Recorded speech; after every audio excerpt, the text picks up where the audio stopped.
The boy pulls out a 100 yen coin and everyone freaked out, calling him a billionaire. This happened because the global economy collapsed by 1,000,000% overnight. Everyone woke up with nothing, except one guy. With 1 yen he paid Starbucks for the entire line. He became the owner of a hotel and a restaurant too. The dude was feeling like Mr. Beast living in Lebanon. Now that he was rich, all the girls suddenly got interested in him, doing everything they could to get their hands on his money. The manager, who never gave him the time of day, went to his room and did everything he wanted. But he's not stupid, and took full advantage of the moment. He spent 6 hours playing soccer with her, so that the next day she could barely walk. A famous streamer tried to use him for his money, but he was the one who used her and sent her on her way. A female detective pretended to be chasing a criminal, but showed up at his house just to show off her talents and try to win him over. On top of all the temptations from the devils in skirts, he also helped a lot of people. The MC took down a mafia from inside a company by exposing a corrupt employee in front of all the investors. The scandal made national news. There was a time when some thugs were stealing equipment from an old restaurant in the middle of the workday, and our protagonist stopped them with just one hand. Today this guy became the Tony Stark, but he wasn't always like this. He used to be a broke loser dating a gold digger. Kawasaki Masa wanted him to sell his house and give the money to her family as proof of love. Who does she think she is? Sydney Sweeney? Since Yuto is stupidly in love with her, he left promising to figure something out. At a coffee shop, Yuto was working when he found out that his girlfriend had planned this for years, to marry him, get pregnant, and then leave him. He went to the employee locker room and stayed there, curled up, completely broken. But then the universe decided to give him a hand. During his shower, at rock bottom, Yuto heard a strange voice talking about a change in the global economy. Everything had lost value by 1,000,000%, except his money, which would stay intact and grow every single day. Yuto thought he was losing his mind and ignored it. It was only when he got on the bus and asked how much the fare was that everyone around him burst out laughing at the idea of paying in yen on the bus. He was confused but insisted. A businessman couldn't believe a clearly broke kid could have that much money on him. But when he pulled out a 100 yen coin,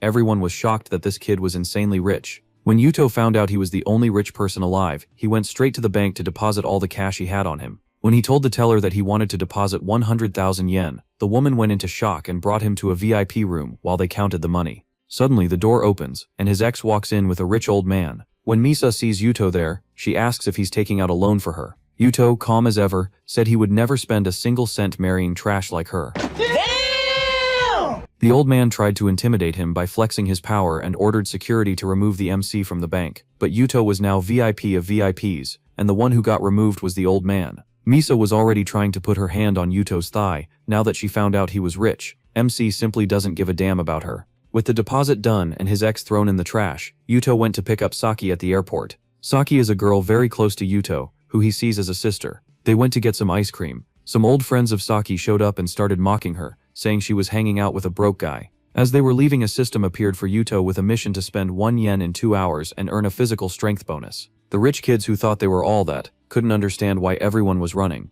Arriving at Starbucks, they found out Yuto had paid drinks for everyone. The thugs were shocked and said they weren't going to drink those drinks alongside all these poor people. The crowd heard it and got furious that they had been walked all over. With the mission complete, he received the bonus, a pill that tripled his physical strength. A red car pulls up, and when the window rolls down, it's his manager, Yanagi, telling him to get in the car because his project presentation is happening at the company. On the way, they talked about the project while she ran her hand along his leg. When Yuto arrived at work, an executive named Agata showed up, threw Yuto's materials on the floor and said he was fired. Yuto told him to pick them back up. Then Agata raised his hand to hit the MC. Yuto just grabbed his hand and almost snapped every single finger thanks to his strength. Another executive showed up, also confirming the decision to remove Yuto from the project. Manager Yanagi slammed her hand on the table and said that since Yuto created the project, he would be the one to present it. Agata swore it wouldn't end there, and left muttering under his breath. In a random building, someone is telling a woman that the wedding gift will be 1 million yen plus 120,000, making a total with everything of 8 million.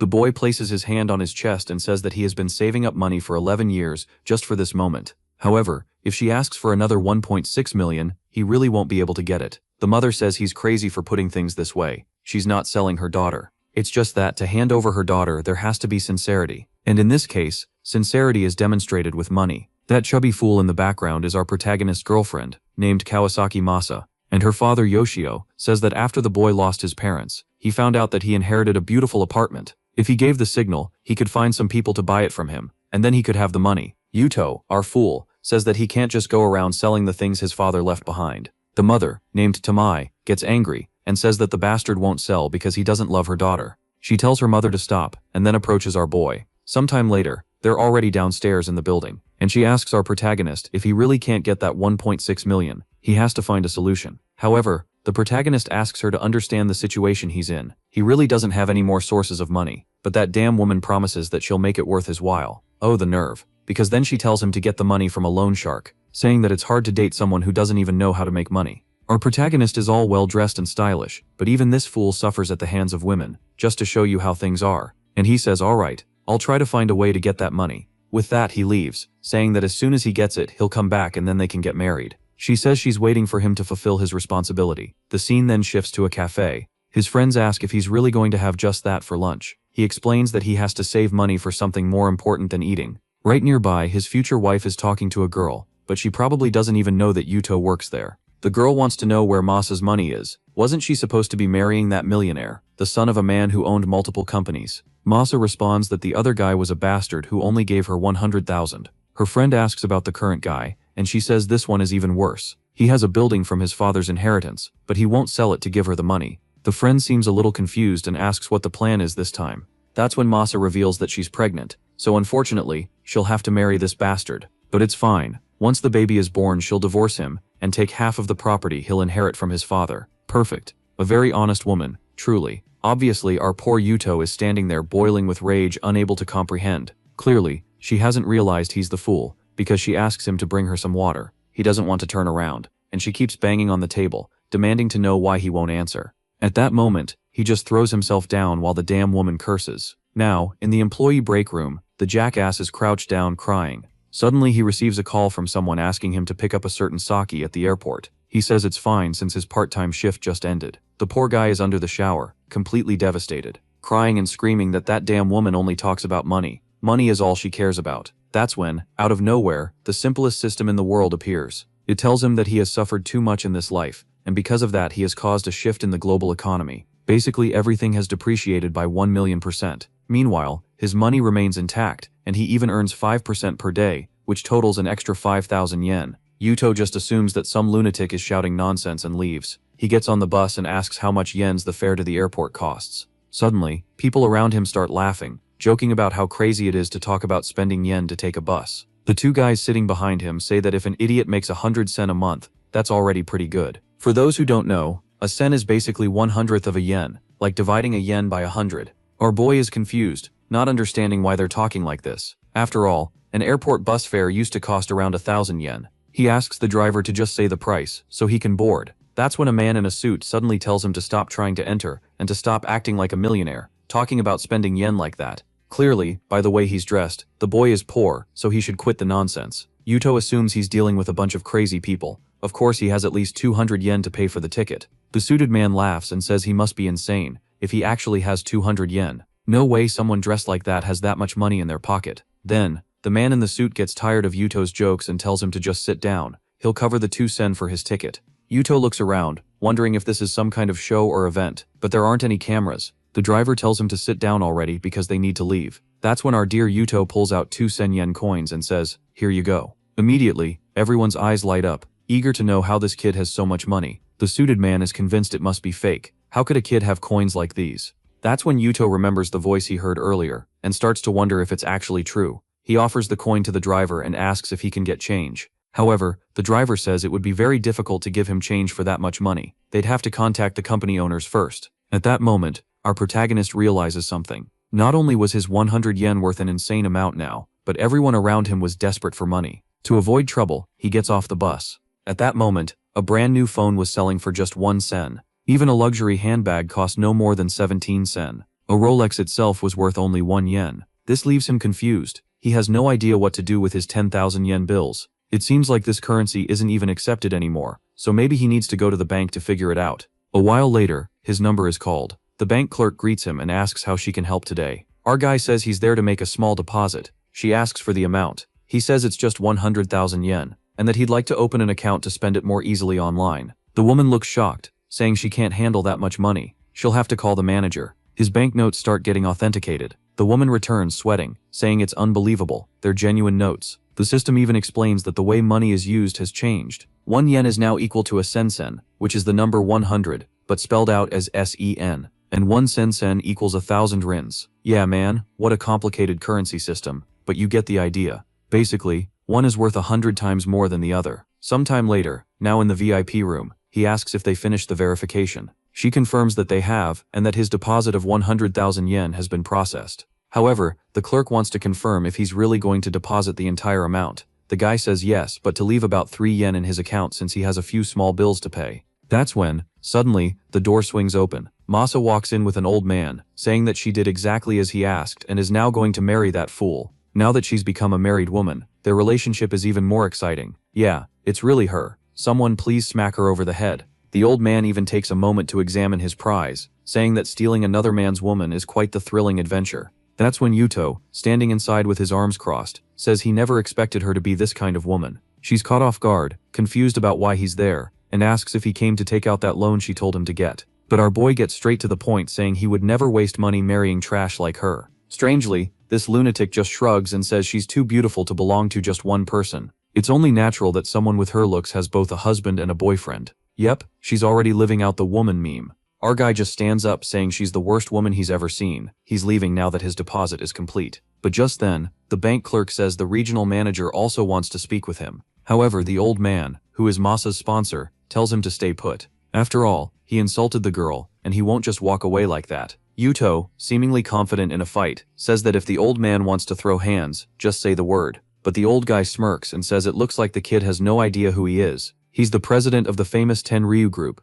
which paid dozens of yen in taxes just this year alone. If he wanted, he could freeze all of Yuto's transactions right now. As soon as Yuto sees some security guards approaching, the old man smirks, saying it's time for the kid to be thrown out. However, the guard explains that Yuto is a VIP among VIPs. At that moment, a man named Buktasu enters, walking awkwardly, introducing himself as the regional administrator, and saying it's a pleasure to meet him. He was impressed to learn that someone deposited 100,000 yen, so Yuto will now receive a diamond black card. Our boy just thanks him, while the stunned ex and the old man mutter that this kid must have forged money to deposit that much. The ex chimes in, saying it's true, she knows that fool doesn't have that kind of money. But Buktasu responds that he doesn't want to hear anyone questioning the authenticity of money that has already been processed. Because of that, they will have to reconsider their partnership with the old man. At that moment, the desperate old fool pleads with them not to do this. If they freeze his assets at this bank, he'll go bankrupt. Meanwhile, the shameless woman has already latched onto Yuto's thigh, saying she made a mistake siding with that old geezer.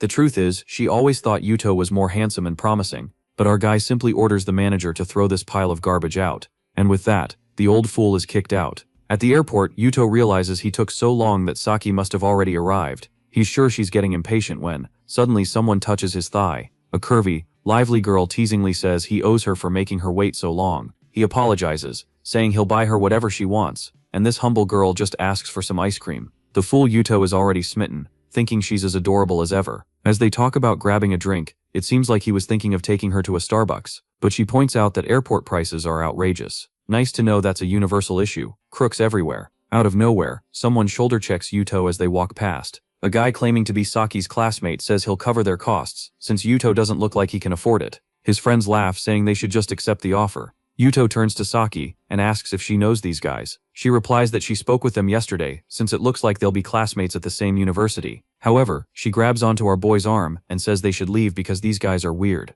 Shinji warns her that she'll regret turning down his offer, and his friend tells him to stop wasting time trying to help these poor people. That's when a small mission pops up for Yuto. In 2 hours, he has to spend 1 yen, and as a bonus, he'll receive a physical enhancement. The guy immediately flips a coin in the air, grinning. This is the perfect opportunity. Meanwhile, the other girl is still clinging to Shinji, telling him to just forget about those poor folks already. Then she suddenly complains that her throat is dry. This girl is at least peculiar, and the guy immediately says he'll go grab something for her to drink. Honestly, I'm not sure if this is a not-so-subtle innuendo, or if I'm just reading too much into it, but it's at least suspicious. Suddenly, a crowd rushes past, bumping into Shinji. The guy angrily tells everyone to watch where they're going, but he's completely ignored. 2 girls nearby are chatting about how it seems like everything at Starbucks is free today. Obviously, the 3 fools are confused. How does that make any sense? Yuto goes up to the counter and asks if everything is really free, and the cashier confirms that for now it is. A certain generous customer is covering everything for everyone. Our boy shrugs, saying today's way too hot,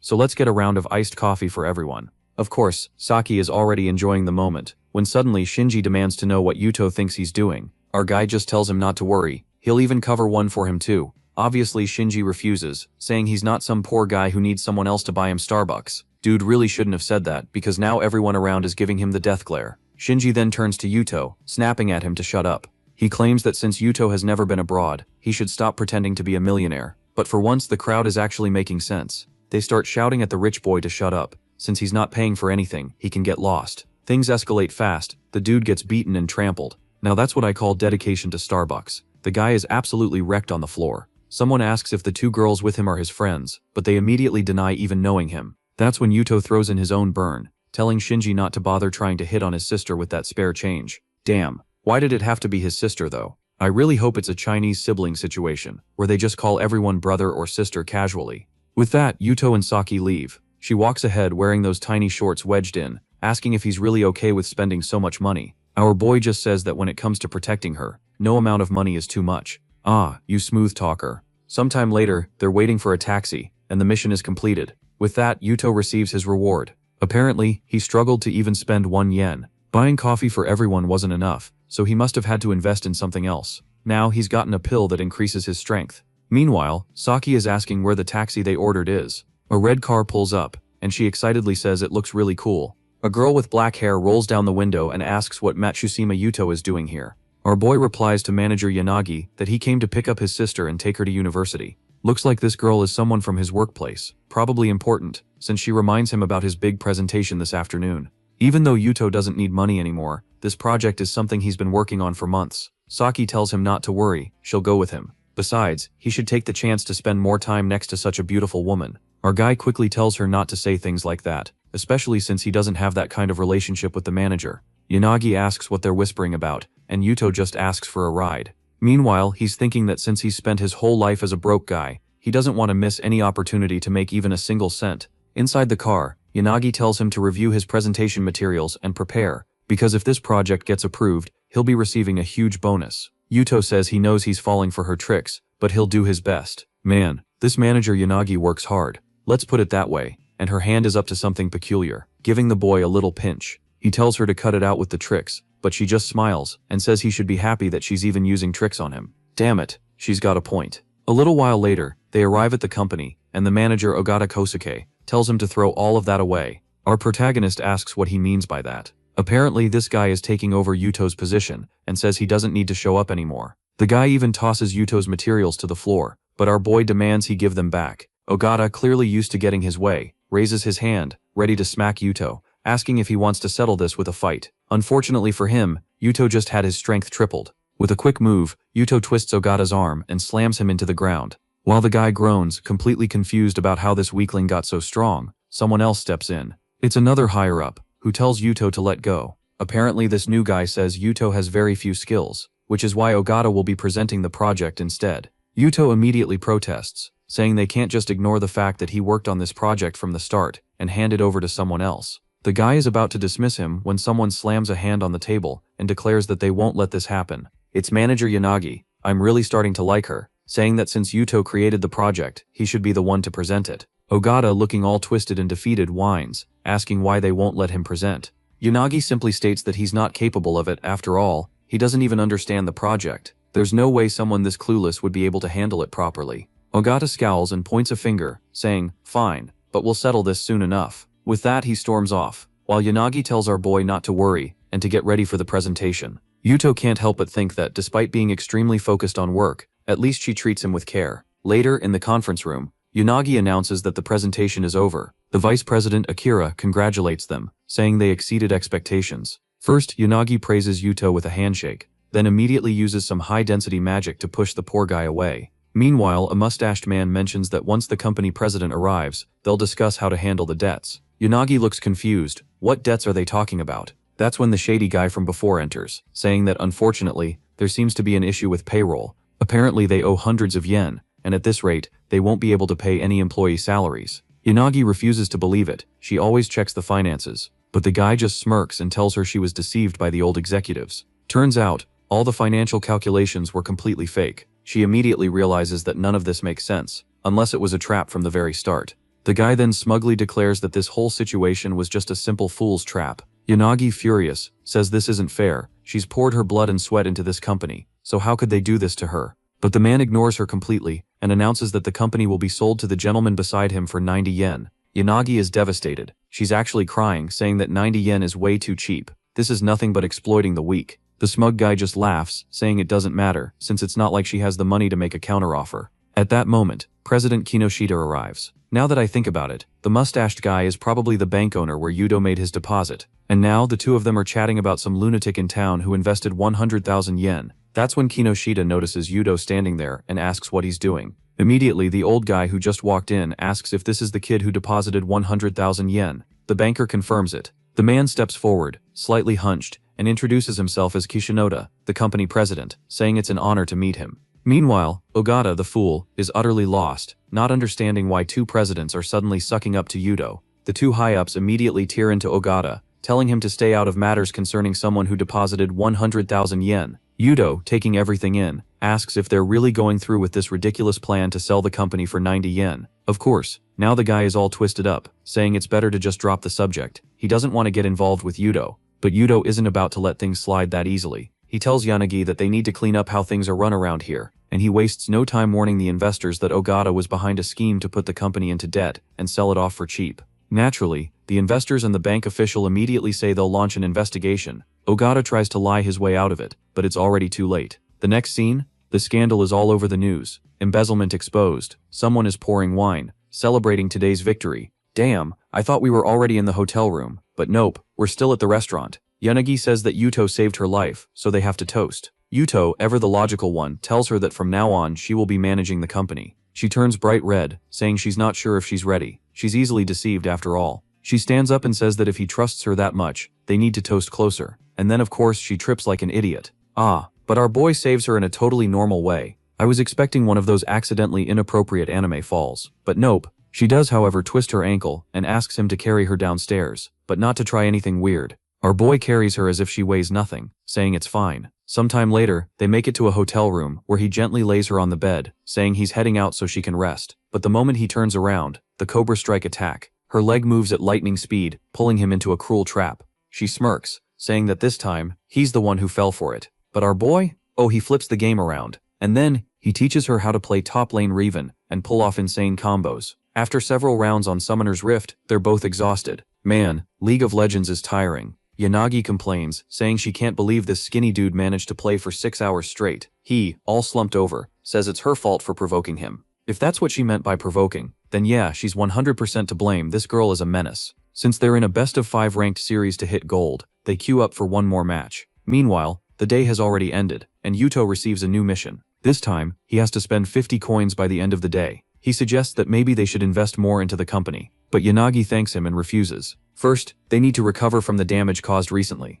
That alone is enough to push them to the next level. Then, out of nowhere, she plants a kiss on him, saying that's the easiest way to repay shareholders. For some reason though, she's having trouble standing up. She collapses onto the floor, blaming him. He tells her to take the day off and rest, but even with her legs wobbly like instant noodles, she insists that she at least has enough strength to try walking a little. Meanwhile, our boy is already declaring that it's time for a nap, but that's when he gets a phone call from someone named Yamaguchi, saying his aunt is in the hospital. The scene shifts to the hospital. Yuto is sitting by the bed of an elderly woman. She weakly says that she's never felt as sick as she does now. Yuto reassures her, saying it's probably just the exhaustion of the year catching up to her, but she'll feel better soon. Yamaguchi, Yuto's best friend, talks about how he used to spend so much time at his house. His aunt would always cook for him, and he'd eat everything. Now he peels something. It might be a potato, maybe an apple, and asks her to take a bite. Yamaguchi was actually thinking of asking Yuto for a small loan, but after seeing all the recent scandals surrounding Yuto's company, he decides to let it go. That's when a nervous nurse rushes in with 2 doctors, muttering about room 42.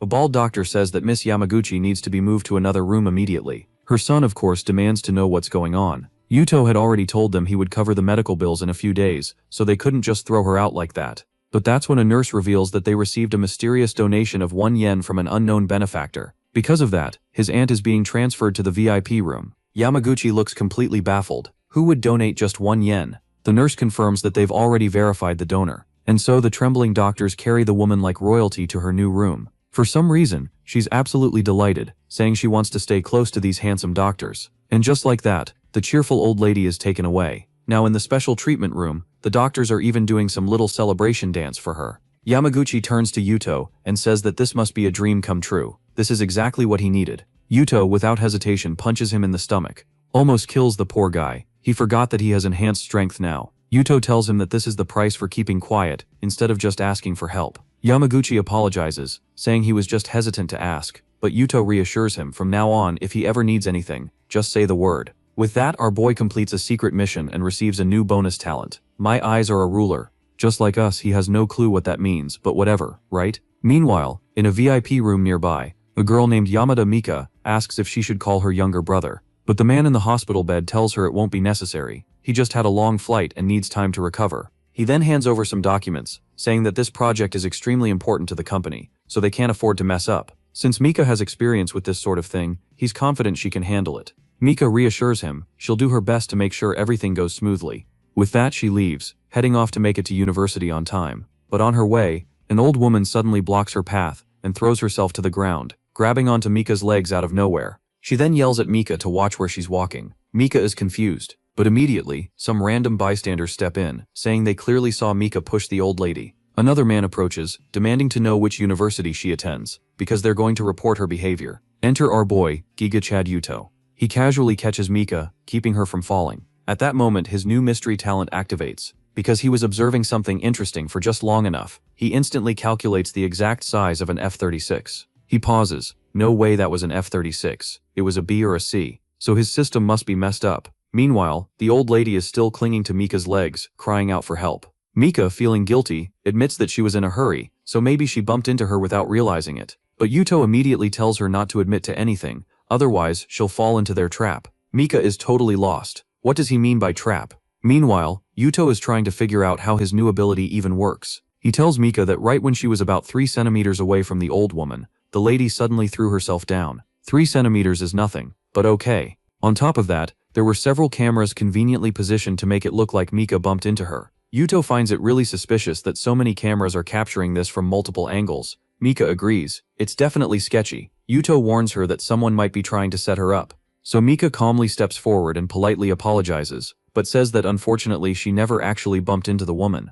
The old lady loses it, calling Mika shameless, saying that so many cameras caught her in the act. Mika simply says, if that's the case, then let's check the hospital's security camera footage. And of course, since technology has advanced, they'll slow the footage down by 1,000 times, so they can see the exact moment the old lady fell. As soon as the girl made that threat, the scammers of course ran off. She was sure they were a bunch of frauds, and Yuto asked if the hospital really had technology like that. But the sneaky girl admitted that it was a lie. She had no idea where the cameras were in this place. With that, the two of them realized that they were both a bit mischievous. Looks like the next victim is about to get weak in the knees. She then introduced herself as Yamada Mika, and thanked him for the help. Our boy reached out for a handshake, but she just turned and walked away, telling him that if he wanted, he could visit her at the university. Yuto wondered if this girl wasn't at least a little suspicious. How does she just invite someone out of nowhere like that? That's when he noticed it was already 6 in the evening. Back at his apartment, he decided to watch some live streams to brighten up his day. If there's one thing that always happens in Chinese stories, it's a streamer duel, where the rich guy donates money.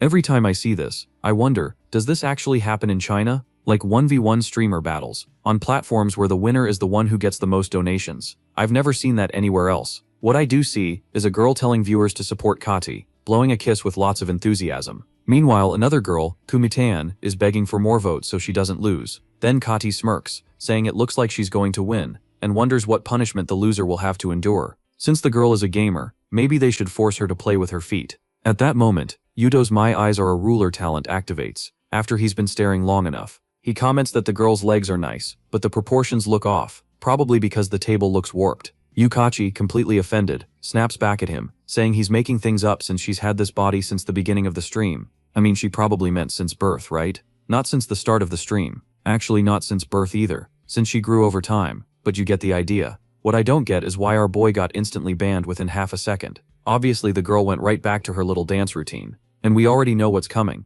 Our boy is about to cause some trouble. If he can't interact with one streamer, then he'll just talk to the other one. Kumitan is in full panic mode, saying the PK battle is almost over, and she needs help. That's when someone suddenly donates 5 yachts to her. Of course, both girls are completely shocked, even though that donation probably cost like 30 cents. And just like that, Kumitan starts dominating the battle. She's all happy, showering thanks. Meanwhile, Yukachi is squinting hard. She realizes that this Yuto is the same guy she just banned. Now she's desperately pulling out the most bizarre dance moves possible, trying to survive, but it's already over. Yuto drops 10 more yachts for Kumatan, completely sealing the win. Yukachi knows she has no chance anymore, while the bear girl is celebrating hard, saying it's time for the punishment. Our boy even sends a public message across all the streams, telling Yukachi that blocking him won't help. The desperate girl immediately leans forward, apologizing, saying she'll accept any punishment. Meanwhile, Yuto gets some direct messages from Kumatan, or rather, Marinyun. Yeah, Marinyun sounds way cuter. She thanks him for the donation but says unfortunately she has nothing to offer him in return. However, if he wants, he can request a refund. Yuto figures she's probably freaking out over the amount, but he doesn't care. He tells her not to worry, it wasn't that much. That's when she notices his location, realizing he lives in Musashi District, and suggests that maybe they could meet for dinner. Yuto isn't too excited about it. He knows these streamer girls only care about scamming fools for money. But if she's paying for dinner, he's curious to see what she'll try. Back at Marinyun's house, the girl's room is full of designer bags, and her mother is there, complaining that her daughter leaves her alone all day. Marinyun steps out of her room and says, streaming is a real job, but now, she's here to chat with her beloved mother. However, the woman responds that Marinyun already makes plenty of money, so she shouldn't even be working in streaming. After all, the necklace she's wearing, for example, costs 43 yen, which is something she'll never earn from streaming. But Marinyun just sticks her tongue out playfully, saying she streams for fun, not for money. Besides, she met someone really interesting today. Her mother immediately warns her to stop getting interested in people from live streams. She should have already accepted that her marriage will be arranged with the son of a famous company owner. Marinyun tries to argue, but her mother just tells her to go talk to her father. Sometime later, our boy is in the city, wanting to grab some drinks at an izakaya. Fried chicken and beer would be perfect, so off he goes. But at the place, someone is begging for patience because they're late on rent. A woman with curlers in her hair, however, says she doesn't do charity. If he doesn't have the money, he should just disappear. And if he doesn't pay up soon, she'll seize all his kitchen equipment. The poor guy tries to refuse, but it's too late. She's already ordered her Walmart-tier gangsters to take everything. He keeps pleading, saying he just received a special order and will have the money soon. But even then, he gets shoved aside. That's when someone grips the thug's shoulder. It's our boy Yuto, and the goon can't even move. Yuto asks if the man is the owner of the place and how much the rent costs. The woman, unimpressed, just asks who he is. And then she asks if he's planning to pay on the guy's behalf. She reminds him that she was already cutting him a deal out of pity. But since the area is going through some changes, she has no choice but to raise the rent. The owner complains, saying she always finds an excuse to increase the price. She doesn't care. The other nearby shops also belong to her, and she's renting them out to a major company for 2 yen per month. Yuto pulls out his phone and makes a call, while the woman smugly says that if he pays 1 yen per month, she might let him keep the place. He calls Fujiwara, already thanking him in advance. That guy owns the entire city, and Yuto simply tells the woman she doesn't need to discuss anything with him anymore. She looks confused, asking what Yuto plans to do. It's not like he has any power here. After all these buildings belong to her. Once again, she orders her goons to kick everyone out. But our boy unleashes the crane stance attack, open arm style, and in one swift motion knocks both thugs to the ground. Of course, the woman is horrified by Yuto's brutal takedown and immediately calls for the police. That's when Yuto casually drops a bombshell. He discovered that she only has the rights to use the commercial property, not own it. Where did he even pull that information from? Then, he reveals that he, on the other hand, just bought the entire area. Now, everyone is staring at him, waiting for his next move. Meanwhile, the woman is trembling, demanding to know what he's planning. Yuto says he's going to renovate the whole area by demolishing everything. Obviously, no one would want to rent anything there afterward. He doesn't care. A few hundred yen is just spare change to him. It's literally spare change. But now the woman is panicking. She immediately drops to her knees, begging for forgiveness. Usually when waifus get on their knees, it's great, but not this one. She desperately offers to cut the rent in half, and even cover the water bills. Yuto immediately agrees if that's the case. Shout out to whoever designed this insane system, because now I have to rotate my screen in Photoshop just to read it. Something about fighting against corrupt companies, and it looks like Yuto just gained a new talent, one that alerts him when someone is trying to scam him. Meanwhile, the fried chicken guy is grilling up a feast, saying that everything tonight is on the house for Yuto. Yuto thanks the old man and says that he's always been a fan of this place, so he'll be coming by even more often now. The old man smiles and says he understands why. He explains that he's not bragging, but their recipe is truly one of a kind, passed down through generations. Suddenly someone nearby makes a snide remark about how it's funny seeing a millionaire eating street food. It's Miss Wobbly Legs, who just shrugs and says that at least it tastes good. Yuto can't help but think that this damn woman has no idea how much he had to spend just to get this fried chicken. As he brings the skewer closer to his nose, he notices something smells off. She, however, misunderstands completely, thinking he's trying to sniff her. She smirks and says that if he wants to smell her, he can just come over to her place later. Yuto completely ignores that nonsense and suddenly switches the subject. He tells her that he invited her here today to talk about a new company he wants to start. She immediately asks if she's going to be hired as his secretary, saying that would be perfect. He admits that he hasn't thought much about it yet, but the company will be an investment firm, and its main office will be in this area. She excitedly says that if that's the case, she'll help him find the perfect location, since she knows the city inside and out. Then she orders more food to take home, while Yuto is turning red for some reason. A little while later, she switches to full romance mode. She tells him he needs to stop cheating on her with other girls, while she's working so hard. Yeah, this one has already fallen for him. Yuto quickly denies everything, saying he'd never do something like that. But she just sniffs the air and says she smells another woman on him, so he better not lie. She won't ask for much, just that he calls her whenever he needs something. Pretty demanding, huh? He agrees, and with that, she heads home. However, someone suspicious is watching them from a distance. Yuto's system sends a warning, and he immediately knows something is about to happen. Suddenly, he grabs Mayumi's hands, acting like he's in terrible stomach pain. He tells her that he might have food poisoning, so it's better if she heads home alone. She sighs and says that's fine, but if he cancels next time, he'll have to spend twice as much time with her. Yuto just says got it, and waves her off, saying it won't happen again. Then, he quickly turns around and calls out for the hidden person to show themselves. Out steps the Zoro Hat Squad, with their leader complimenting Yuto's sharp instincts. However, the guy also says that unfortunately for Yuto, he messed with the wrong person. Looks like this assassin isn't exactly a pro, because the best weapon they have to kill him is a baseball bat. The first thug swings, but Yuto dodges with ease. The second one comes at him, and Yuto grabs the bat with his bare hand. Which is insane. He could have shattered his wrist doing that. But turns out it wasn't easy at all. He almost broke his own hand in the process. Even with his system bonuses, this guy is still too strong for him. Channeling his inner Spider-Man, Yuto dodges gracefully, telling them there's no need for violence. Solving things with money would be much easier.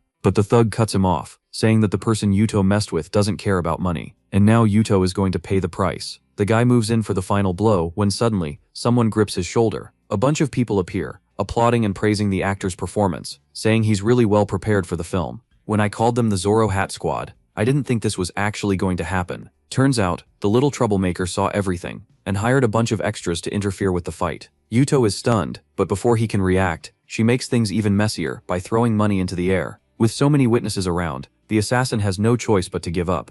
Yuto tells the guy it's best to just walk away now, because this is only going to get worse for him. Even the assassin's own henchmen look emotional, since the random women in the crowd remind them of their grandmothers. With no other option, the thugs run away. People around them ask what they should do now that the actors have left. The girl just grins, saying that everyone can keep the money, and they'll talk again next time. The only mystery left for Yuto is who exactly sent those 3 guys after him. The next day, he's back at the first bank where he made his deposits. The curvy bank attendant walks in, sighing about how it's been a long night. Suddenly, someone shouts, accusing her of just slacking off at work. 2 men approach, saying that a bank must maintain a professional image, and she is far from professional. They start scolding her, but it seems like the girl has no idea who this guy even is. Suddenly, the big boss appears, wondering why there's so much commotion so early in the morning. The girl greets Fujiwara, who tells Natsuki that he's about to introduce someone to her. He begins explaining, one of the men here is the owner of a major group in Asia. Another is a top investor from somewhere else. Yet another owns an investment firm of some sort.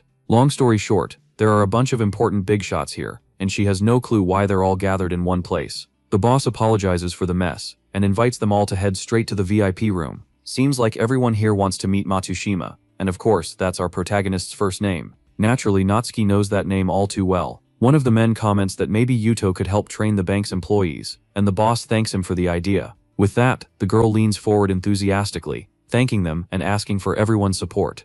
It seems like she meant it as a little challenge, which immediately annoys the men, making them furious that Yuto has a secretary like her. Poor Yuto is completely confused, insisting that he's not using any kind of power, she's just an employee at the bank. Meanwhile, Natsuki receives a call from Yuto, who is making another deposit. Of course, the moment everyone hears his name, they become instantly interested. The boss explains that Yuto calls Natsuki directly because she was the first person he met when he arrived here. Immediately, everyone's attitude toward her changes. They start saying that it would be great to have someone like her as a secretary, and that she's amazing. Sometime later, the girl is exhausted. She arrives home, and Yuto is already there. Now it all makes sense. This was part of their plan all along. They've gotten closer so they can figure out who's hunting Yuto down. She's tired because to hide his whereabouts, she took multiple buses and taxis to make sure no one could follow her. Yuto is now convinced it's not someone from the bank, so maybe it's someone connected to the live streaming world. His phone buzzes with a message from Marinian, saying she'll be waiting for him at a restaurant at 6 p.m. For him, this is the perfect opportunity to quickly identify who's after him. The scene changes to a restaurant.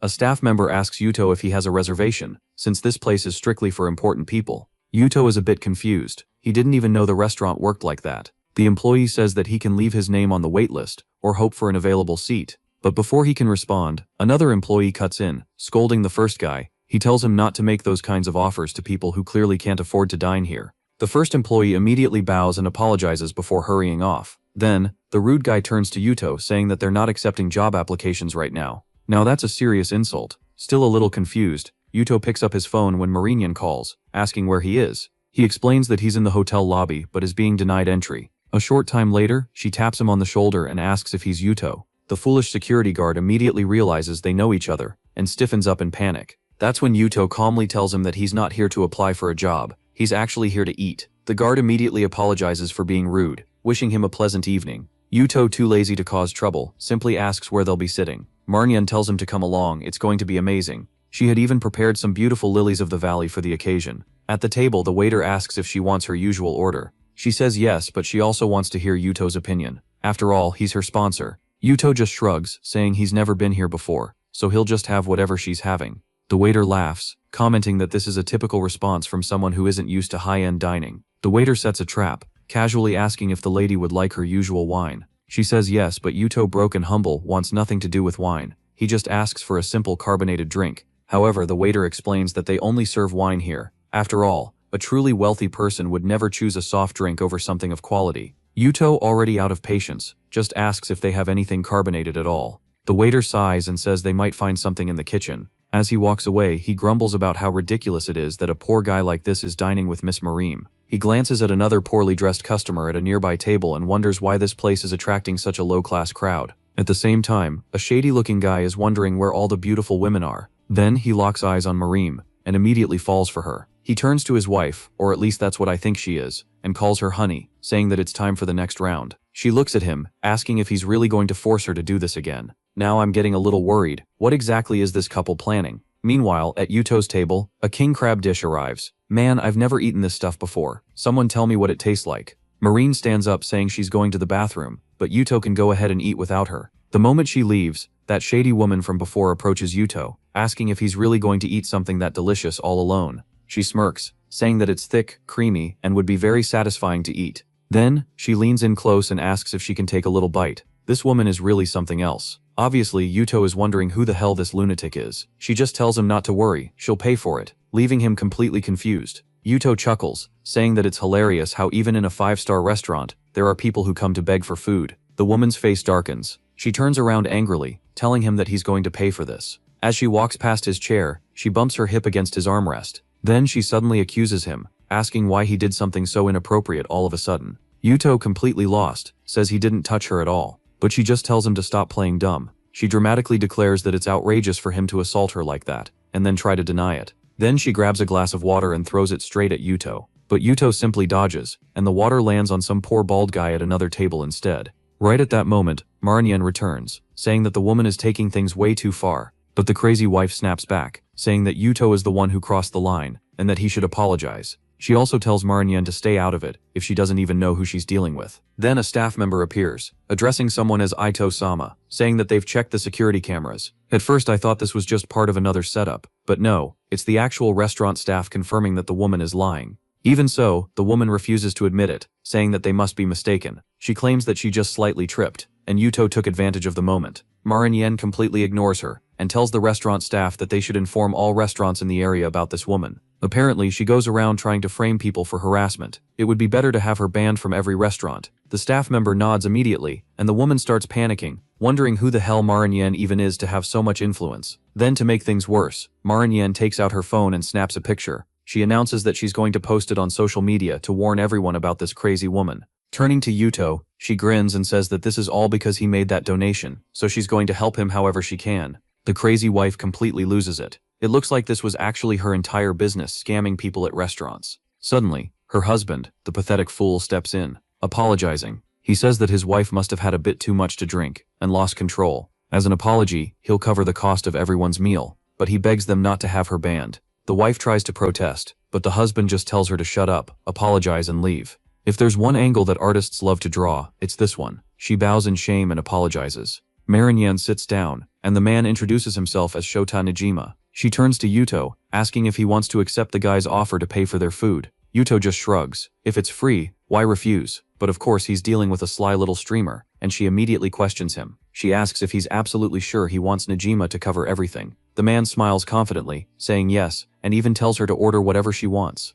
In the next scene, a ridiculously expensive wine, probably worth millions, is being served. The man sits back, thinking that his plan was a bit messy, but there's still time to fix things. He's going to make it very clear to the girl that he's the one who can afford everything, making him a much better option than this broke kid who probably saved up for months just to be here. If she's the type to go for excitement, she'll end up with him tonight. If she's a bit more reserved, he just needs to repeat this a few more times, and eventually it'll all go his way. Meanwhile, Marinyan suddenly gets up, inviting Yuto to take a walk through the city with her. The pathetic guy is left sitting there, trying to process what just happened. Are they really leaving without even saying goodbye? In desperation, he quickly steps in front of them, saying that he's heading in the same direction too. But Marinyan tilts her head, asking why he doesn't just stay behind and chat a bit longer. The guy awkwardly tries to salvage the situation, saying that at the very least they should exchange numbers, but she simply refuses. And right on cue, one of the restaurant staff members appears, stopping the man, telling him that he needs to settle the bill before leaving. The total cost, 3.2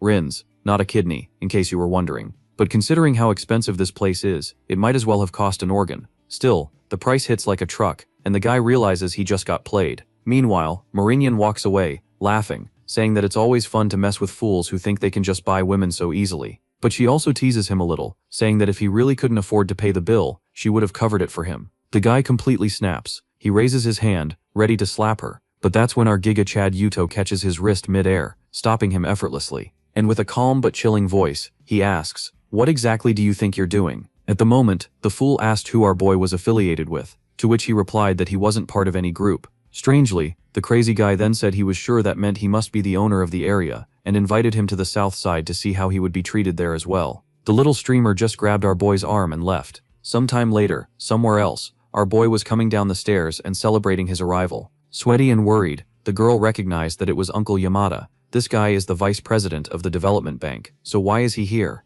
That's what our boy wondered. It was only then that the guy noticed that Marinyan was right next to him. All clumsy, he ran up to our boy, grabbed his hands and said it was an honor to meet someone like him. At the same moment, that other old investor arrived to hug our boy too. Every Chinese drama is basically a scene of our boy surrounded by old men.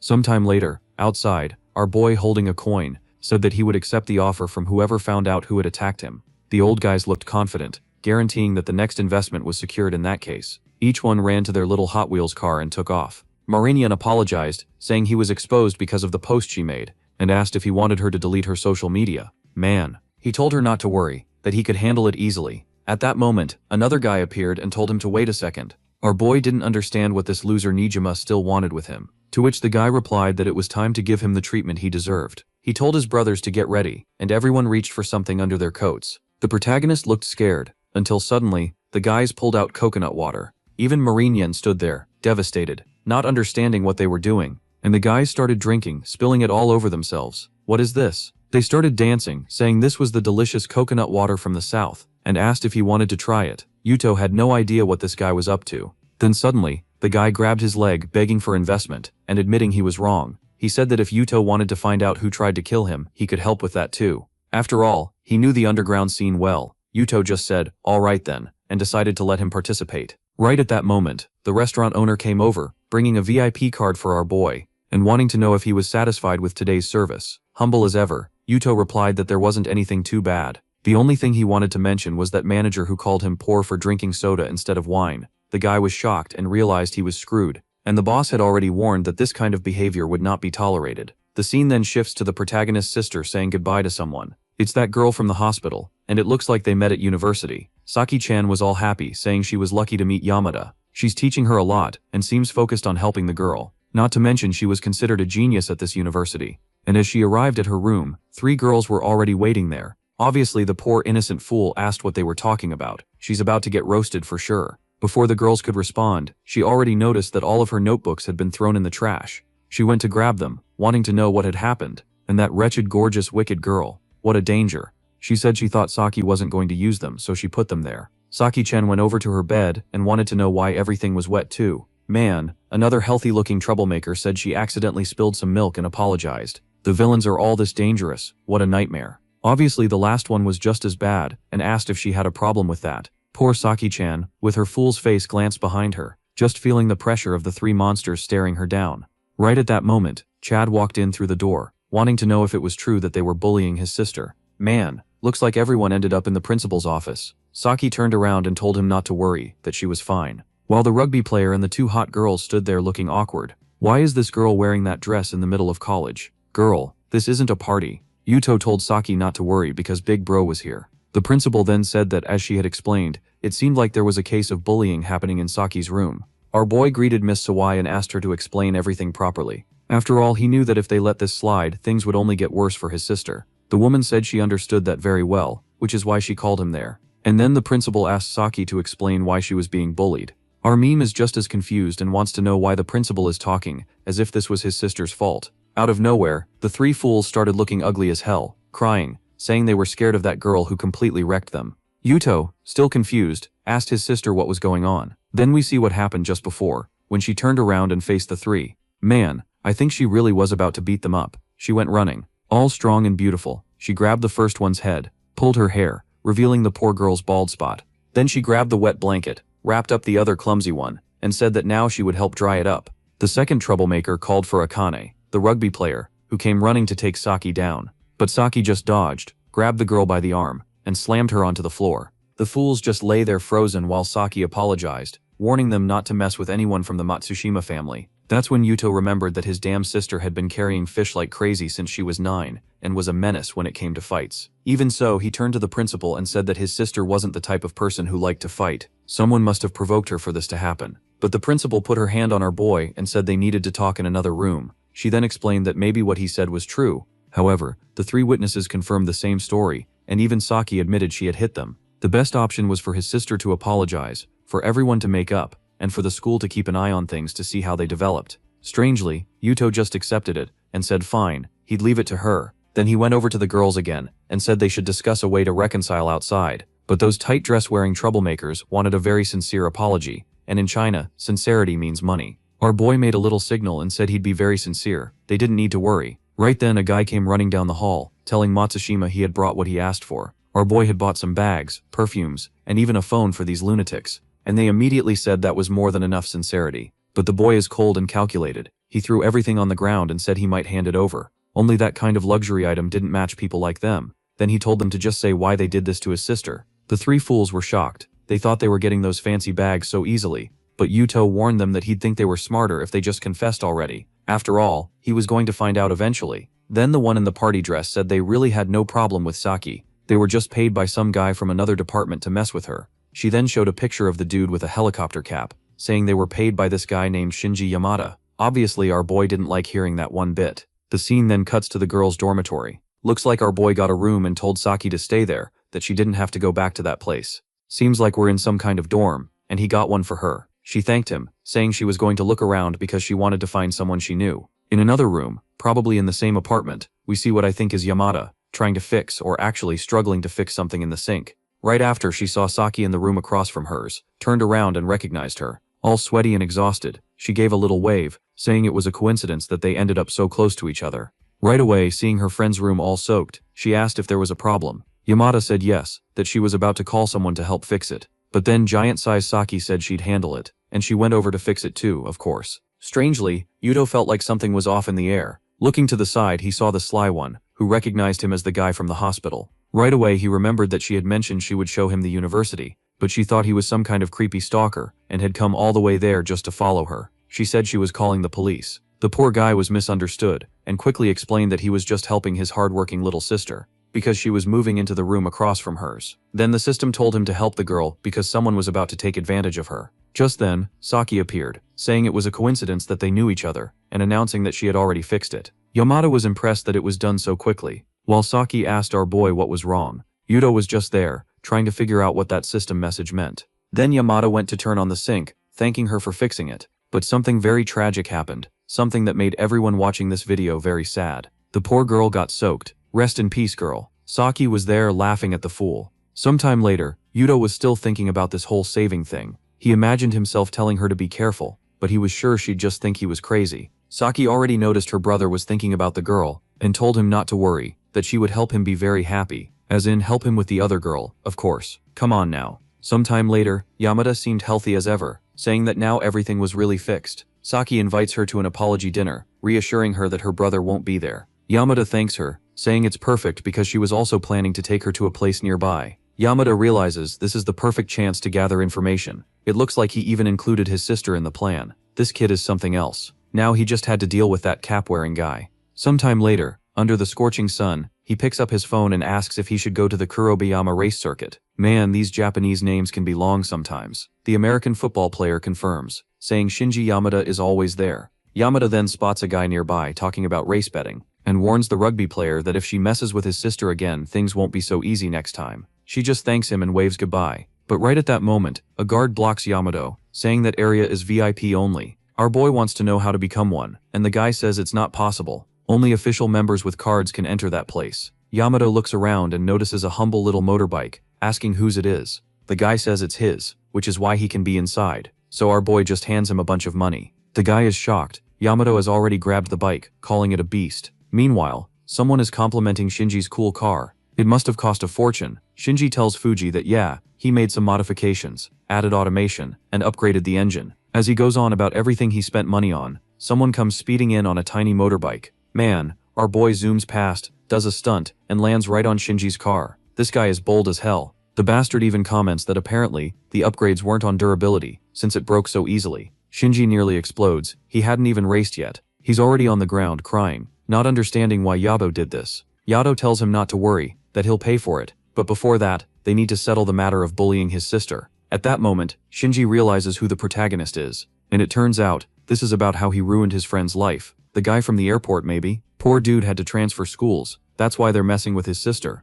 Unless Yuto agrees to a race and the loser has to kneel and apologize. Yado says fine, but if he wins, Shinji has to kneel before his sister. Shinji agrees but wants to know what car Yado will be racing in. The bold one says not to worry, his little bike still has gas. Obviously, Shinji smirks, thinking this will be an easy win. With 3 Ferraris on the track and Yuto on his tiny ride, they all take off, and of course he's dead last. Shinji's car is decked out and he's happy. Spending money is always a thrill. There's no way he's letting that bastard get away unscathed. He sticks his hand out and gives a thumbs down, saying he's sure Yuto is scared to die on the track. Honestly, I'd be scared too. But Yuto stays confident, saying only idiots rush to win. Wait, when did this bastard get racing skills? Does he have some kind of talent? Oh, it's all clear now. He made a call and asked if the team was ready. Helicopters fill the sky, and it's obvious this bastard is going to solve things with money again. A rain of spike strips starts popping tires left and right. The fools are out of their cars, demanding to know where it came from. Unfortunately, Shinji managed to dodge all of them, but to do so he had to slow down, and in that window, Yuto overtook him. Now it all makes sense, right folks? Our boy has always worked as a delivery driver, so when it comes to handling a bike, this kid has talent. Shinji is fuming, obviously refusing to let this bastard win, and starts speeding up to run him over. Yuto can't believe the guy is really trying to hit him, but the fool just tells him to get out of the way or die. Strangely, Shinji lets go of the bike and throws a punch. Does he think he's the Hulk? Somehow Shinji crashes into the wall, but when he gets out, Yuto is nowhere to be seen. Turns out, this bastard is 007. He was already in a helicopter and climbing down from above. Right then, he tells Shinji that since he crashed, he can't keep racing, meaning he lost. Sometime later, Yuto tells him to kneel and apologize. He's recording it to show his sister. Shinji says no way in hell he's doing that. Then Twilight's Edward Cullen shows up saying the loser has to obey. But since he was actually the first to win, Shinji doesn't have to follow Yuto's orders. Shinji thanks him, relieved that Fuji won, but Yuto asks if they really want to twist his words like that. The bet was between him and Shinji, for what he did to his sister. Shinji starts getting nervous, and asks if Yuto wants to settle this with fists instead. Man, but before that, Yamada appears and smacks the fool across the face, telling him that if his father won't discipline him, she will. The guy responds calling her big sis. Oh man, now our boy has to wreck this fool. It's the perfect revenge. Night falls, and I don't know if this girl is a werewolf, but she just grew a lot. She warns Shinji that their parents didn't raise him to be acting like this all over the city. The fool tries to say something but she just responds that she's disappointed in him. He clutches her legs, begging for forgiveness, admitting that he was wrong. Once again, Yuto is shocked to find out that she's his sister. Man, does this kid already have Alzheimer? She awkwardly explains that yes, Shinji is her younger brother. Then Saki appears and explains that she had told Yamada why she moved, and at the time, Yamada got so mad that she came over to beat up the fool. What she wants to know now is what Yuto is doing here. Before he can answer, Twilight's fool says Shinji should hurry up and apologize. It's the only way to save whatever is left of his reputation. He also introduces himself as Fuji, and warns Yuto to be careful, since he's from the Bunnan region. It seems like a rich place, because Yuto just tells him that beyond bragging about where they're from, he couldn't care less, and he couldn't care less about this fool's reputation either. Man, he punched so hard that he nearly wrecked the entire car. Yeah, no kidding, this guy has 3 times the strength of a normal human. He walks up to Shinji and warns that if he doesn't bow his head, he'll have to help him do it. The fool wants to ask his sister for help, but she just says he has to take responsibility for his actions. The next second, he's already at Saki's feet, begging for forgiveness. But Yuto is a menace, and tells him he has to shout louder, or she won't hear. Fuji, the Twilight fool, is fuming, swearing that bastard will pay for all this. But Saki says it's fine, and they should just head home. She wants to spend time with Yamada. Her friend suggests they go shopping, and Saki celebrates, saying she might even borrow Yamada's clothes. But our boy chimes in that Yamada's clothes won't fit her. The two girls have pretty similar measurements, but he's sure it would be too tight. Obviously, the girls are confused about how he even knows their measurements. This kid is staring at all the wonders of the world. His talent must be activating constantly. Meanwhile, Fuji wants to know what Yuto's relationship with Yamada is. Obviously, Shinji is also twisting up, wanting to know the same thing,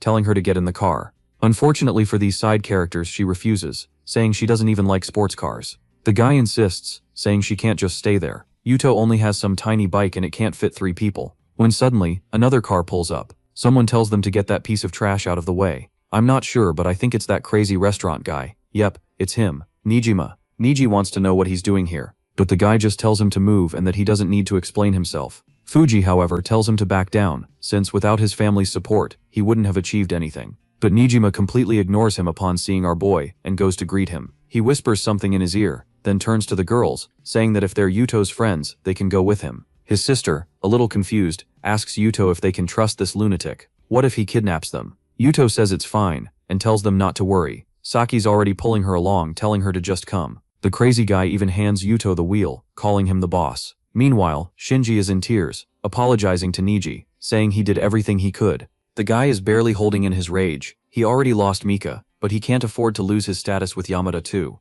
So he asks Shinji how the negotiations with their father are going. But Shinji says he hasn't heard anything yet. The guy taunts him, saying he's sure his sister already knows though. Looks like he's doomed to live forever in her shadow. Shinji is visibly shaken, demanding to know what he means by that. And Nijima realizes his plan is working. The next scene shows our boy speeding through the streets. Or, actually, no, it's not him. What? Didn't they tell him to drive? Why is this bastard at the wheel now? Yuto asks Nijima what he knows about those guys. Nijima simply explains that Fuji is the second son of a rich family from Bonin, but at the same time, he's considered a disgrace. Yuto immediately wants to know why. Nijima explains that the kid was always a spoiled brat obsessed with getting good grades. He played piano, chess, and was theoretically the perfect child. His sister chimes in, wanting to know what's wrong with that. Nijima explains that the problem was that he got beaten up by his parents and a bunch of other people in the region, because everyone kept comparing them to that bastard. But now the tables have turned and everyone has their revenge. This guy is done for. Yuto thought Nijima was going to have a much worse story than this. Turns out the bastard next to him isn't that much better either. Sometime later, they're dropping Yamada off at home. She thanks them for the day. Yuto finds it a little odd, since there's still 1 kilometer left until the school. Saki explains that she probably doesn't want to arrive in a luxury car, which is why she prefers to walk from there. Then Yuto steps out of the car too, saying he'll walk with her. Strangely, is he really about to leave these two alone like that? Follow those lunatics, or they'll get run over in the middle of the street. Meanwhile, Nijima comments that the kid is incredible. He has 2 beautiful flowers right in his hands to enjoy. Instead of clearing up the misunderstanding about one being his sister, he's only focused on finding the 3 guys who attacked him. Nijima says they've already figured out who they are, and all Yuto has to do is give the order to take them down. But Yuto warns him that he doesn't want to get the police involved in this, so he'd better be careful. Sometime later, they arrive at a place that looks like a castle. Man, this place is full of high-level gold diggers. They're staring at the car, wondering who had the guts to pull up in an old piece of junk like that. Turns out, the girl on the right is just dumb. The one on the left recognizes it's a McLaren, and says it's worth millions. The other girl immediately realizes she messed up.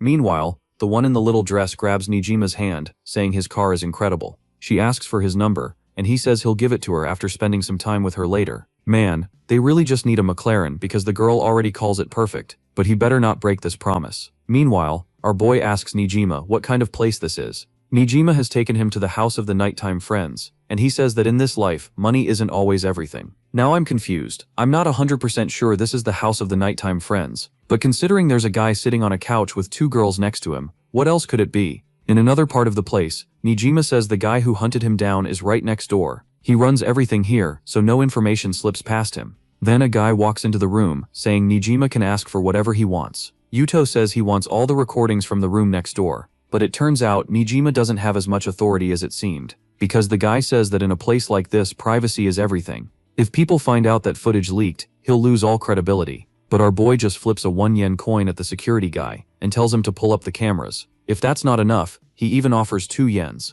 At 5 yens the guy is already shaking, but when he doesn't respond, Yuto says that's it, he won't raise the offer any further. Of course the guy immediately grabs his hand, telling him to wait. If he's really offering 5 yens, the footage will be ready in no time. Next scene, the guys are already in front of a TV, saying everything's set up. Nijima keeps complaining, but admits this really is the easiest way. Yuto is watching the footage of a guy with his friends, saying he doesn't want to see this kind of thing, but he needs to know why he's being hunted. Yeah, this is getting kind of weird, just 2 guys watching this dude like that. Then, the guy pulls some Venom-type move, and the honest worker tells him that if he's planning something like that, he's going to have to pay extra, but the guy says he's taking it easy. She has no idea what his boss did to get a certain girl from the hospital. The girl is confused and asks him to tell the story. He tells her to come closer, then explains. His boss doesn't like girls who are too healthy. He prefers them exhausted, trapped, with no escape and no options. First he wants to destroy the girl's dignity and reputation. Oh man, the target is Yamada, and once she's desperate with no options left in life, he swoops in to save her. When someone is in that kind of situation and finds a helping hand, they always give in.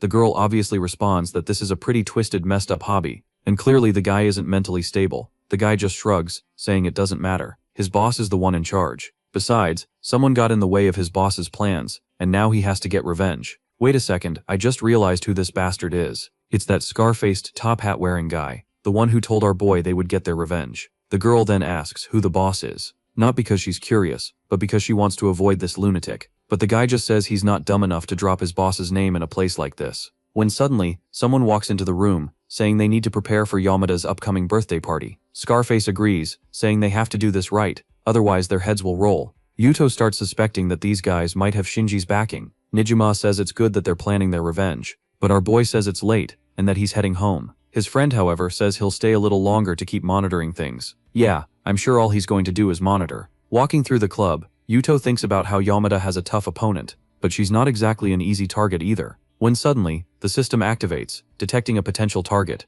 If he solves the problem, he'll get a random bonus. Nearby, the big boss is approaching a girl in a skirt. If I remember correctly, this is that same guy from the bank. Man, he's talking to Miss Sawayo. Wait, isn't Sawayo the university principal? What is she doing here in that outfit at a bar? What is happening? She tells him that's enough and orders him to back off, saying he promised that if she wore this, he'd let her delay her debt payments for another 3 months. The old man smirks, saying it's ironic that she thought just putting on the outfit would be enough to get what she wanted. She should know she'd have to work harder than that to get what she wants. Sawayo simply responds that if they get any closer, she'll scream, but the old creep tells her to calm down, saying there's no need for them to get stressed over this. If she gives a special performance on stage for 5 minutes, then he'll let her postpone her debt for another 3 months. Sawayo snaps back that there's no way she's dancing for them, but the guy asks if she's sure she doesn't want to fix her problem. Imagine if the university higher-ups found out her payments were all behind. She grits her teeth and says fine, but only for 5 minutes. The old man grins, thanking her as she gets ready. Man, where's our boy?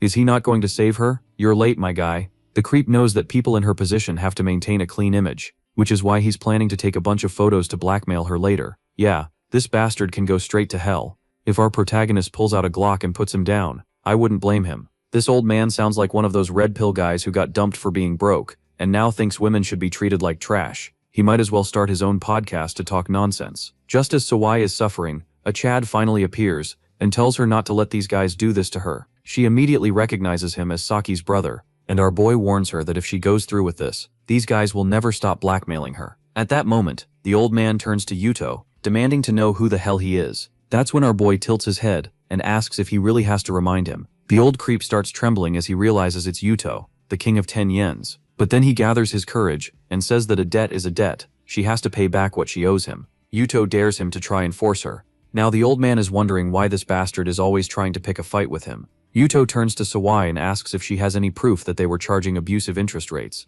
because if she does, she can take legal action and only pay back the original amount. Wait a minute, this bastard just turned into a lawyer all of a sudden. Sawai is shocked, saying she didn't know that was even possible. Another guy nearby loses his temper, saying they have a contract with her and that nothing was abusive, but Yuto just smirks, saying the final decision isn't theirs, it'll be up to the investigators. Besides, our protagonist knows that this guy is broke after what happened with that bank, so where the hell did he even get the money to lend to Miss Sawai? He asks if he really has to dig into that, and the old man hesitates. After a death stare from Yuto, the creep takes off running, saying he'll get his revenge, but for now she should just forget about all this. Sometime later, outside, the stunning miniskirt principal thanks our boy for helping her. He tells her to just call him Yuto, the brave one. She apologizes for needing his help, and explains that her father was in an accident, and she urgently needed money, which led her into all this mess. Yuto nods, saying he understands, but he warns her to be more careful, or others will try to take advantage of her in the future. Gigantic moment. She admits she panicked and wasn't thinking straight. Our boy tells her not to be too hard on herself. Everyone makes mistakes. He was about to call her a taxi so she could rest,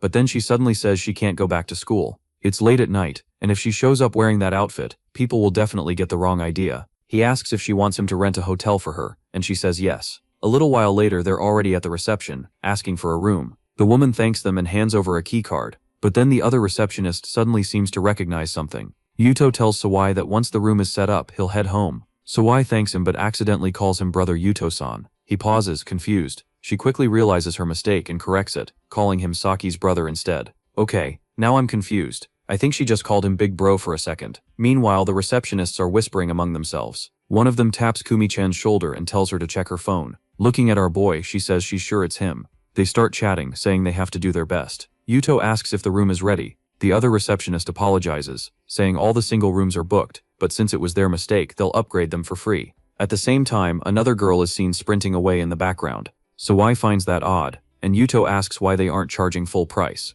The woman claims it's because the lack of rooms was their fault, and they pride themselves on professionalism. Sawai shrugs, saying that's fine, they can just show them the room. Meanwhile, at the end of the hallway, a certain playboy is smugly checking his phone. Looks like he really got the girl's number, and even convinced her to meet up. The guy knows how to play the game. In the background, he notices our dear Yuto-san. Back in the upgraded room, the whole floor seems to belong to them. Yuto and Sawai are both confused, but the hotel staff just reassures them that everything here is free for them to use. However, when Sawai opens a door, she suddenly lets out a scream. Inside the room were incredible torture tools, cruel and unsettling. Yuto turns to the hotel staff, who nonchalantly tells them not to worry. Everything is sanitized, but Yuto stares at her and bluntly says that's not the problem here. The girl just steps back and leaves, while he stands there confused. He turns to Sawai and says he's heading out, telling her to get some rest. But hold up, she grabs his arm and says there's something she needs to tell him. The camera angle suddenly shifts peculiarly, and she repeats herself. Yuto raises an eyebrow, asking what it is. Sawai then apologizes for how she handled the situation with his sister.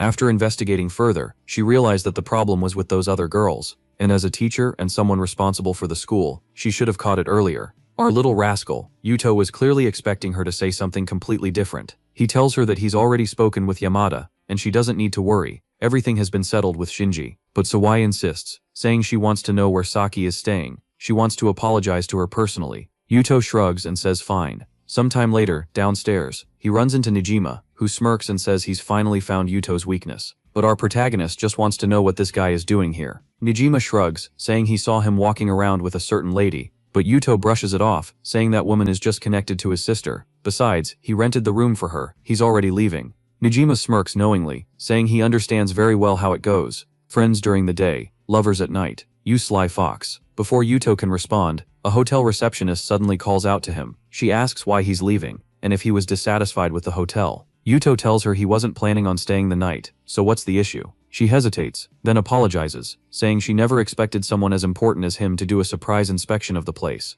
Yuto raises an eyebrow. Surprise inspection? What are you talking about?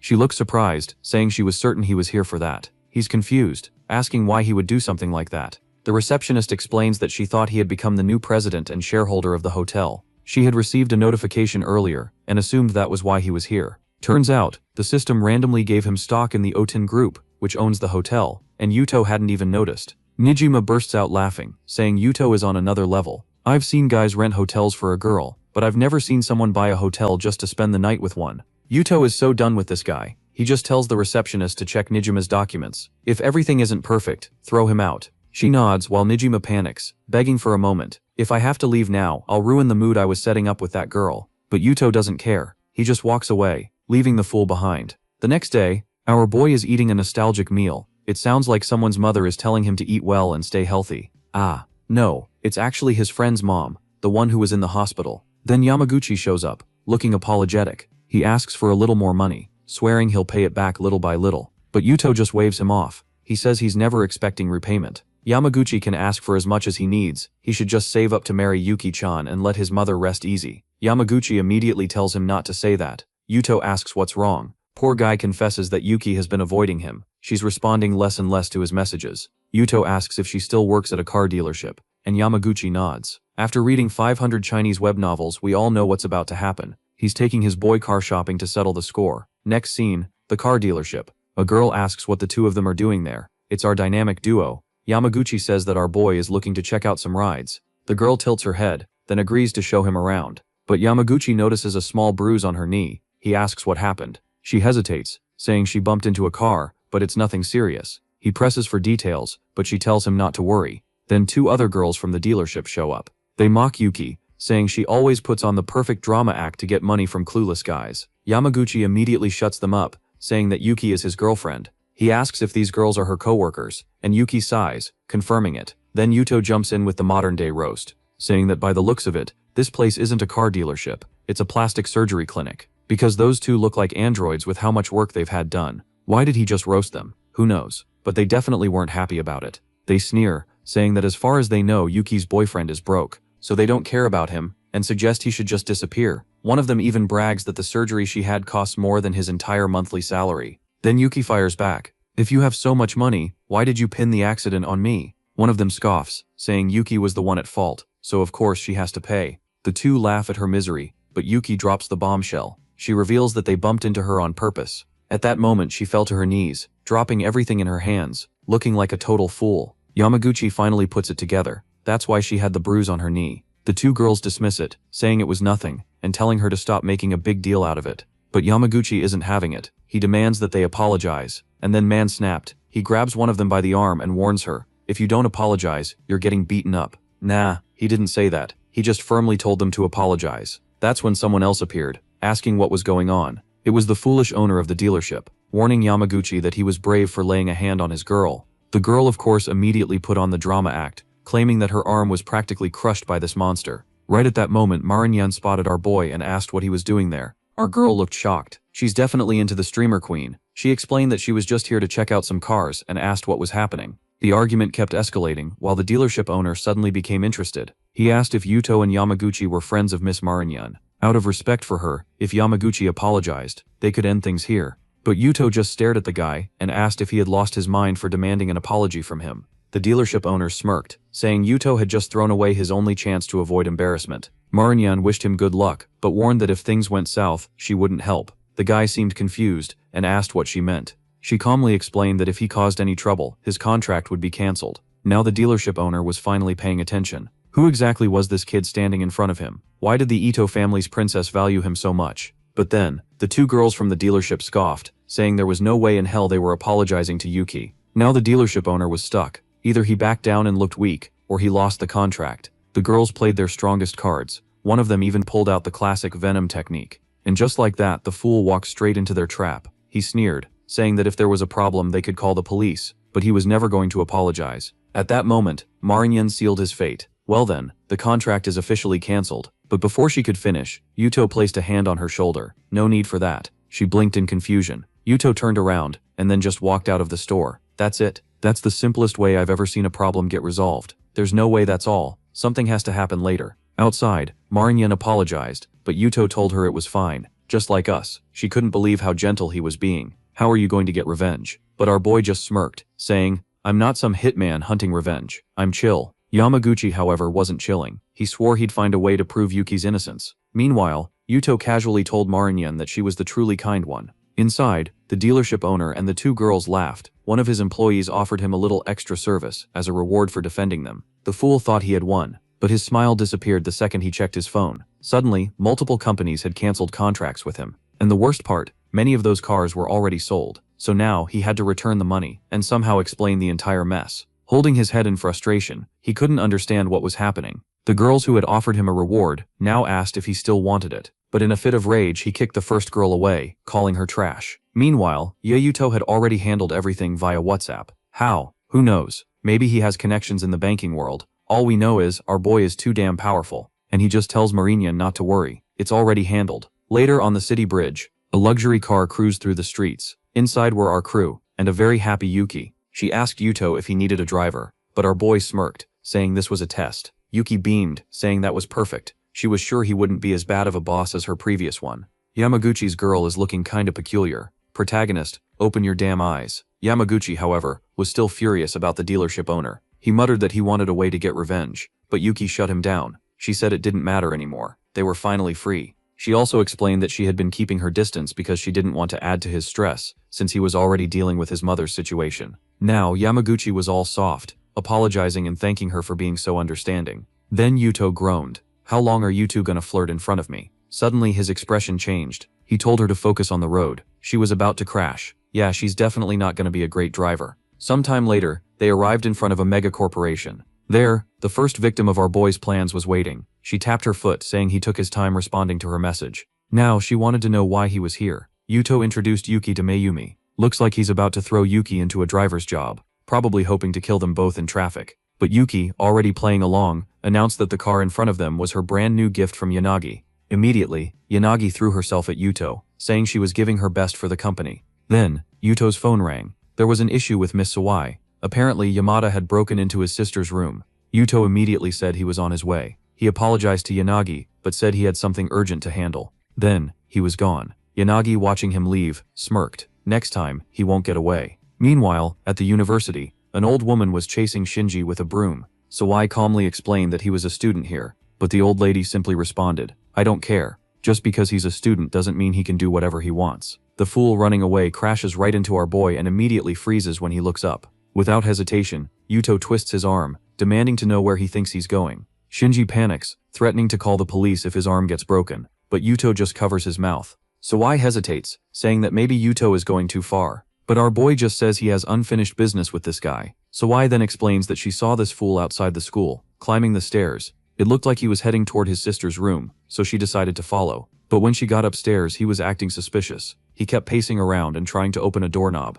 That's when she texted Yuto for help. Why didn't she just call the police? No idea. Yuto looks at the papers Shinji is holding and asks where he got them. Sawai says they were from Saki's room, room 2007. But when Yuto takes a closer look, he realizes these aren't his sister's documents. It's a project for a new energy source, and he's pretty sure it doesn't belong to Saki. Then he drops the bomb. His sister's room is actually room 29. Sawai's eyes widen in shock. She immediately apologizes for detaining Shinji, thinking he had broken into Saki's room. But now Shinji is furious. He snaps, saying he has every right to enter his sister's room, and he won't let this slide. But Yuto just drops the papers on the ground and asks, so you really think I won't say anything about you stealing stuff from Yamada's room? At that moment, Shinji flinches. Right. His full name is Yamada Shinji, and his sister is Yamada Mika. He was stealing from Mika's room. Shinji grits his teeth, insisting that his relationship with his sister is none of Yuto's business. That's a little peculiar to say the least. But before things escalate, a police officer arrives. Shinji immediately tries to report Yuto for assault.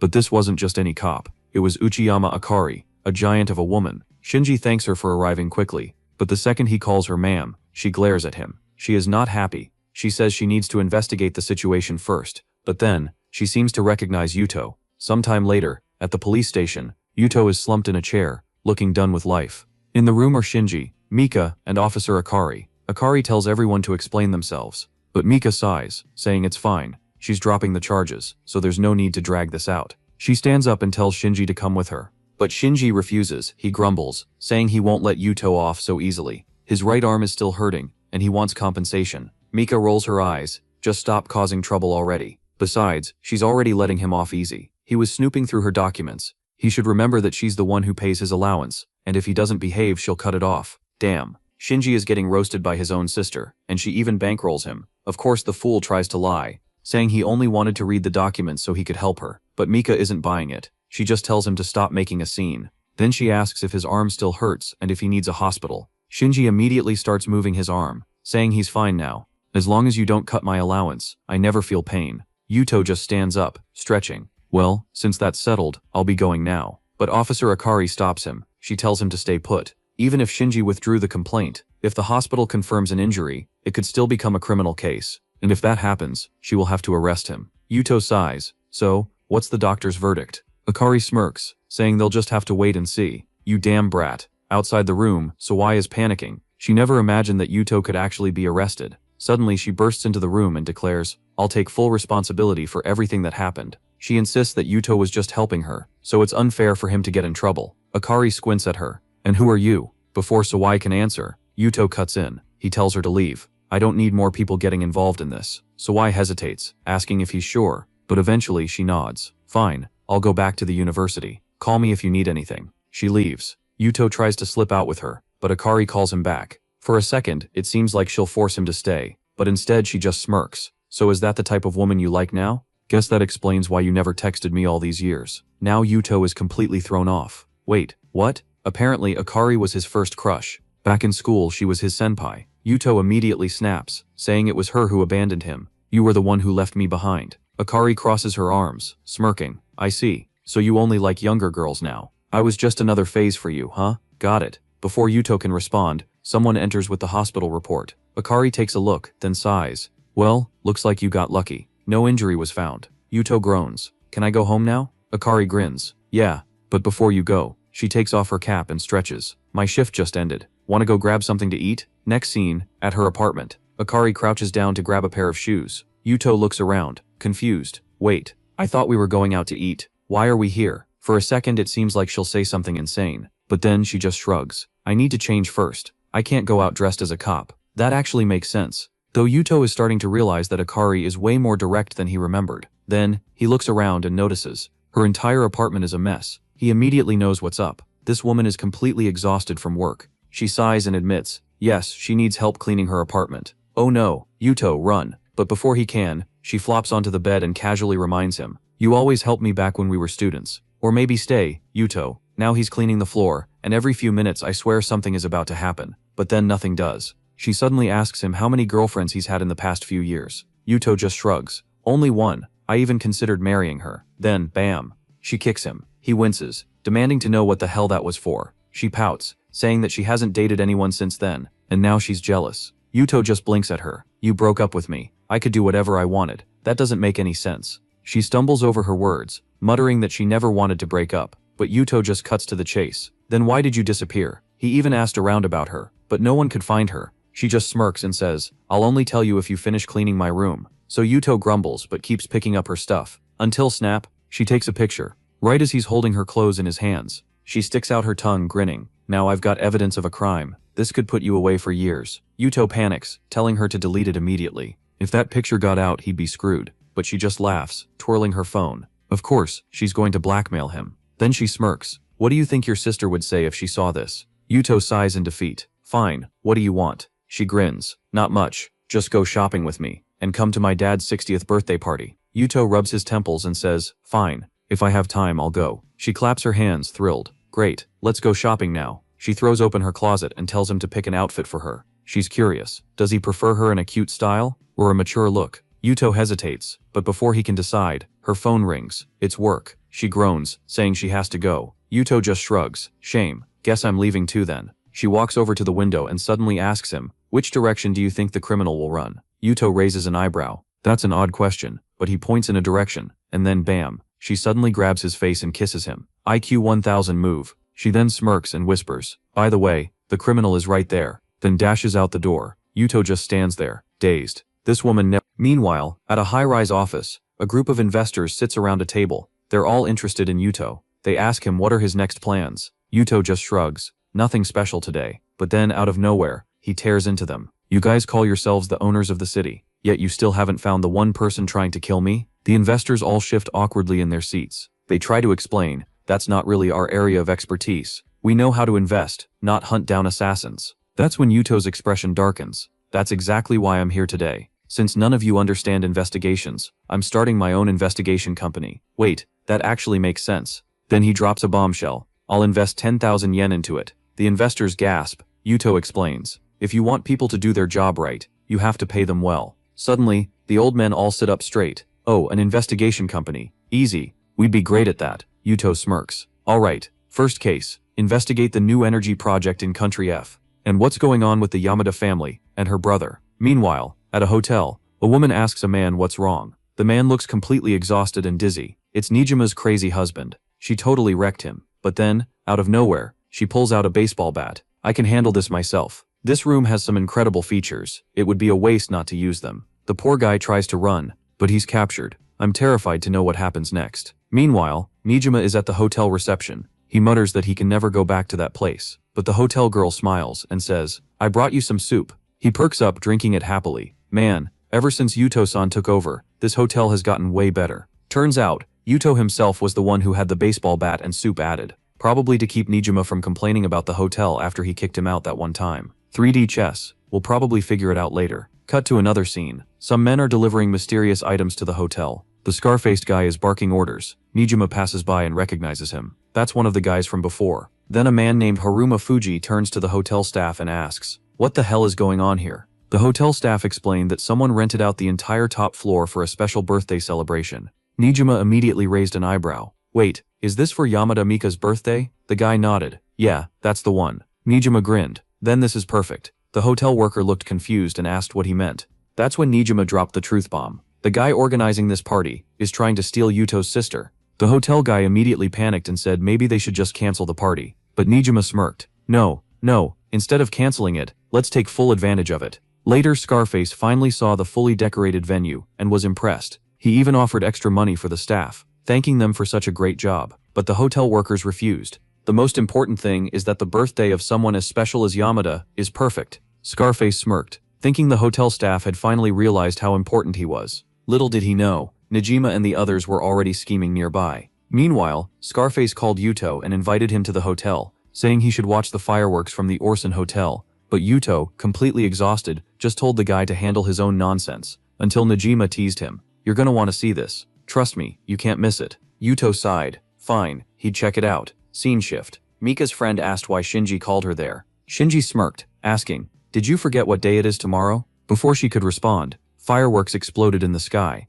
But in the middle of the display, there were strange numbers, 12, 21, 59. Mika was confused. The entire hotel audience was amazed. Then Shinji explained, once the clock strikes midnight, it'll be your birthday. You were born exactly on December 22nd, at 12 minutes and 22 seconds. The moment the date changes, you'll be older. Mika smiled, thanking him, saying he didn't have to go so far. But Shinji just shrugged. Don't misunderstand. I'm not that romantic. Hold up. This better not be romantic. She's his sister. Then Shinji smirked. Actually, none of this was my idea. Right then Scarface appeared below, holding a bouquet of flowers. This bastard was trying to steal Yuto's sister. Shinji casually told him, after the drone and fireworks show ends, go in with the bouquet. Fuji, watching from the side, said that if the plan worked, Scarface would get a big reward. Fuji then asked how much the hotel was charging for all this. While handing over the bouquet, Scarface smirked. Don't even worry about it. They said they'd charge me even less for the event. Fuji waved it off. Doesn't matter. This stuff is cheap. The most important thing is getting the girl. Scarface gritted his teeth, irritated. This Fuji bastard was always pretending to be broke, but constantly flaunting his wealth. Meanwhile, Mika asked Shinji who planned all this. Shinji smirked. They're coming now. Right on cue, Fuji stepped forward. Happy birthday, Mika. Mika was stunned to see him there. Fuji grinned, saying she'd understand soon enough. Then the hotel staff suddenly announced something. The drones are changing the message. The lights in the sky shifted. Now it read, Happy birthday, Mika. From H. Haruma Fuji. Shinji, ever the genius, squinted. Wait, that H, could it be Haruma Fuji? No shut, Shinji. But then the H changed. It turned into YM. Mika's eyes widened. Was that Yuto Matsushima? Suddenly the hotel staff began apologizing. We don't remember being paid for this part of the event. Scarface immediately realized they'd been tricked. While everyone was confused, Nijima appeared, and right then, Yuto walked in. Looking completely uninterested, he asked, Alright, why did you drag me here? Nijima grinned. Man, it was really worth staying at that crazy woman's hotel for this. Then he gestured at Yuto. Our boy got so hyped to plan Mika's birthday that he completely exhausted himself. Fuji, seething, realized it was him again. Mika, completely flustered, could barely believe it. Yuto had gone this far just for her? Meanwhile, Scarface barked at the hotel staff. You'll be punished for this nonsense. But the hotel guy calmly responded. Actually, you're the one who's mistaken. Because Yuto is our boss. Fuji, confused, sneered, "What, like he's the head of security or something?" Then the hotel guy smirked. "No, he's our largest shareholder, or more specifically, our CEO." Fuji's face went pale. The guy in the suit walks up to Mika, asking if he could celebrate the girl's birthday with just the two of them, and nobody else. He wants to use the chance to talk business. But Mika turns Fuji down, because she doesn't want to be alone with him. What really surprised him is that she wants to go over the contract terms again, something she'd already done. That's when Mika revealed she already knows about him working with her brother behind her back. Fuji got annoyed, thinking that useless guy ruined his plans trying to backpedal. Fuji insists the energy sector is the future of the economy. Sure, he'll make money. He said he'll find someone willing to work with him, leaving Mika behind, but clearly shaken once things calmed down. A guy asked Yuto if that was what he'd planned,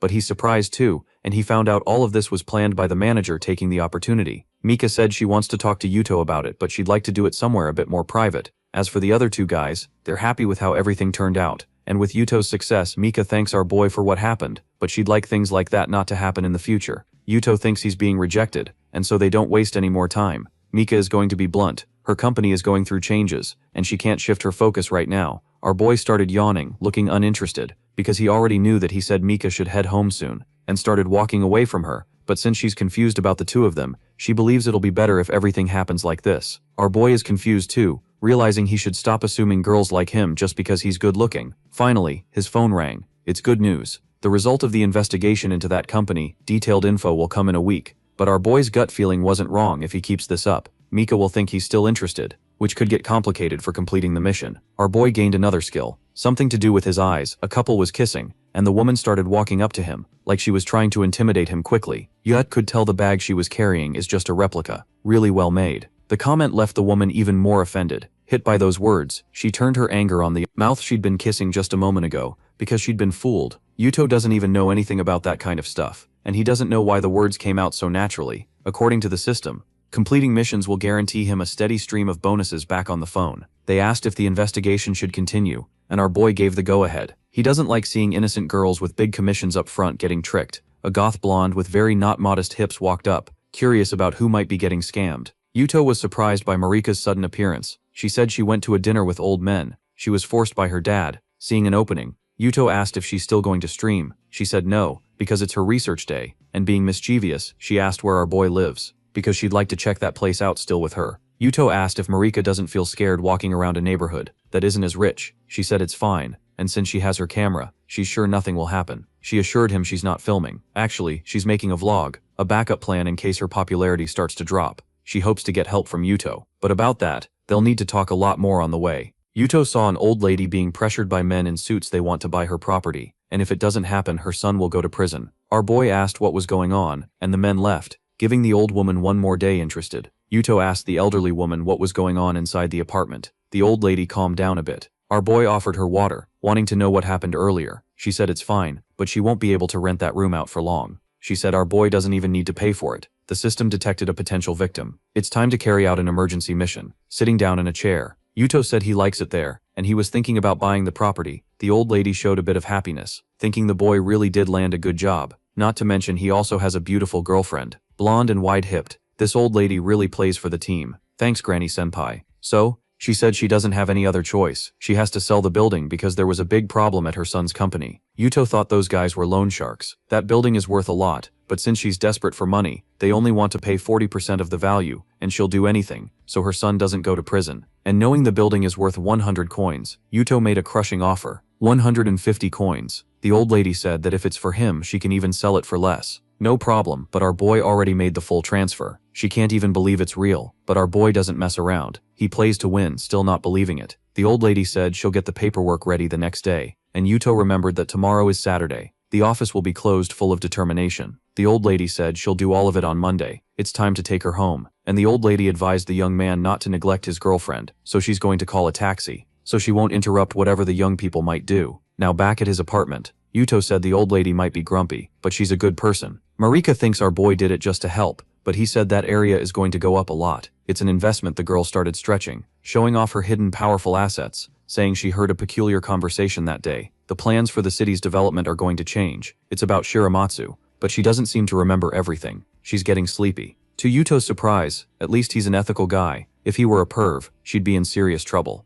Yuto got an accidental headbutt. Totally unexpected, Marika realized she'd fallen asleep and woke up with a jolt. Finally, she realized she should go back home, and she's going to call a taxi. That's when she noticed she'd lost her bracelet, and now she needs Yuto to help her find it. She got it as a gift from her mother, and if she really loses it, she'll be in big trouble before long. Our protagonist saved the day. Finding the bracelet, Marika was relieved. She doesn't know what her life would be like if she'd lost it. It would have been awful since it's so important. It'd be better if she wore it instead of holding it in her hand. Yuto said he'll put it on her. Marika got embarrassed. Said she only brought it because of dinner with her dad. She doesn't think it's pretty enough to wear, so Yuto told her to take care of it, and to keep it stored away full of joy. The girl can now go back home in the hallways of that building. Marika started sweating a lot, and breathing hard because she felt a huge urge to kiss our protagonist, and do things with him that don't belong on YouTube. It would be really inappropriate for a famous streamer like her to get involved with a fan. But then she quickly realized our protagonist isn't even her fan, and doesn't consume her content even so. She doesn't want to make the first move. She needs to hold back a little longer. Back to our protagonist. He found out through the system that bracelet isn't valuable, but he'll talk about that another day. Because he's tired and sleepy, after a lot of work, he managed to lie down in his own bed, ready to rest. That's when someone showed up at his door demanding that he open it. It was Akari, showing up late that night without any warning. Walking into our boy's apartment, she reminded him that Yuto promised to go shopping with her this weekend.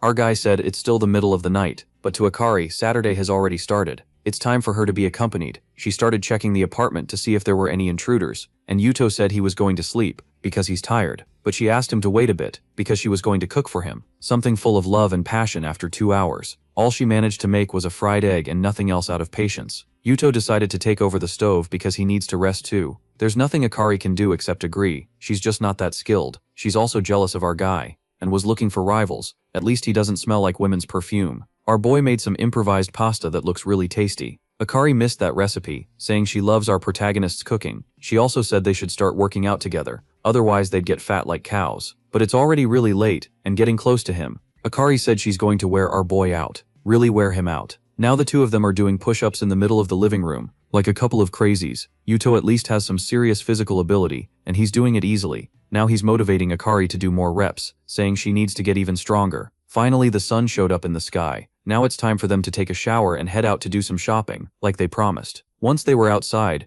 Yuto asked what the girl was going to buy for her uncle. She thought about getting a musical instrument. For him it's a hobby, and ever since he retired he doesn't really do much with his day. Before long they found a music shop. When they walked in, a saleswoman greeted them, and Akari said she was looking for saxophones. Unfortunately, they don't have soprano saxophones, because they're out of stock right now. Akari knows her dad likes classical music, and the saleswoman recommended a really special one, handmade. That one is the last one, and a new batch could take years to be made, thanks to the craftsmanship that goes into each one. Not really understanding the subject, Akari seemed convinced by that speech. Right at that moment, a powerful woman with dangerous curves walked into the store looking for the expensive saxophone, demanding it be sold to her. The saleswoman apologized, saying it had just been sold. The powerful woman got furious and flashed her black credit card, trying to intimidate her, but the saleswoman couldn't do anything about it. As a reward, she got slapped across the face by the woman, who thinks she's above everyone else. Akari got furious at that and said that kind of assault is a crime. The two women stared each other down like martial arts fighters, about to start a furious, bloody fight. A man in a suit showed up and recognized the powerful woman right away. She's Sasaki. He apologized for what happened, and ordered his employee to apologize immediately. The manager knows she's a very important customer, so he's doing everything he can to please her. Spoiled, she told him to fire the employee, and that the saxophone should be sold to her right now. Akari isn't going to just accept this, but she won't have to do anything. Now it's time for our protagonist to step in. Faced with this situation, Akari started wondering what our protagonist would do in a situation like this. The rich brat told the poor guy to stay out of it, and our boy asked if she had constipation problems. Looks like he nailed it, because the woman asked how he knew that, but she quickly said that's irrelevant, and she wants the saxophone already. Yuzo said constipation explains that woman's bad breath. You can smell it from far away. Offended, she was already ready to smash his face in. While defending himself, Yuzo told her not to try to touch him with those filthy hands. Furious and feeling superior to everyone, she demanded the boy be kicked out of the place. Her companion, a man with a horrible mustache, came over because of all the yelling. She played the victim and said she wanted to buy a saxophone for her son, but that criminal stopped her. The old man said he was going to sue our boy, but Yuzo said he'll do it first, because that disgusting woman couldn't control herself and tried to grope him. If she can't control herself around a young guy, she must be really frustrated in her personal life. While the argument goes on, the woman felt devastating cramps. Something's about to happen, and it won't be pretty. Thinking she'd gotten hurt, the old man got worried, but the woman said she needs to go to the bathroom. Yuto told them to settle this already, and the old man took his woman outside, cursing up a storm. Thanks to this bonus mission, Yuto got the reviving hand, a new skill he wants to test right away. Outside, the woman can't hold it anymore. She's losing the battle. The security guards showed up too, and because of the crowd, gossipers started gathering as well. Unfortunately, the woman can't hold it anymore. She lost her battle. In the middle of all those people, she let it out. Actually, she gave birth to the most wicked fart the universe has ever seen. The nasty, festering smell brought tears to everyone's eyes. A stench so brutal, the rich old man said he doesn't even know this farting woman. Akari felt bad about what happened, but Yuto assured her it's just the consequence of that idiot's actions back in the store. Everything went back to normal, but the manager told the saleswoman that can't happen again. The phone rings, and the manager answers the call. It's the company president, and besides being furious, he fired the man on the spot. It's not about Sasaki, the farting woman. They pissed off someone very important to that company. To understand what happened, the company president told the manager to go outside. Our boy bought the saxophone, and to calm Akari down, he said he knows people at that music company. Because of what happened, the saxophone was given as a gift, thanks to Yuto's network of contacts. That shop, which belongs to Shouta's family, was within reach. Akari also realized our boy steered things, so he wouldn't damage her reputation, because if she got caught on video doing that, it would be a huge mess now. She moves dangerously close to our boy, ready to pay him back for the kindness in a cruel, nasty way. Intimidated. Yuto said he got scared there might be a fight, because he thought Akari could arrest him. In fact, that was possible, but now they need to continue the day's schedule, which got interrupted by an emergency call. Yuto is going to have to leave now. He steps away to deal with the problems at the hotel, leaving Akari behind, determined to get our boy's seeds of life in a luxurious suite. A woman smashes her mirror, trying to understand how things ended up like that. Desperate, she's about to take her own life. The maid from that place came into the room and noticed a weird smell when she got to the bathroom. She ran into something terrifying and screamed like crazy. Yuto arrived at the hotel, worried, wanting to know if there were any fatalities, and found out the guest had a severe skin condition. The victim's husband is furious, saying it's the hotel's fault, that it's contaminated, and it ruined his wife's skin. One of the employees says that's unlikely, because the hotel's sanitation standards are some of the best in the whole galaxy. Then, trying to calm the man down, he said they'd take responsibility for what happened, if there was negligence or fault, but this guy is furious. He wants to get paid, whether there's fault or not. He said everything can be settled for 500,000, also asking them not to use the hotel's account, so the transaction wouldn't look fraudulent. Better to use a personal account. The employee is just about to do it, but our protagonist stopped him at the last second for the employee. That's fine, because that way they'd avoid something even bigger once the transfer was made. The employee said there's nothing else to do, and if that man insists, they'll call the police now that he got his money. The thug walked out of that hotel all happy. The protagonist thought the amount was weird, because it was small for a hassle like that. Right then, an employee with a scar on his face came up. Yuto seems to recognize him, and the employee said they should have a quick talk now that supposed thug's boss liked the hotel, and would like to buy it. For 5 coins, the hotel employee realized that was an extremely insulting offer. Then the thug showed a small package and said he'd tell the authorities they're involved in trafficking forbidden stuff through the system. Yuto realized that sample is real, so he decided to take the lead and report it first. The thug said when the police arrive he'll say everyone there is in on it, and that the manager takes bribes to back it all up. He has the manager's bank details, which they got from that little act earlier. The thug is waiting for the protagonist's answer, whether he'll hand over the hotel, or if he wants to keep having problems. According to the punk,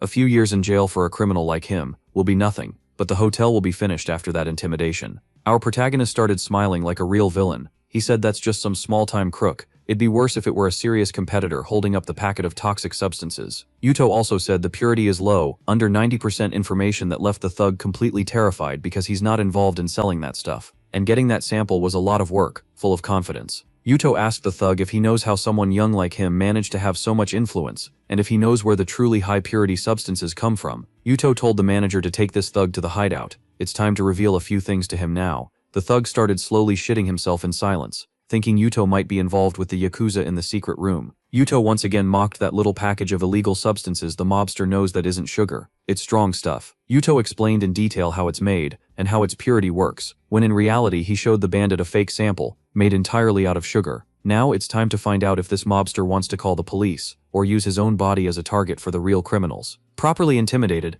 the asshole realized he's standing in front of someone who probably has the city's underworld in his hands on his knees. He apologized, saying he only did it because he'd been given orders. He was paying off a debt to his superior. He wants another chance, and offered to become Yuto's subordinate. Our boy knows this isn't real remorse, it's just that thug has no other choice. A pretty pathetic situation, our boy said as he lights up a Cuban cigar. The mobster said he's willing to cut off a finger to prove loyalty, or even his own foot. Yuto stopped that from happening, saying kids shouldn't play with knives, which freaked the thug out, because he hadn't even seen him move. What Yuto really wants is the thugs' cooperation, so they can expose the real mastermind behind these plans. Yuto told the manager to shut the hotel down for the next week, and compensate the guests, as well as the employees since he's being threatened by someone. It'll make it look like their plan worked. Seeing the kid's strategy, the manager started getting excited. Even the mobster wanted to work there, and our boy told him to pass probation first, wanting to look good. The mobster handed over more info about Fuji's interest in the Yamada family. Looks like he wants to take control of that family. They're on the decline, looking for an opening, and Fuji knows that very well. His biggest target is the family's heiress. Knowing that Yuto told the punk to talk to Fuji, and soon he'd get more instructions. Also, they need to know who sold those substances. Yuto will handle that actually. He'll tell Akari everything now. We're taken to Ryoka Fuso, where there's a beautiful woman. The punk told what happened at the hotel, and Fuji seems to like the news. The 50 cent offer worked out. I don't know if it's a translation mistake, but I don't know if that's a little or basically nothing. I just know it's 50 something. Fuji wants the girl to sign the contract, guaranteeing she'll receive lots of dividends from it. She's not worried about that, but about the other contract clauses, Fuji said he has a room for her, and said the girl can do it there. More calmly before she kept reading, she got a message on her phone, and it seems really important that made her leave the meeting, because something urgent just happened. Fuji was disappointed, and said he'd go with her, besides being ignored. The contract wasn't signed, which makes him extremely pissed off. Inside a car, a woman apologized for the sudden visit to Miss Yamada. She's Mayumi, president of the investment company. They're very important clients for that company, and the girl's father had made a special request to them, and now the report is ready, and the girl should take a look at it. Mika realized the tech company is a front, and asked where Mayumi got those documents. It even made the news. Mika can check for herself if she wants. Also, another company is involved in this, and Mika already got in touch with them. Getting out of the car, she thanked her for the help, because that information is extremely valuable. Our protagonist watched all of this.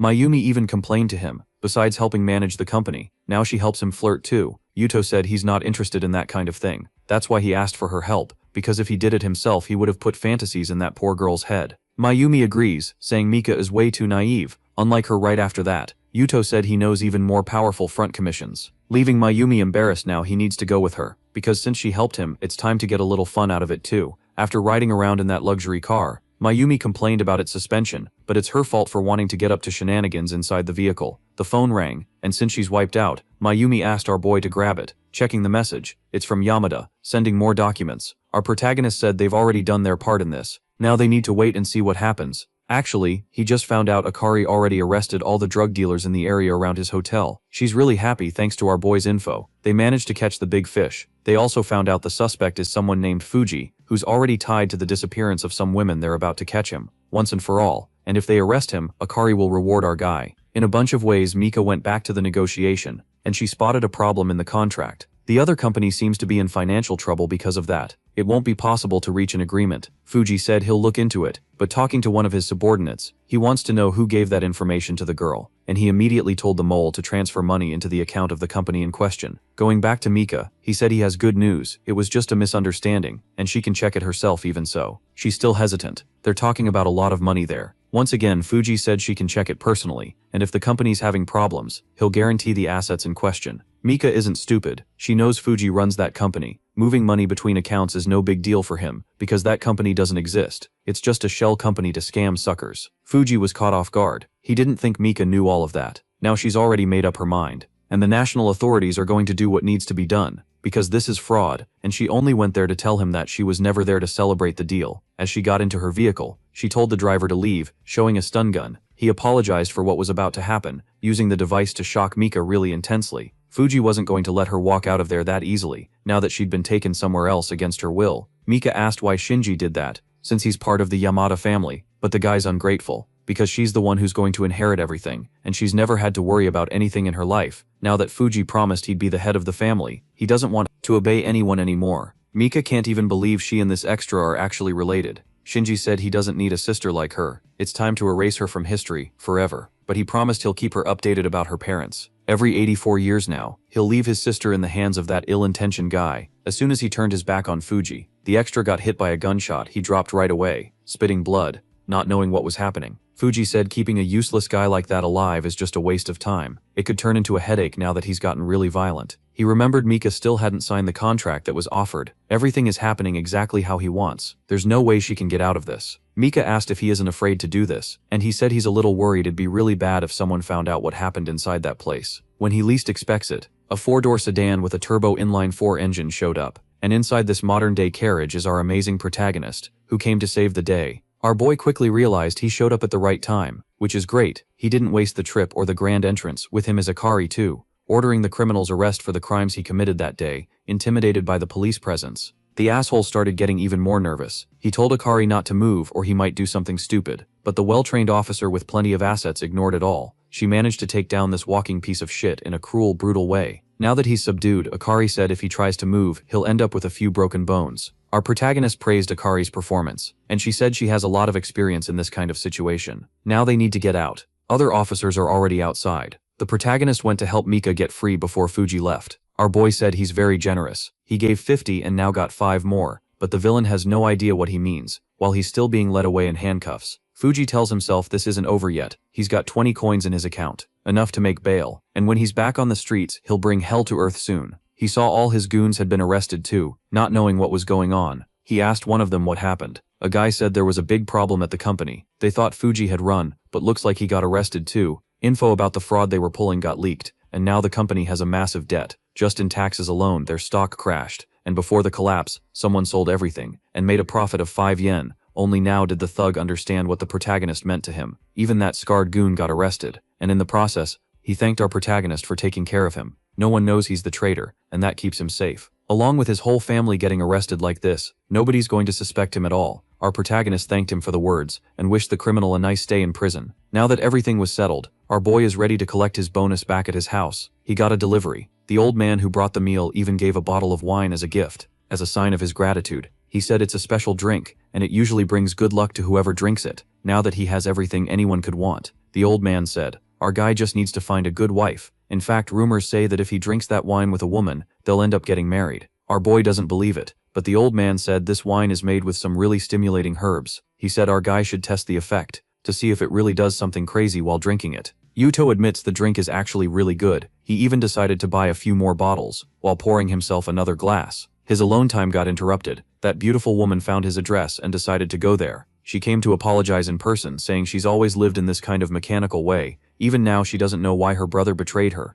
and maybe she was the one to blame for all of it. Not knowing why she was opening up like that, Mika says our guy is different. He protected her like a knight. She did a quick search and found out her father never hired a consulting company. It was all Yuto's doing, even with him trying to dodge it. Mika said she's going to try to live like a normal person, being more honest about her feelings from now on without thinking twice. She goes after our protagonist with her secret techniques. Then, like a true number 2, she said if he doesn't accept her feelings, that's fine. Before leaving, she started turning really red, and our boy asked if she was okay, but she doesn't know what this weird reaction is either. For no obvious reason, she feels like using all her weapons against our boy and starting a fierce fight, kicking off a huge bloodbath. Totally confused, Yuto realized it was the wine's fault. The amount that was still on his lips, he doesn't have much time to think, because the fight is coming at him like a runaway train right now. The only thing Mika wants is to be a woman full-time, but using all his defensive ability, Yuto pushes her away from him. That leaves Mika really confused, and the guy says he ended up getting a little drunk after being rejected. Mika left embarrassed, apologizing for what had happened. She left in such a hurry that she almost bumped into a citizen who was in the hallway of that building. Our protagonist's friend shared what he'd seen. Mika didn't look very happy, taking advantage of the fact that his fingers were in the door. Yuto slammed it shut, then he let his friend in, and the guy said he came there to celebrate too. Now that Fuji is out of the picture, they really should start celebrating. Now the two of them are talking about an auction, and 30% of whatever gets raised will be donated to charity. Our boy's friend isn't even a good Samaritan, but he likes getting a tax break, so charity it is. Not to mention that at an event like that, lots of pretty women will be hunting, and he'd love to become a victim among them. Is Shinozuka, a well-known celebrity, but our protagonist thinks she's a totally normal woman. Our guy's friend is a huge fan of hers, because he really liked her acting in some works. Since she's been inactive for a while, he thought she'd retired. He didn't expect to see her in a place like that. Shinozuka walked up to Yuto and said he still talks about people behind their backs, and from far away she recognized that distinctive voice, because it's unforgettable. Our boy's friend is now completely speechless. Before long he introduced himself to her, but then he asked if our protagonist doesn't get tired of flirting, and Yuto said they just went to the same school, and it was nothing more than that. His friend got confused, because he'd never heard stories about that time she transferred in, and he was assigned to show her around the school. Shinozuka said all the guys wanted to do that,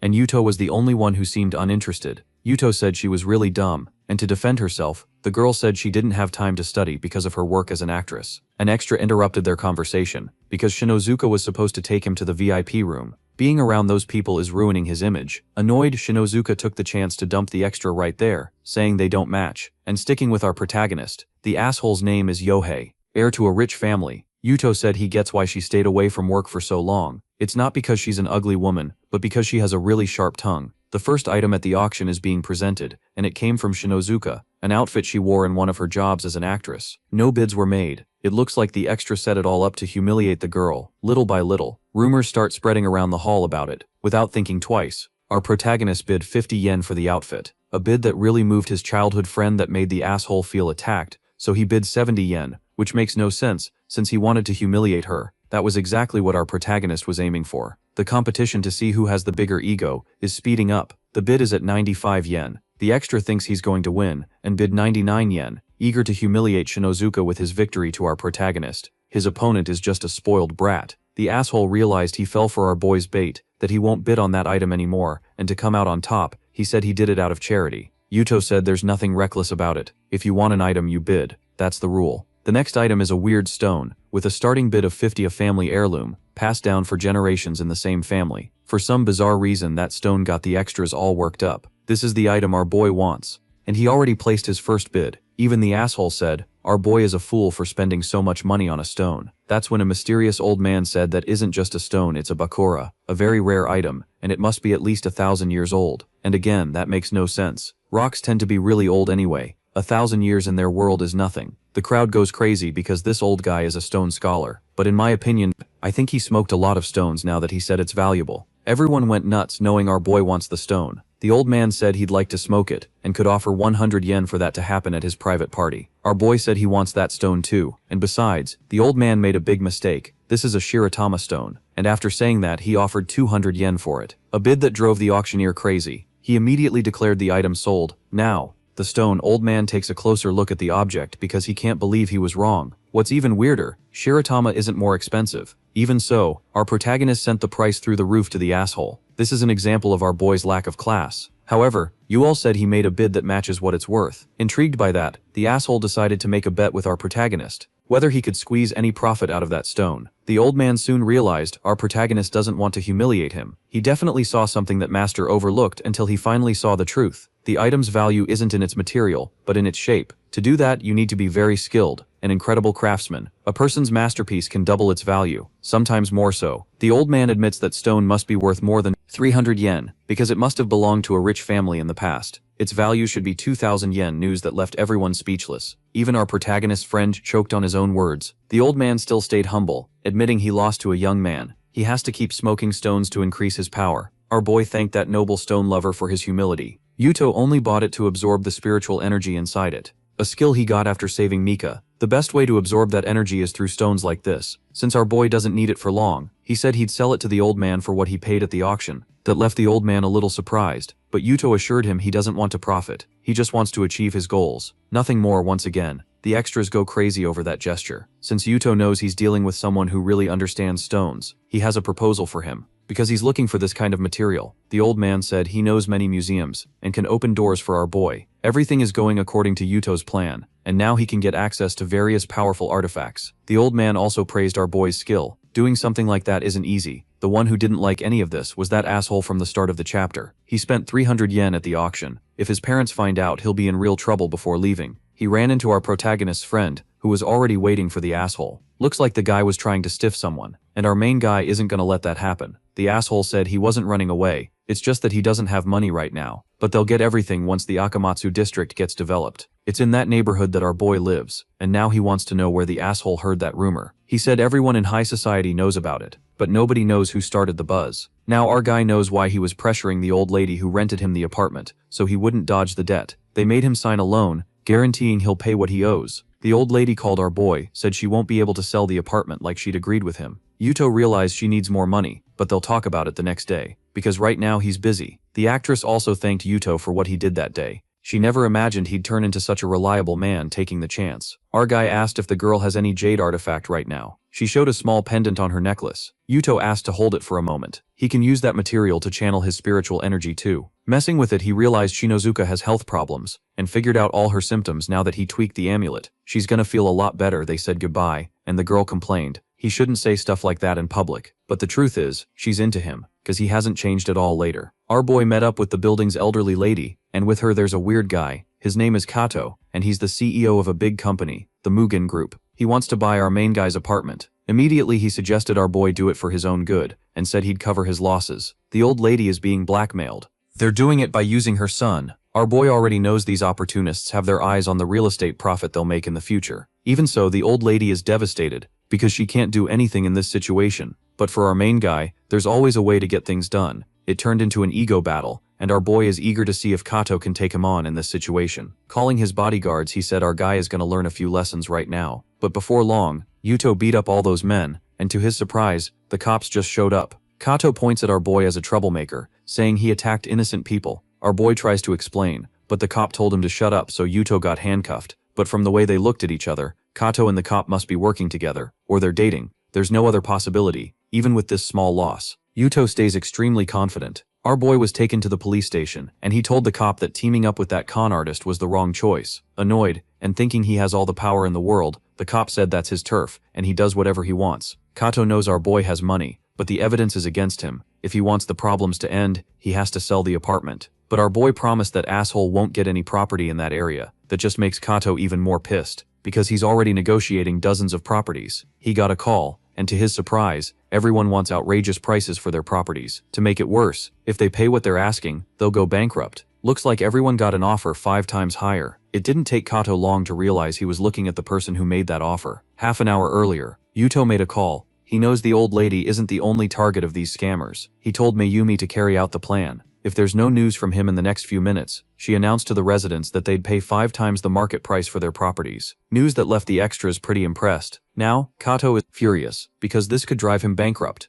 Yuto said he doesn't care about that, because it's not his problem. Kato can wipe his own ass if he wants. Right then, a fat guy walked in, and from the looks of it, he's the mayor. He's pissed at Kato, who hasn't managed to buy a single house so far. The bad guy tries to justify himself, claiming it's all our boy's fault. The main guy recognized the mayor, who keeps showing up in the newspaper, but the fat guy doesn't even know who our boy is. Finding out he's just a newbie in this business, he got even more furious at his lackey, in a taunting way. Yuto said the mayor will get several years in prison if the police find out about that scheme. Not scared by the threat, the fatso grabbed the cop's gun to threaten our boy, saying he doesn't have proof of anything. One of the mayor's goons said the room is sealed off. Nobody can leave using fear. The fat guy tries to force our boy to sell the apartment. Meanwhile, Yuto quickly recognized the glasses-wearing goon. This is the proof he needs since there's no security camera there. Yuto can show his power, snapping the handcuffs like they're paper. Now he's going to show the extras what real pain and suffering looks like. With everyone beaten, Yuto grabbed the mayor's phone to mess around for a bit, which terrified the fatso. He even had the nerve to try to threaten our boy, but it didn't work. Curious about what Yuto was doing, the fat guy found out he's watching a live stream outside. A few goons are worried by how quiet it's gotten. The fat guy said he was the victim of an attack and started calling for help. Then the cop came in and subdued our protagonist. Sure, he'd won. The mayor said it's all over for our protagonist. But the police chief just arrived, and he looks like he's got a lot of questions right now. Now slowly crapping himself from fear, the mayor tries to say it's all a misunderstanding, but they already have proof this fat guy is just a corrupt man with no dignity. That bald guy who works for him got caught trying to intimidate the elderly woman, who's a friend of our protagonist. To make it even worse, our boy has more proof in his hands. The mayor's own phone, showing the money he took illegally on the defensive. He gets really pissed, saying our protagonist is accusing him without solid proof. However, what he has is an extremely damning recording. The girl in that room is a streamer, and she has proof of the threats that were made. Thanks to all that, the streamer is feeling pretty useful earlier. Yuto got in touch with Marika to nail down all the details of the plan, which was totally foolproof. The fat corrupt mayor was successfully captured. He tried to launder money through antiques, but since Yuto knows that field too, he knows the mayor was buying fake pieces. Accusations so serious that even the criminals are now turning on each other. With all this evidence being presented, the police chief is going to lead the investigation now, while being arrested. The fat guy still tries to say all the city's progress was thanks to his chubby little hands and fingers that look like bread rolls. After all that, Yuto thanked Marika, who was key to everything that happened. Without her, he'd have been in big trouble. The girl even asked him to save her phone number, so she wouldn't have to be contacted through her streams. They were soon interrupted by a man who found an object on the ground and decided to ask if it belonged to either of them. Marika immediately recognized the small piece that looks valuable, the man said, and Marika realized she should be more careful. A woman in costume walked up to them, recognizing Takara right away. He got embarrassed. She'd been watching him for a while, running her hand across his forehead. She said the guy is really sweaty because of the heat that day, figuring he might be thirsty. She offered to buy some water. Takara can't even believe a girl that beautiful is his fan. Our protagonist looks at the situation very coolly, because this guy is about to go out with a girl he met on the internet, giving him some solid advice. He told him to be careful, because not everything is what it seems. Takara said he'd never be fooled, because he's a good judge of people. Poor guy, classic line from someone who usually ends up the victim. Finally, the girl came back with some drinks. She's already eager to take Takara somewhere more private, and even Yuto realized a fierce fight might happen soon. The system told Yuto the beginner missions were completed. It's time to get more serious. When it was time to pick the difficulty, our boy was rational and humble. He chose to start with easier stuff. Marika watches him, not understanding that hand gesturing at empty air, and soon noticed Takara left with someone, and she's still alone, feeling a mix of frustration and anger. She deliberately bumped into Yuto, saying men are all the same because of that. Yuto chose the hardest difficulty. He has to recruit 3 elite talents, take his company to the highest level in a month. If he fails, he'll have urinary incontinence. Yuto was really bothered by that, and not knowing the real reason he was bothered, Marika started apologizing, devastated that shove caused a crushing psychological blow to our boy. But his panic will have to wait. That old stone appraiser got in touch with him to talk about stones, something Yuto cares about, since more power will always be necessary for his journey going to a museum. The old man recommended. He found a really ancient stone from a very, very long time ago. The two have a quick talk about how that stone that looks like a big lump was made, especially the flower drawings on it, going to the old man. Our boy asked for one more favor, quietly thinking about that request. The old man said they need to be careful. One mistake could ruin a lifetime of work. Even so, he trusts the protagonist's character, and he's willing to take that risk, joining his company since they need more professionals. Yuto told the old man to recommend people, but that can be tricky. Money doesn't buy everything. Getting to an important topic, the old man asked if our boy already has a relic seller's license, which left Yuto completely shocked, because he has no idea what that even is. Later, Yuto realized he almost messed everything up. He can't lose this old man no matter what. He doesn't want to be stuck with a urinary catheter for the rest of his life. Continuing on his way, Yuto saw a small crowd of people who were trashing a streamer. He went to the manager to ask what was going on.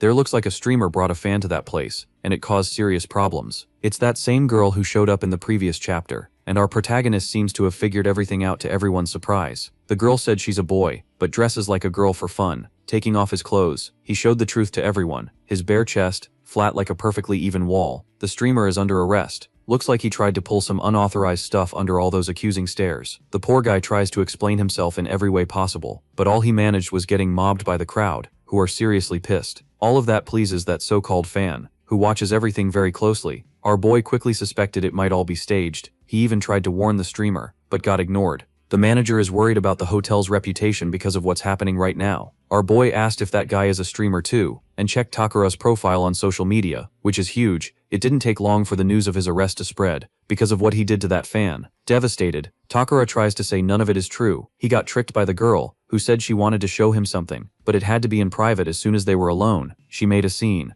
saying she was being attacked in seconds. He was already the target of the public's rage. Desperate, Takara tried to run, but the guards are ready to chase him, but the one who ended up stopping it was our protagonist. Takara realized our boy tried to warn him about the risks, and he was an idiot for ignoring his advice, taking the opportunity. Yuto said that if Takara joins him, he could help him. Takara is begging for the security cameras to be checked, so his innocence can be proven, but there aren't any devices like that inside the rooms, and around him, people are still furious. The one taking advantage of this situation is the lying fan, who's flawlessly playing the victim. The manager is going to talk to her on behalf of the hotel, saying he's sorry about what happened, and they're going to put her with a specialist until the police arrive to sort this out. The girl said she doesn't want to make such a big fuss, but she got cut off mid-sentence, because this is a serious matter, because last month, something like this happened at the hotel, a fake crime, and they demanded financial compensation. In a criminal way, the woman seems to have figured everything out, saying that Kimura is a former employee, and now makes false crime accusations. So, faced with the accusations, the woman exposing the imposter started showing fake documents he already used once before. Now everyone wants this person to explain himself.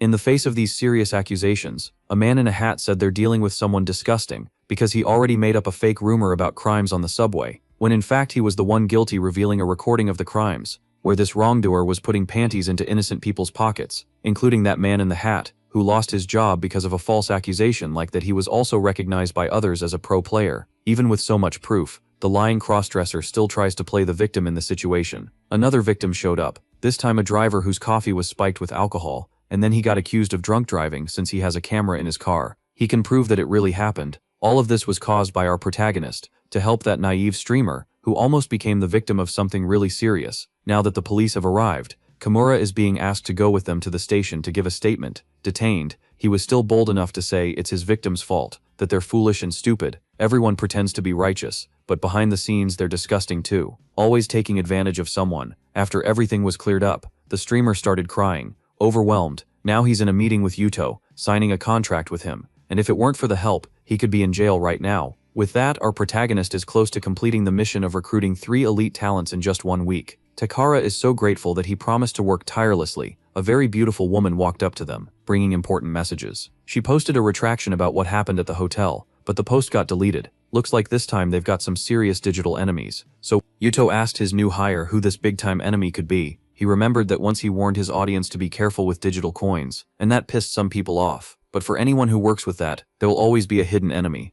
Takara promised to be more careful, and our boy wants him to work with digital trading. That made the boy a little worried, wanting to know if he's really going to sell real products or if it's a scam. Yuto said seriously that everything is a scam, and that there's no streamer who promotes anything legit that scared Takara, because he has ethical limits, and he'd never do something like that. And Yuto, in a threatening tone, said the boy needs to pay his debt after that big scare. Our protagonist laughed a lot about the situation at the competitor's headquarters. A mustached man watches the broadcast. A Ming Dynasty vase is being auctioned, and the mustached man got furious when he saw Takara is still working like normal, so he decided to complain to his goons, who can't even do something simple like push someone out of business. They said there's someone powerful protecting Takara, and that makes everything harder. The mustached man found out this is being done by a new company in the market, and that they're growing really fast. The antiques sector used to belong to them, and the presence of a new competitor is worrying. It's time to show them who's boss now. The mustached man is going to give detailed instructions on what needs to be done the next day. Our boy strolls through the antiques market, accompanied by yet another beauty who'd like to have his baby. He made it clear that it's not a date. She's the one who wanted to keep him company, because he got tickets to a show through that old man who knows about rare stones, so he went there hoping to find some treasure. Finding a vase, the girl asked if it's from the Ming Dynasty, but Yuto assured her it's just a replica. She picked up another item, and once again Yuto says it's a replica, and that it should be illegal to sell that stuff. Even the jade necklace the girl picked up is fake, it's just a glass stone. Even so, the girl is enjoying the walk as much as possible in the protagonist's company until Yuto saw a vendor sitting on the ground, and he showed interest in the piece of wood he's selling, full of confidence. The vendor said it's a genuine fragment of rosewood, and that it's worth 1 yen and 80 sen. Even our boy's intern could tell that was a treasure for 80 sen. Our protagonist is willing to take this item. A negotiation starts between them. Our boy is really interested through the system. He found out that this piece of wood is even older, and therefore much more valuable than what was claimed thanks to the difficulty he chose. The system granted crafting and making knowledge beyond reach. The intern is now driven to find a treasure at that fair too. Before long, with the help of a knife, our boy changed the shape of that piece of wood. An old man saw it, and was impressed, so he decided to ask if he could take a look at that piece too. Before long, he recognized the value of the piece, and asked for it to be sold to him, but our boy refused right away. The intern is already frustrated. She didn't find any treasure, so she snatched the rare pipe from our protagonist's hands, but what she really wants is something else. The great Yuto, until that same old man started coming over, out of breath, along with a few men, and they won't let our boy leave that easily. The old man introduced himself. His name is Nagano, and he's a well-known enthusiast in that region, and of ancient relics. As for the pipe, it's not an item for young people, so he asked for it to be sold to him. Once again, Yuto refuses the offer, grabbing the boy by the shoulder. Nagano asked if he can't sell the item because he got it illegally. It's time for the police to investigate where that came from. And Yuto realized he's being accused of having stolen something. The old man asked some random guy what he thinks about it. He admitted the situation is delicate, and Nagano wants, no matter what, to get the pipe, and it's unusual for a young guy to have something that valuable in his possession. It could be a national treasure that was stolen. Thing is, the old man is really trying to intimidate our boy, saying the government could even confiscate that item if necessary, thinking he'll get what he wants. The old man told our boy to just sell the pipe already, and avoid trouble. The intern told him to shut up and stop accusing people of committing crimes without any proof. With the bald guy, who looks like a government man, the old man said they need to evaluate the case immediately, pissed off about that. The intern said she's going to film everything, and our boy pulled out his small knife, saying he'll show his technique to all of them. The old man nearly shit himself in fear, because he thought he was about to be the victim of a crime. Everyone gets worried, and our protagonist started moving vigorously, scared shitless. The old man panics, while Yuto tells him not to move, or he'll end up getting hurt without realizing it. The old man's clothes were carved with rose engravings to Yuto. It looked really beautiful. And the locals started filming and taking pictures, dangerously, furious, almost having a stroke. The old man promised our boy would be punished for this humiliation. Yuto looks down on the old man, who calls himself a collector, but doesn't even know what he's wearing now. And the bald guy realized that was the old school line work, from old masters, something only an old master would know how to do. That repetition of words made the bald guy even balder to make everything worse. The work is flawless. Knowing Yuto is a real master, the bald guy bowed to him, introduced himself, saying he comes from an important family of appraisers. Even with that much politeness, Yuto refused to introduce himself, since he'd been accused of something disgraceful. Now it's the old man who's speechless, because the bald guy, who's his informant, said our boy is a rare master with a far superior technique. Proof of that is an artifact that was restored and sold for over 200 million, made in the style our boy masters. The bald guy tried to be an apprentice in the school of that style, but he didn't have the talent. He must be powerful too. And if he wants to finish both of them off right now, it shouldn't be challenging at all. Now that he knows Yuto is a powerful person, the old man comes up to him all remorseful, apologizing. He said he'll take great care of that shirt that was carved with the knife, because it's a gift, but his presence only makes the intern and our protagonist even more uncomfortable. But since the shirt was made, Yuto asked the old man to say it was a gift from the Mitch company. Walking away from them, the intern asked how our boy learned that, and Yuto said he's self-taught, but she's got a very vivid imagination, and believes our boy learned to do that to cut women's clothes. Yuto said he would never do something like that, but the intern has reasons to doubt it. She said she studied criminal psychology, and believes there are urges that can't be contained, and that if one day he needs to let it out, she'd be willing to make that sacrifice. Yuto ignored her completely, saying that's nonsense. Now he'd like to buy something at the convenience store. Back to the jealous competitors. One of the mustached man's goons brings news. The plan is already in motion, but it's risky, because the Mayall group has a lot of money, and according to the mustached man, the Rosui and Iori schools have no ties to them, and for anyone who doesn't know, those are the schools of the line work our boy now masters. Because of that, the little mustache guy believes he's going to show our protagonist what happens to competitors in this industry. Back with Takara, our boy wants to know how sales are doing, which freaked the guy out, because he swore that conversation they had about it was just a joke. Even so, he keeps receiving donations every day, from someone who thanks the Mayall group. Takara was interrupted by a man, who accused him of selling fake vases on his streams. The streamer takes responsibility, and said the vase was cheap, but that man said his daughter suffered a lot because of it, because of the mercury that was in the vase. The man's daughter ended up developing cancer, for God's sake. Now the author went too far, forced it with violence. Takara says it's a misunderstanding, but the man insists, saying he even got reports from reliable labs. All of this is heartbreaking, since his daughter is only 2 years old, and she's already doomed with such a serious accusation. Yuto started reading the documents. That man presented a protest, is happening in the streets, against companies that are abusive. The manager talks to our protagonist about what they should do in a situation like this, which is serious. But Yuto wants as many people there as possible, until the guy with the little mustache decided to make his entrance. He introduces himself as the leader of the Hoshino group, which carries his name, and said he's going to take care of this. He said the antiques industry is sacred, but some selfish people want to destroy it forever. The May group doesn't even care about children's lives, but Hoshino assured everyone he's a different kind of corporate guy. He likes profit,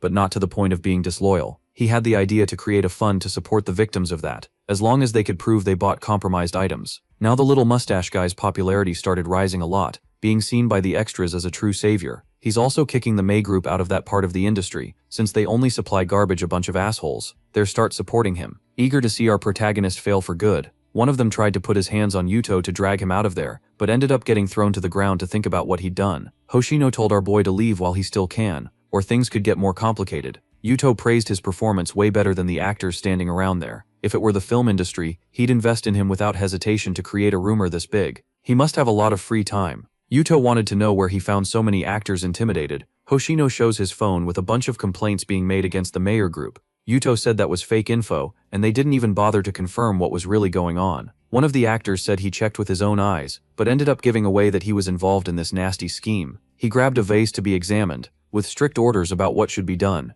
Even in the middle of all this chaos, the police ended up showing up to solve the problem. Hoshino obviously got really worried. He wasn't counting on that. A cop has evidence of one of those men bribing an employee to put in more mercury than he was supposed to at that moment. It was revealed that only one vase was made that way. The others followed the legal guidelines. The employee who did it apologized to the police, and he's only getting off this time because he was forced. It was all planned by our protagonist, who plays chess in the 5th dimension, using his 8th sense. As for that guy who walked around for so long with the mercury vase, he should take care of his own health. Our protagonist said right after getting the warning. The extra's arm started getting really dark now. He turned his fury on Hoshino, who said nothing was going to happen to him. All of this while the police tell him to go down to the station. Hoshino told his henchmen not to get too worked up, they'll figure it out. Meanwhile, Takara's broadcast is getting more and more popular with that old market guy showed up, because he managed to find our protagonist this time. Nagano is bringing gifts, very valuable pearls, as a way to make up for his past. He saw Hoshino was there too, and apologized for gifting the pearls he had bought from him.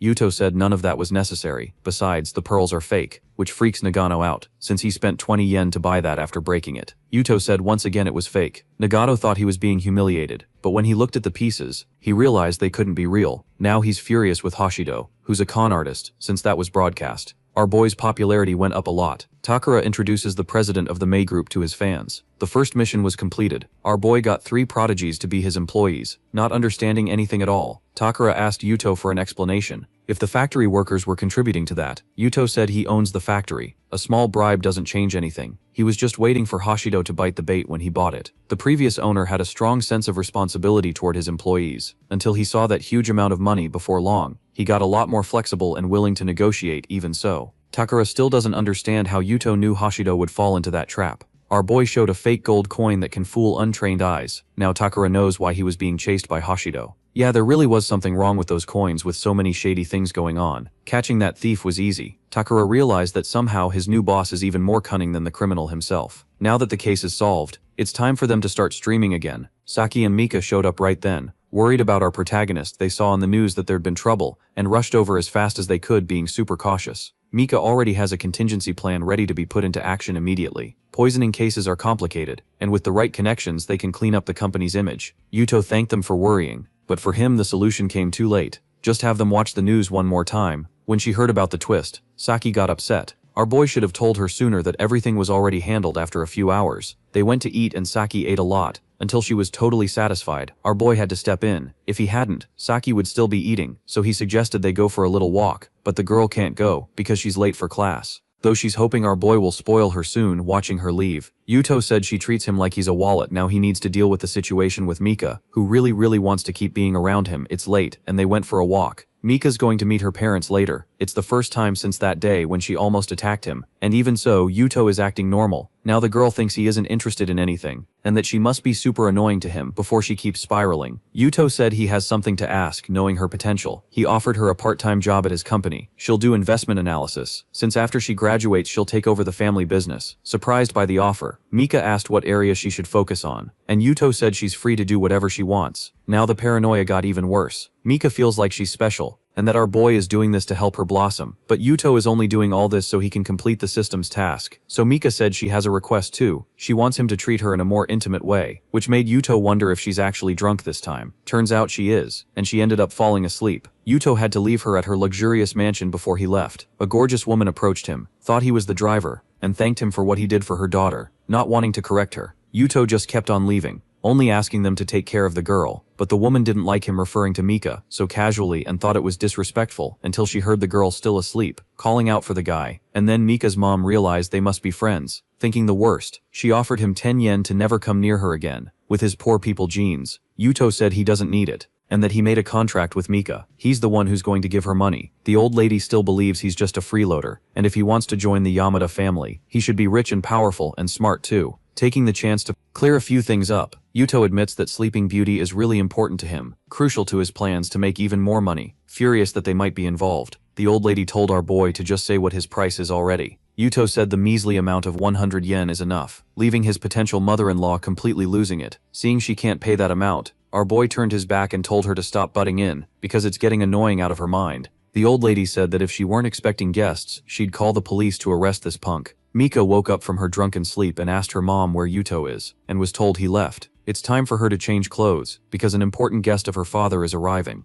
If that day's negotiation goes well, their family's future will be secured. A few minutes later, the visitor arrived. They treat Rokujo very politely, but he asks them to relax a bit. The Yamada leader insists on being overly respectful, since they've worked together at the company itself. Rokujo remembered that he had to leave the Yamada group after his project was rejected, and he found someone who truly changed his life. Information that's confirmed by Nico, his virtual assistant dressed like an idol. She even changed her virtual outfit. She did it to match her creator's mood, who definitely doesn't seem like a normal person. He's the type who likes getting his fix from characters that don't exist. It's no surprise the Yamada group family looks down on him. I would too, but this kind of craziness makes money. The Nico project is super popular now, and that's the real reason this meeting is happening. Mr.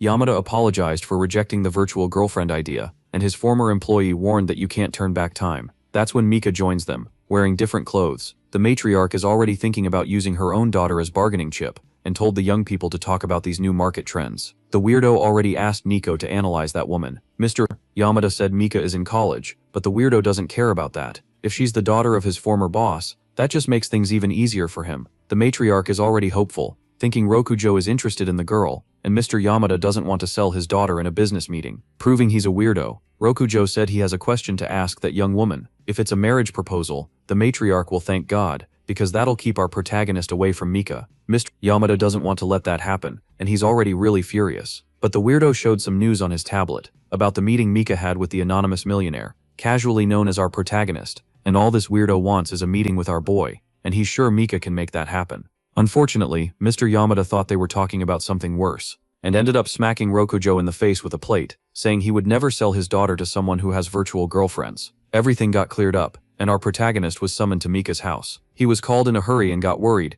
but it wasn't anything that important, at least not to him. The matriarch, when she saw our guy, got furious again. Rokujo is already waking up, a bit disoriented, and when he saw he was in front of his idol, he was really happy. He said our boy probably doesn't remember, but at the charity auction, he bought an old stone for 200 yen. He was the one who sold that stone, and thanks to that money, he managed to save his virtual project. Words that gave the matriarch a downright demonic stomachache, because she's standing in front of a very, very rich young man. The weirdo still remembers that day that changed his story, and the 200 yen offer for the stone he had. He made an investment, and used his savings to enter the auction with an item, because he believed someone might see the value it had. If it weren't for that, he would have had to sell Nico, and her emotion circuits would have been deleted. But thanks to our protagonist, Nico can even change clothes depending on her creator's mood. Even Nico thanked our protagonist, because that way her personality was preserved. Mr. Yamada knows 200 yen is a lot of money for a young person, and now the matriarch is also trying to take it back. The old woman is completely cornered now, and Nico noticed that, so she recorded the words the old woman had said a little earlier,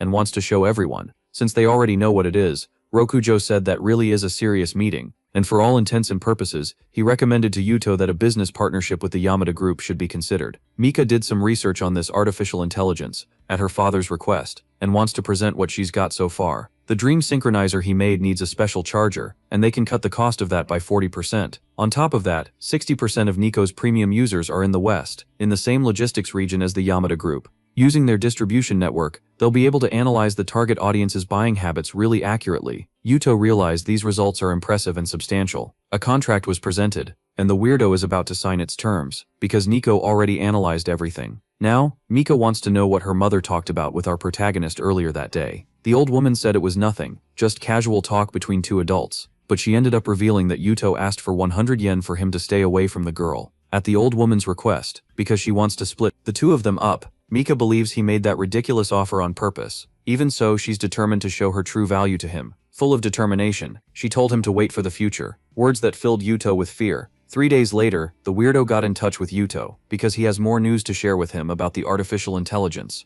Going to that company, Yuto ran into a lot of people in costumes who looked down on him for being normal. Honestly, our boy even started thinking he might have gone to the wrong address. One of those extras said that part of the criteria for that interview is virtual character design, so that's why the costumes our guy said he's not there for some silly reason like that, since he's already an adult and has his life together. A girl with glasses said the interviewees should show up dressed as characters they've already played, a way to bring the company culture to life. The red-headed extra said the Nico company is revolutionary, thanks to Roko, and a normal person like Yuto doesn't fit in there. Our guy thought they were all really weird and way too conventional, in their fantasies, words that annoyed one of the girls, who believes they're building something new in that place. Yuto is just an old fossil, who doesn't understand the value of virtual immersion after a few moments. Rokujo showed up, pretty out of breath, and got cheered by the fantasy extras. Ignoring the extras, Rokujo went straight to our guy, happy he decided to show up there the way he treats Yuto. ended up leaving the extras deeply confused. To make everything worse, their interview got cancelled because Rokujo had forgotten he'd contacted Yuto and didn't imagine he'd show up right now before leaving. Yuto reminded the red-headed extra, "It's best not to be a jerk to people you don't know." As for the only girl who was nice,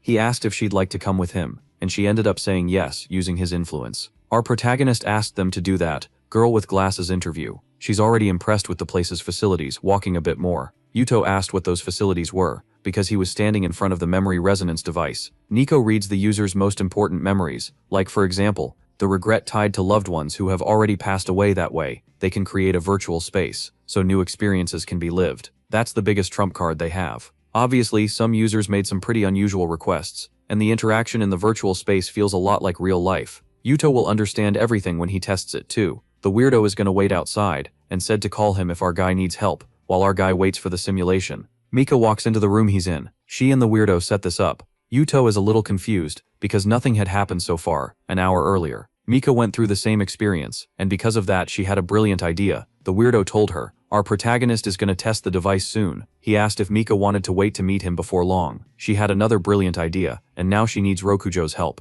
The weirdo right at this moment, she's getting close to our guy's body. She still has really intense memories tied to him, and she decided to share those images in Yuto's simulation, and he's getting confused. Mika watches really closely, because she wants to know how our guy is gonna act now, and if he'll really reject her. No one is gonna interrupt their moment, and that makes Mika more and more anxious since she got distracted. She didn't notice our protagonist's hand getting closer, and he squeezed part of her boobs. Yuto was impressed by the level of realism, but he soon recognized the shape of his dear friend. He started squeezing hard, impressed by the texture of that big balloon. His actions were quickly stopped, because he found it weird that Mika wasn't reacting to anything, thinking about taking off the simulation glasses. He ended up getting surprised by a fierce and brutal attack. Mika decided to kiss him. Yuto is more and more impressed because that simulation even replicated Mika's smell, and she told him not to think about anything else. All he needs to do is follow the script. After several minutes of a fierce and intense battle, our guy was really impressed with that simulation. Now he doesn't know if that's part of a desire from his subconscious. And in the hallway, he ran into the weirdo, and he wanted to know how the experience was. Yuto is visibly embarrassed, not knowing how to rate that, showing he's a veteran weirdo. From Mika's and our guy's facial expressions, he's sure something sordid happened. Some assistants showed up too, and asked Rokujo if anything happened,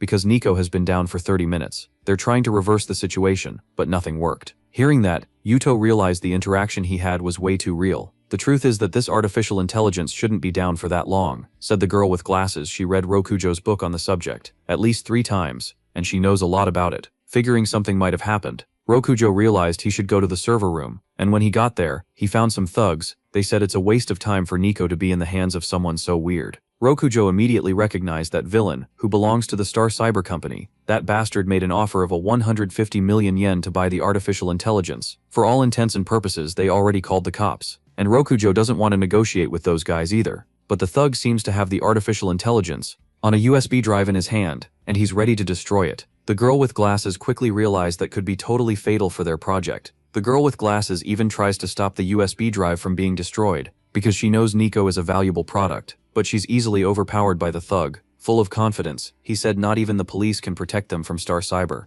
But Rokujo wasn't intimidated in the slightest by what had happened. Before those men left the room, they were electrocuted in a brutal, violent way. Their paralyzed bodies fell to the floor, and some mysterious spray is going to be administered to them. Finding a very secret part of each of those men's anatomy, they started to feel an intense burning sensation. Rokujo told Nico that she'd already heard the men's request. Big chunks of ice are now ready to ease the heat they're feeling, which leaves those thugs completely terrified, and in front of everyone, they were cooled down. They ignored something very important inside that high-tech place. Nico has several defense mechanisms. Trying to mess with her is harder than it looks. Now the girl with glasses is thrown off, thinking she overreacted because there was never any real danger. But for Rokujo, that was more than enough. She was hired by that company. The girl with glasses can't even believe she got something so huge. Looking at our protagonist, Rokujo apologized, because he witnessed something unusual. The truth is, security is one of that company's selling points. They even do collaborations with the government. They could do that for our protagonist at the hotel completely for free. There's still one mission left for our boy. Take his company's level to the top of the domestic market. If he doesn't do it, he's gonna have trouble peeing. He also can't use his money to buy a ready-made company, which makes everything even harder. The boy's thoughts were interrupted by a call. It's that old man's assistant, the one they met at the fair. It seems like an emergency. Yuto went to the Cultural Heritage Association. Rokujo was there too. What a coincidence. Once inside, the head of the department said he'd reviewed Rokujo's proposal. They need a security system to protect national treasures, and he'd like to know if an artificial intelligence company can do that. Rokujo has complete confidence in her company's ability, since it owns the best modern security system. But those words aren't enough for the old man. They need to convince his superiors. If there's sincerity in that conversation, maybe the old man will help him a bit, but it needs to be very sincere. Rokujo figured he wanted a bribe, and our boy asked if the director isn't ashamed of that, since he could get caught acting corrupt. Pretty offended, the old man told our protagonist to watch what he says. Outraged by what happened, he asked Rokujo why she brought that rude person. Yuto said he doesn't even know that guy, he's just passing through, which made the old man even angrier, deciding to call security. On top of that, he dismissed Rokujo, saying they should review the project again, turning his back on him. Rokujo thought that was for the best, because she's not willing to pay a bribe to anyone. Back to the bald guy who called our protagonist. He tells his superior that the solution to the problem is already on the way. As soon as he saw Yuto walking down the corridors, he went to talk to him right away. They didn't expect Yuto to already be waiting for them in the meeting room, and they were shocked to find out he'd been kicked out of the place, leaving the Minister of Culture completely speechless. Going in there furious, they asked the obese old man what he had done. Feeling poop running down his legs, the old man realized he was in deep trouble. Yuto is the one responsible for restoring the dragon vein, and how did someone important like him end up getting kicked out?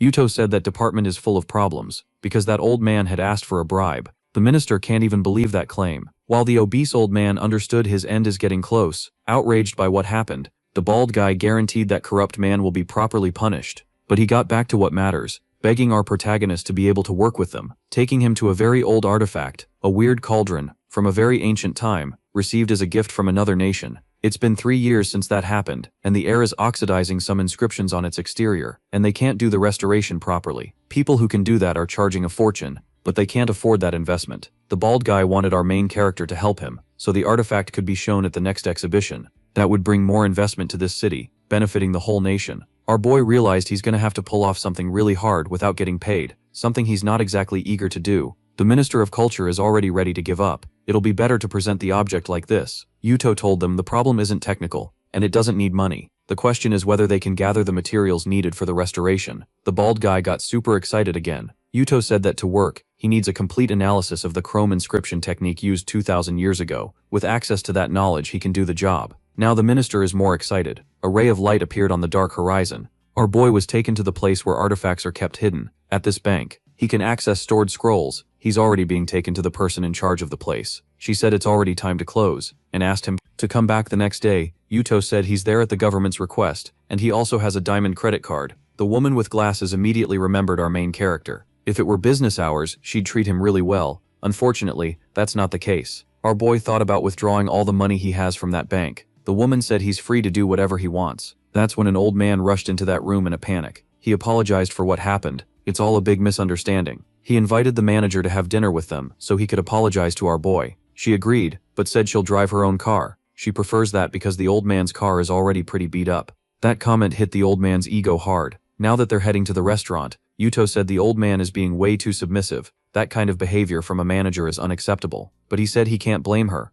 I understand exactly what she's going through. A few years ago, that woman was just a regular employee. Since our boy always asked her to handle his transactions, she ended up becoming a manager in no time. In just a few months, her career took off like crazy. Thinking she had a close connection with our boy, the people at the bank started treating him really well. Yuto quickly realized what's going on, and to make it worse, that woman doesn't act grateful. People really do change easily. Even if she quit working now, she could live comfortably for the rest of her life. Once at the restaurant, the woman started ordering a bunch of really expensive dishes. Fujiwara, the old man with glasses, said that's way too much food for just 3 people. The woman said that's the least they can do for Yuto, a special client, and if anything's left over, she's already ready to take it home. Yuto and the old man realized she'd already planned for this. She wants to get fired, and with her severance, she wants to live very comfortably. The girl ended up going to the bathroom, and a restaurant employee said he prepared Mr. Fujiwara's standard gift. The sweets from that place are really special, and have to be ordered months in advance. They usually gift these sweets to important customers.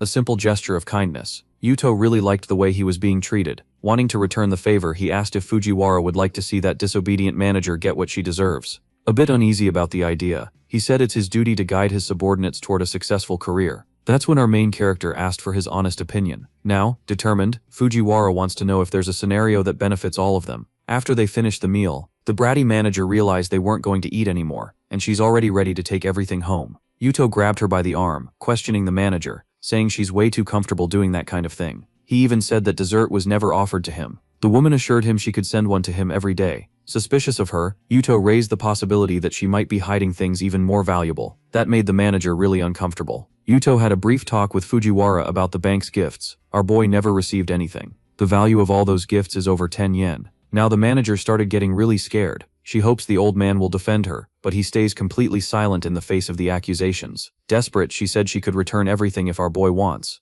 Because she was having trouble getting in touch with him. Yuto doesn't buy that lame excuse because she has his personal number and knows where he lives. Now she's going to talk to his lawyers. Fujiwara didn't like that approach because he's got a reputation to protect. The manager started to feel welcomed, and she said she's going to take inspiration from him from now on. But he pushed her away right away, saying that this matter will be handled through an internal audit, which ended up completely crushing the manager's pride. With that business meeting, they managed to get rid of one more troublesome person from that place. Our boy is impressed by the old man's attitude. What she did was really serious. The manager is definitely going to spend a few years in prison because she embezzled a lot of resources before she got into her sports car. A rock smashed her windshield. A rich girl said that manager had scratched her car. As payback for what happened, she had her goons wreck the manager's sports car. With her hair being yanked, the manager said she's going to call the police because she's being extorted to pay compensation to that rich girl. Having to pay 50 yen, since she can't transfer that money, the rich girl is going to take the manager's car for herself, letting her goons keep destroying the vehicle. Fujiwara already knew that girl was going to bring a lot of trouble. Watching our protagonist, he asked if he's not going to help the poor manager, who embezzled a bunch of resources. Our boy has a really notable kind of facial recognition, and he realized that rich girl is the glasses-wearing intern who was at the company the day before, and he just found out something really interesting about her, so he needs to do some digging. Later he went to Uchiyama's birthday, another old guy in this story, and he was greeted by his daughter. They live far from the city, because the old man likes breathing fresh air. Yuto only went there because he heard the old man wanted to talk to him, but this man's daughter won't stop taking shots at our boy. Inside the house, a bunch of people showed up to congratulate him, and they're all very important. Fukami is one of those big shots, the chief police inspector, who's also being praised for being part of that family. The old man told Fukami to be more responsible. He shouldn't be skipping work to be there, but the inspector assured him he'd never miss a celebration like that, and he'd already taken care of all his responsibilities. Finally, the girl brought our protagonist to her father. It's been a while since the last time they were together, and the old man thanked Yuto for the saxophone. And that left our boy impressed. They'd only met once, and the old man hadn't forgotten. Fukami asked Akari who our boy is. Looks like he's already jealous. Being treated formally by his own sister shook him even more. Fukami is sure that a weakling like our boy won't be able to protect his sister, and he's already upset about it. Hearing that, Yuto said you can't judge a book by its cover. A police inspector didn't like that comment, and he's already ready to say some pretty aggressive things. For the love of God, the argument turned into a fight, and the chief inspector said he's only going to use 30% of his power. Furious, he's already ready to finish off our protagonist. But his moves are way too slow, he can't land anything. Now the chief inspector started getting a headache, like something suddenly hit him. The people watching started to worry about Fukami. One of them figured our protagonist might have used some dirty trick. Even feeling sick, Fukami said he can still keep fighting. The moment he finished saying that, he ended up throwing up a lot. The bodyguard said if our boy used anything dirty, he'll be held responsible. But the inspector assured them that's not what happened, and he's ready to fight fair. Yuto said it's easy to beat someone who's sick, because he won't last more than 30 minutes. Using the system to analyze the situation,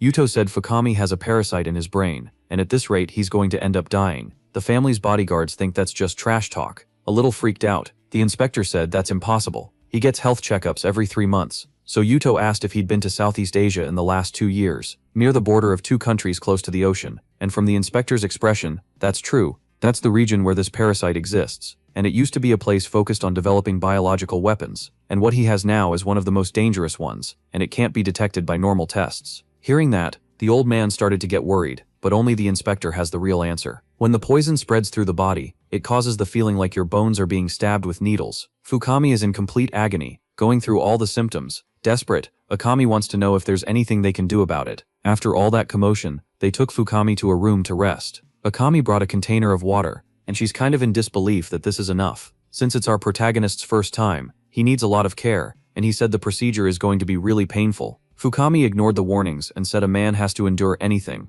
What he wants is to prove to his sister that he's still a real man. Yuto started the procedure, sticking in the first needle. He did it over and over, causing his patient a lot of pain. Thanks to the system's powers, this won't be difficult at all. The people watching the procedure are scared. It really does look extremely painful. Yuto found the parasite's position and hit it with his needle. It was hidden in a very peculiar spot. Fukami definitely felt the worst pain of his entire life. After that intense treatment session, his illness was finally cured. One of the guards asked where the parasite was, thinking it was all just an act. That's when Yuto moved quickly to show what had happened. Seeing a bit of blood on his hands, the guard started to get really worried, and our protagonist told him to look closely. There was an insect there. Usually they're invisible, and they take on color after absorbing blood. Now everyone knows our protagonist was right in his diagnosis. The old man asked if his son was going to be okay, and our protagonist assured him he would. In fact, that parasite could be considered a very rare treasure, so it'll be kept as evidence, since it may have been the result of an ambush.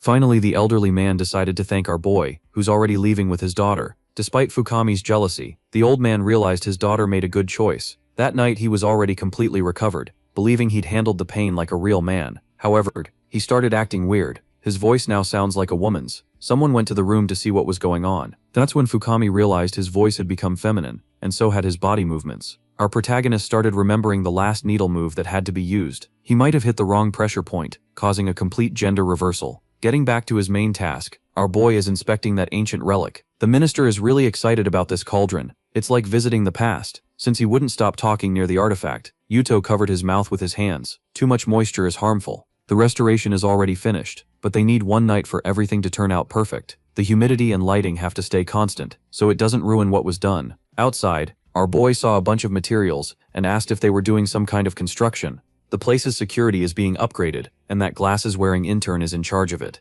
An employee bumped into the ladder she was using, and the girl is about to fall to the ground. But she ended up falling onto our protagonist's body. She was really embarrassed when she realized she'd squished Yuto's face with her hip. After getting up, she introduced herself properly. Her name is Nana, and now she works in security there. She also thanked Yuto for what he did during her interview. Thanks to that, she managed to get hired at the tech company. Our boy said he only opened a door. She's the one who took the steps herself, but she's still really grateful, saying she's socially awkward. And if it weren't for him, nothing would have worked out. Yuto showed some interest in her, saying the girl seems really brave when it comes to intimidating people. That immediately made Nana uncomfortable. Yuto said it's no big deal, he's just gotta keep working, and said goodbye to her. Nana doesn't know what's going on, but she understood our protagonist is very cautious. Using his phone, Yuto asked if Fujiwara had already managed to dig up information about Nana. The old man is very efficient. She's the illegitimate daughter of the owner of the Star Cyber Company. Our protagonist is now putting all the pieces on this board together. It could be that her goal isn't just that company.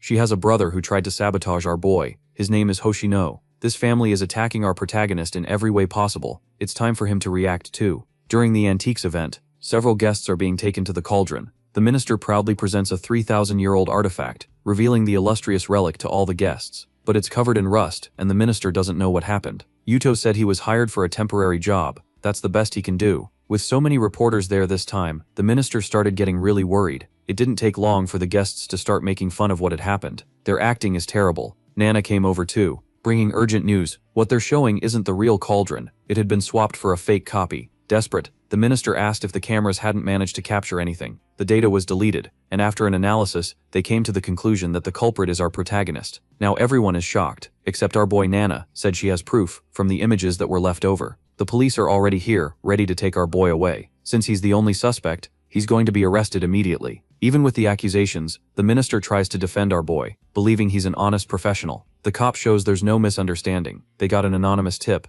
and our boy is going to be arrested. The real cauldron has already been recovered. He already has all the evidence he needs. Now the reporters are accusing our boy of being a thief, and that he should be punished to the fullest extent of the law. It's time for our star to shine. Yuto has something to show all these people. A day before everything happened, Hoshino met up with his thugs, thinking he was going to pull off the win, because nobody knows that Nana is actually his sister. While he was thinking about that, someone hit him from behind. Hoshino asked why his henchman did that, and the guy said he got excited, thinking about the glorious future they'll have. Ignoring what happened, he was told everything is going perfectly. The original cauldron is already being loaded onto a ship. It's the guarantee they'll get back everything that was lost. Everything is being done according to his plan. To eliminate any witnesses, Hoshino ended his subordinate's life, since he's not needed anymore, dumping his body into the ocean. He's still barely alive, and Hoshino mocked his henchman, who did so many wrong things for him, and never suspected a thing, even badly hurt. He's still begging for another chance. Unfortunately, Hoshino doesn't want to keep paying this guy.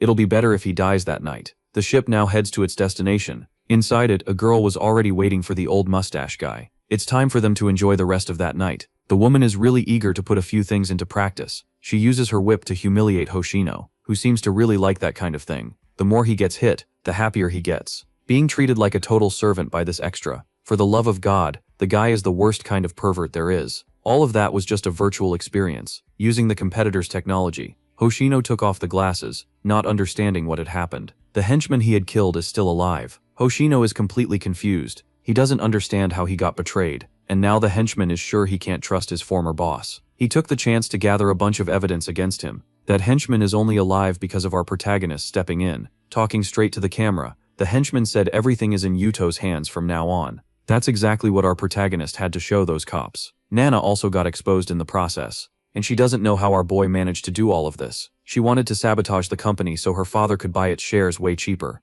Our protagonist uncovered everything, and now the police should take her into custody. But the cop there seems really dumb. He completely ignored the evidence that was presented. That left our protagonist genuinely surprised. That's when Yuto realized the minister is involved too. He's the mastermind behind this plan. Now he's accusing our protagonist, ordering the cops to take him in. Furious, Yuto said he's going to expose what happened, and the minister said he already did his own investigation. Our protagonist doesn't have connections to powerful people. Now he's going to be taken by the police, and if he wants to resist arrest, he'll catch a few bullets. Several cops showed up. They look like an elite unit, with much more powerful weapons, and they held everyone in the room at gunpoint, leaving the minister completely desperate, saying that was an act against the state itself. It's a chief police inspector who came to save the day. He's the one in charge of that operation. Now that the minister's been found out trying to sabotage our protagonist, it's time to make him pay. The police inspector is excited to have found our protagonist, and he's already acting around him in an extremely careful and suspicious way. Yuto isn't dumb. He recognized the guy, and he knows he pushed a few buttons he shouldn't have. The inspector is desperate to fix his problem. The National Guard was called in to investigate the case, to the minister's despair. Hierarchy-wise, they're not above them anymore, but the minister tried to intimidate his way out of it. He said he's connected to the prime minister, and that he can get all those men fired. All that got him was a kick right in the middle of the chest, to shut him up. A very important man, the prime minister himself, stepped in and apologized to the protagonist for dragging him into all that. That corrupt guy is going to be punished for trying to steal a national treasure, and for trying to frame an innocent person. Representing the state in this situation, the prime minister apologized to our boy once again. Everyone will be punished according to the law. Completely desperate, the corrupt guy tries to say it's all a lie, and that they set him up. Now our protagonist can fix the mistake he made, putting the needle in the right spot. The procedure has to be done without anesthesia, and it definitely wasn't pleasant at all. The prime minister ended up witnessing all of it, and he praised our boy's skill. He has some important things to discuss right now. Recovered from the pain he felt, the police chief has questions about that parasite insect. Yuto said it's really hard to process that material, but it's extremely valuable. It can control the target's actions. The person becomes nothing but a puppet. The body can be split into two entities, each going after completely different goals. Our boy didn't imagine Fukami was working for the prime minister. The person who put the parasite in him must have the prime minister as the target. Yuto used his eye ability to analyze the old man, confirming that he isn't infected in any way. After what happened with Fukami, security was doubled. Because of everything that happened, the prime minister would like to publicly honor our boy, but since everything is so intense, the government can only give a formal commendation. And for our protagonist, that's more than enough. He felt extremely proud hearing it. In the newspaper, the May group is getting credit for what happened, boosting their popularity and their market value. That's exactly what our protagonist wanted. He completed the system's last mission, and thanks to that, he won't have trouble peeing. At least now he can breathe a sigh of relief. Yuto noticed that drink is a little different. His secretary said she made it especially for him, to boost his energy. He started to get a little worried, sensing the malice in his secretary's heart. Unfortunately, they were interrupted by a visitor arriving, and the woman said to come see her that night, because she'd like to try some new things. The one who came to visit was that weirdo from the other tech company. The prime minister is going to reward our boy with a treasure, something unique on the planet. Yuto is already ready to go get that valuable item immediately. However, the item is in a place that doesn't let it be taken easily. They have to go to another country, and they'll need an interpreter for the job. Yuto is already starting to get worried, and the weirdo told him that great responsibility requires great skills. Near the border with that other country, a woman is washing clothes. As they got closer, they could tell the scenery there is really very different. Yuto already noticed the weirdo is admiring those female bodies in a pretty pervy way. The meeting they need to have will be in 2 days. Until then, they suggested they check out the region. The weirdo is already eager to put that into action, thinking he might meet a really beautiful woman. Yuto said he won't go with them. He'd rather stay near the hotel, when really he wants access to the system's new bonus. The weirdo promised he'd keep Mika in the dark about everything that's going to happen in that place. But our protagonist ignores him. At night he decided to walk around the city streets a bit. He ended up witnessing something unusual, a man being rude to a woman. He said she's causing problems for his customers. After being hired, a woman accused the girl of splashing water on her clothes, but she tries to say that isn't true, and that the woman poured water on herself on purpose. The restaurant owner doesn't believe her, and keeps humiliating his employee. Yuto already gets what's going on. That old woman is a liar. Now the employee's money is being illegally confiscated. If she doesn't want to hand over the money, she'll have to pay with her own body. Her orphan siblings are there to witness everything. Our protagonist decided to act right then and there, protecting the poor girl from a pretty dark future. If money is what those people want, he can give them plenty of it. Tossing a few bills into the air, he made the old woman act like a dog. Now he can leave with the girl. She thanked him for saving her, and Yuto noticed they speak the same language. The girl said she lived in his country for 3 years. Yuto asked if she was sick, and the waitress said she has a liver infection, but can't get treatment because she's poor, and she still has to support her orphan siblings. The waitress started to panic because she was being chased and told our protagonist to run as soon as he found the girl. The restaurant owner started hitting her. He also threatened our protagonist with a gun, saying he had to pay $50 for what he did. Then our guy realized those men were trying to intimidate him. Even the old woman is there with them, ready to shake our boy down. Yuto isn't scared of these nobodies. He suggested they just start shooting already. So the restaurant owner, the gang leader, decided to aim for the protagonist's legs. Before anything worse happened, Yuto revealed his new skill, a dimensional safe. A bunch of cash appeared out of absolutely nowhere, and one of the bills ended up slicing that bastard's face. In that dimensional space he can store anything within a 50-meter radius, as long as it isn't alive, and it can be thrown at any target. After getting cut, the gang leader got even angrier, and told his goons to finish our boy off. But their guns got smacked away by money. To our boy, these nobodies are useless. If they belong to some powerful mafia group, it doesn't matter. Our boy told the waitress to come with him if she wants to be cured of her illness. Going back to his country, she'll definitely be cured. Now in our protagonist's room, she's going through a pretty intense procedure. Yuto is doing his best to make sure everything goes right. His healing technique is seriously impressive, and it left the waitress giving him a really suspicious look. The weirdo ended up walking into the room right then, because he brought our boy a late-night snack, but he found him with a beautiful woman. He was amazed at the guy's skills, total flirting machine. Later, the orphans were shocked by that amount of food. Yuto told them to eat a lot. They shouldn't worry about anything at all. He also had to explain the whole situation to the weirdo. He was just curing that woman's illness. Even so, he has a hard time believing that story. Meanwhile, the kids are taking the eat a lot assignment seriously. Yuto told them to slow down so they wouldn't risk choking. The waitress is still really embarrassed. She didn't want to cause our protagonist any more trouble. Yuto started thinking of a suitable job for her, so she could support her family without stress. A film crew is shooting a movie in that country. The waitress is working for them now. Since the local laws are different, they end up allowing certain work situations. At least our protagonist already put her somewhere safer. And that idiot has no idea he'd met the protagonist of the story. He keeps barking orders at the waitress because the work there is really fast-paced. The shoot is going to take 2 months. During that time, the waitress's life will be taken care of. Our protagonist offered a few comforting words, offering to carry heavy stuff for her. When he set the table where it was supposed to go, that actress, our boy's childhood friend, asked what he was doing there. She thought he'd only come to see her. If that was the reason, he could have just told her directly, and everything would have been easier. An extra walked up to them asking the actress if they're friends. He got annoyed, said Yuto being there is messing up the schedule, and Mo Xiaobei that's not true. Our protagonist decided to walk up to that actor, who's getting way too full of himself. He explained that he came there to do a job. He wanted to know what the conditions were like there, but that just made the actor even angrier. He told the security guards to kick our boy out of there. His childhood friend isn't going to let something like that happen, but the extra is really cocky, said he's the lead actor in this movie. His proud little speech got cut off by someone important, saying that if the actor isn't satisfied, he'll be kicked out and will have to pay the contract penalty. Before long he started apologizing to the director, showing he's the man in charge around there. The director also said the one funding all of it is Yuto, the guy the actor was arguing with just now. Because of that, the jerk had to show off his acting skills for a while, so he wouldn't get fired. For the people watching it was really interesting, but for the actor, it was pretty exhausting. Yuto noticed that attention-seeking machine was loving all of this. Mo Xiaobei said our protagonist is being seen like a money tree. That's why the actor is trying so hard, since he doesn't want to mess up the filming anymore. Yuto told them to stick to the schedule, but now he wants to know why the jerk was messing with his childhood friend Shinozuka. Didn't tell the truth, because the director quickly changed the subject, like he didn't know what was going on. He started telling our boy the movie's story, and Shinozuka asked if our protagonist thinks she can pull off a good performance, but she's so close to our boy, he started wanting other things. Now I don't know if she headbutted him,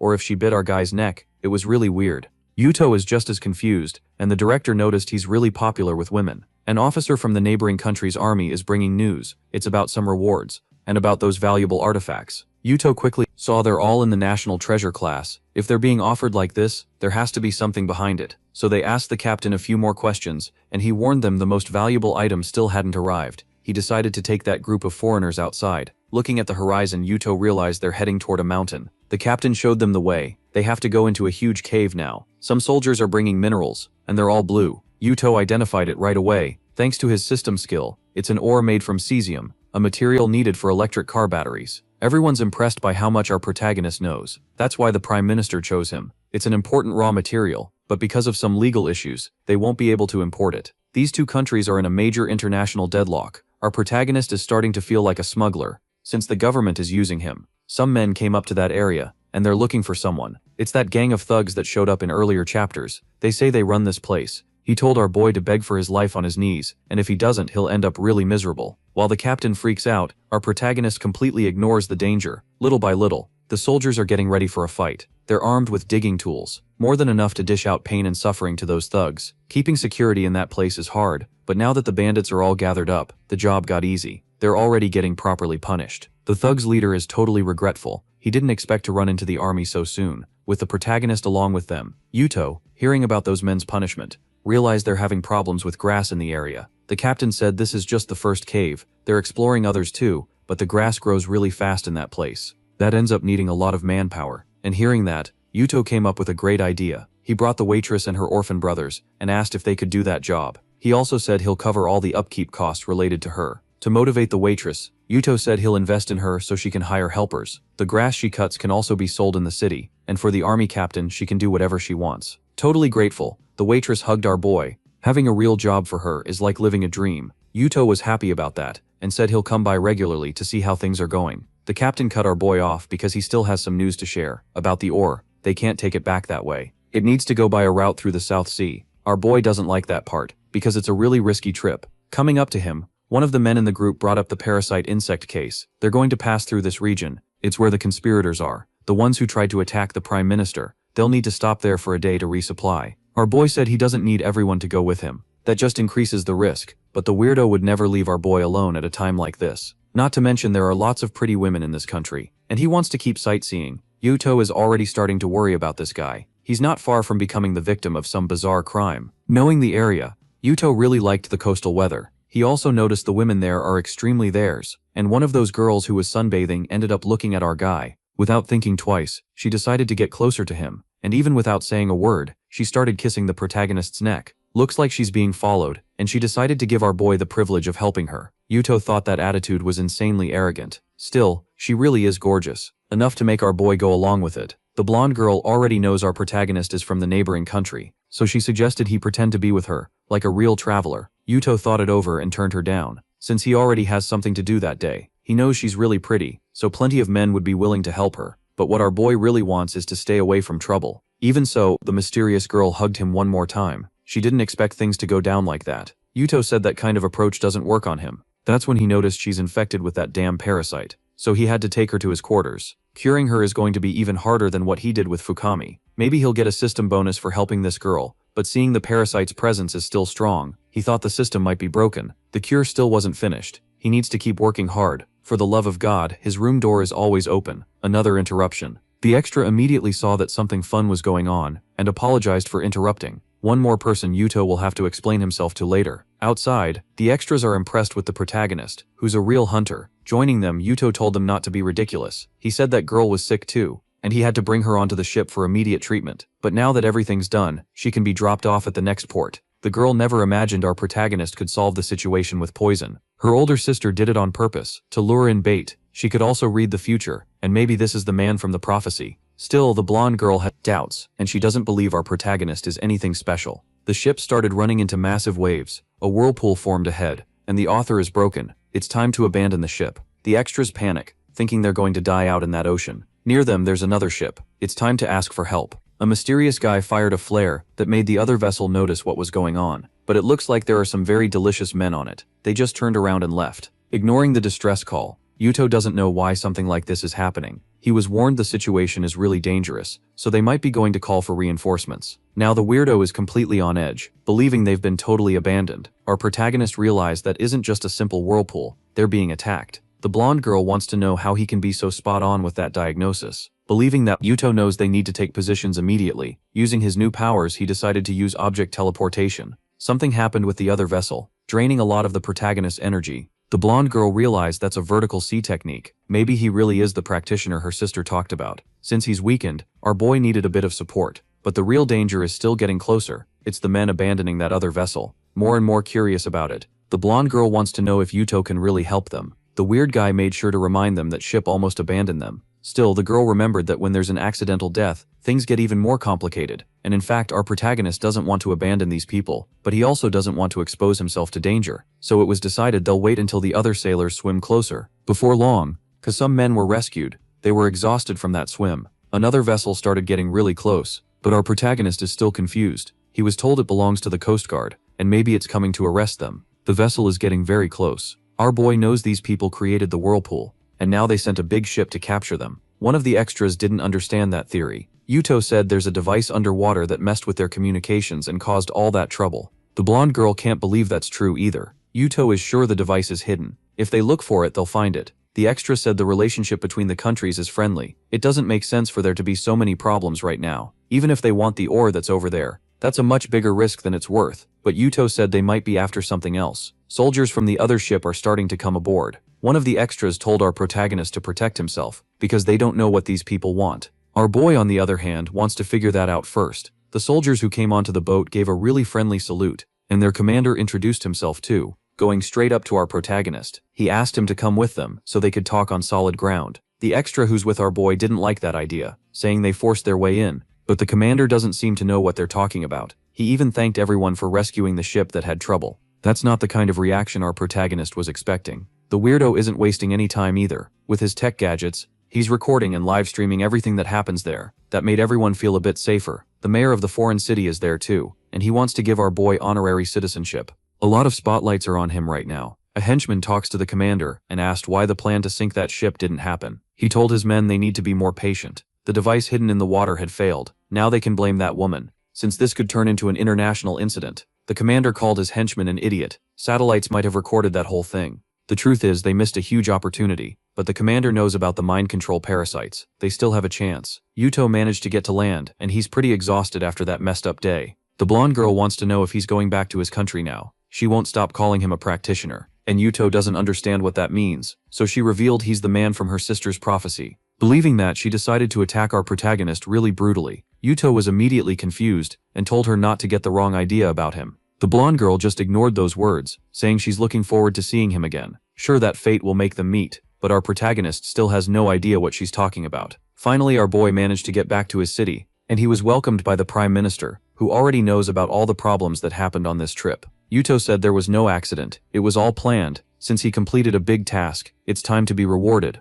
Our boy is hoping it's money or gold. The old man said they got some political concessions. In the trade area, Yuto realized they're going to share national secrets with him. He doesn't want to be part of that, so he clears up a little bit of those facts. A very beautiful blonde woman showed up there. It's that girl who kissed our protagonist. On that broadcast, she apologized for the trouble she caused. Now the trade regulations are being changed because of what happened. That's the queen of the neighboring nation. Just like she said, or predicted, the blonde girl met our protagonist one more time. Yuto definitely didn't think he'd end up meeting a queen on that beach. Now he's thinking about what she could do if she says he was disrespectful. He'll be in serious trouble. She could even keep him in custody in her country. Our boy is starting to panic, looking at our protagonist. The queen said he needs to apologize. She just inherited the throne, and the political situation is a mess, so she can't settle the legal issues between the countries. But with the protagonist's help, she got a big strategic advantage. After that meeting, Yuto understood he was a target to be taken out, and they wanted to use that to make the queen abdicate the for interfering in her life. He ended up earning points in the system, and a bonus to be delivered in the future. Our boy wanted to get it now,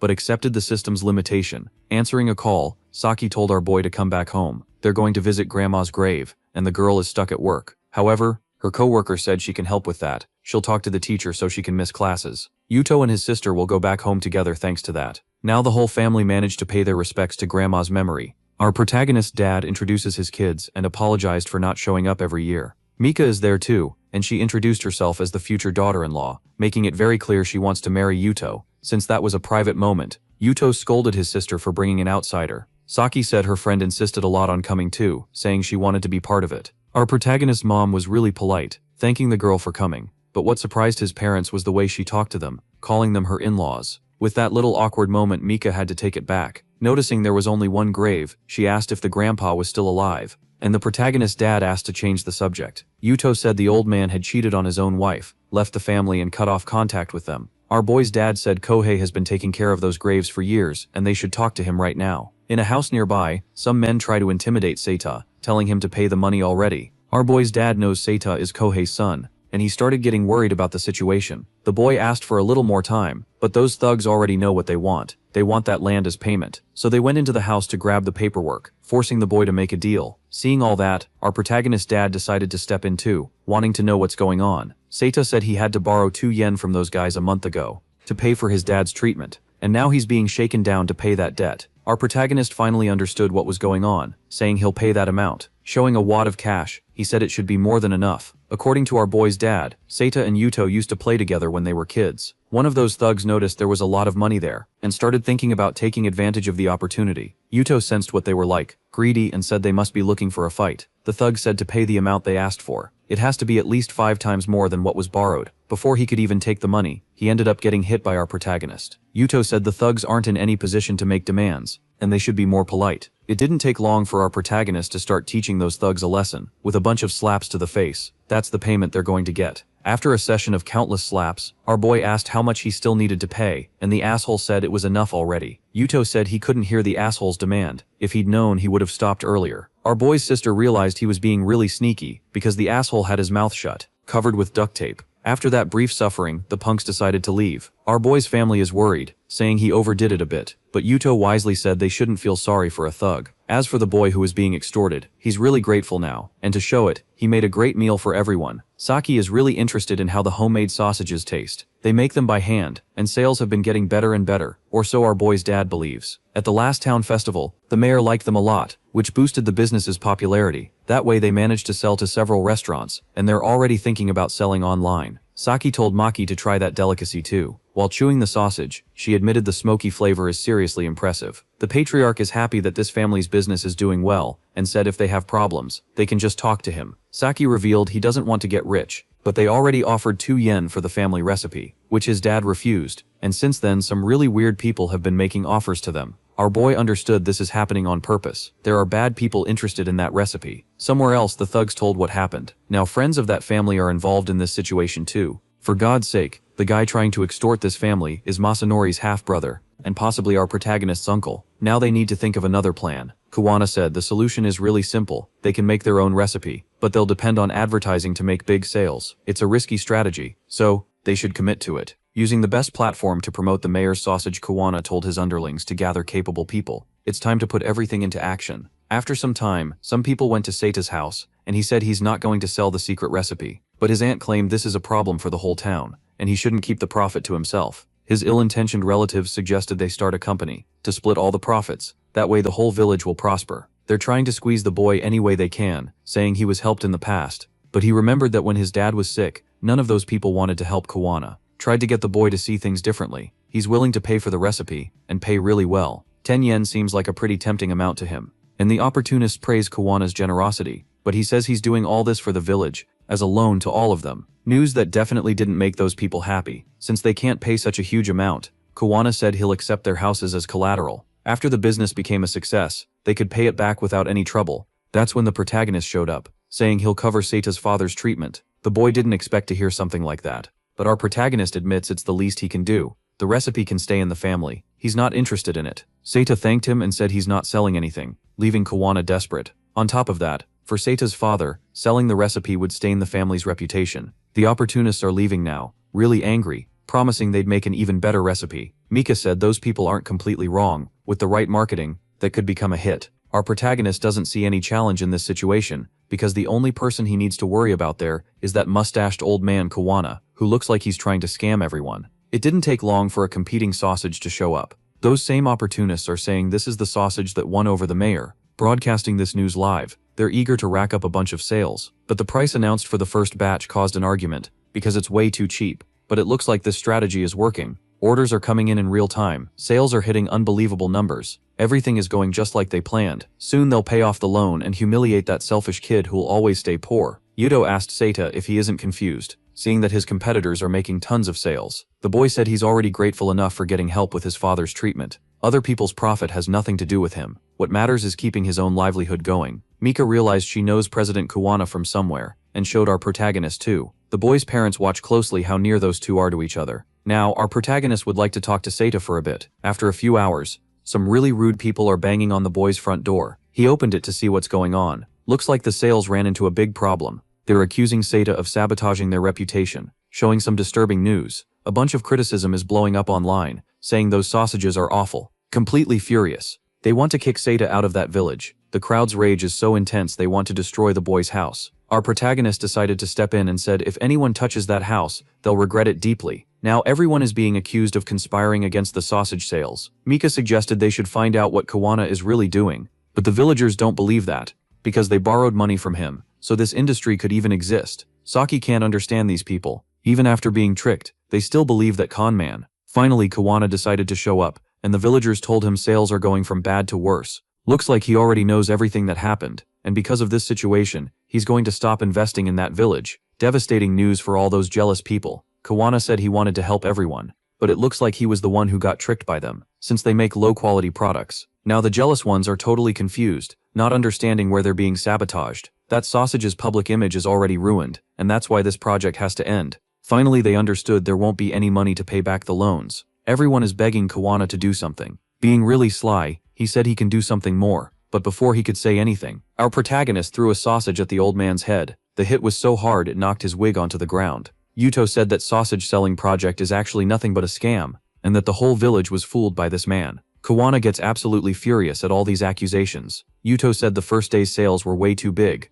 so they ordered some sausages from Kuwana's own factory. The boy showed a sausage he had bought on that occasion, showing all the villagers that it hadn't been made by them. Kuwana deliberately sent spoiled products to sabotage those people's business. Completely furious, the bald guy is saying all of this is a lie. Mika, on the other hand, made it clear that this guy is an expert at scamming people. Now everyone is completely outraged about what happened. What he really wanted was to lend money to these townspeople to boost his profits as much as possible. Since he sold them his own pigs and feed little by little, they're realizing how they were actually tricked. It's time to reveal the most important part, a completely devastating truth that only made Baldy even more uncomfortable. Yuto said that hot springs were discovered in that area, and the goal was to build a big luxury hotel to squeeze out profit. Getting people into debt would make it easier to buy up all the homes in the area. The truth just crushed everyone. Our protagonist is laying out the truth for them, and now all those jealous townspeople finally get it. An official announcement from City Hall is going to happen in a few days. That's why this bald guy is freaking out. With all this evidence, the villagers realize they were totally scammed,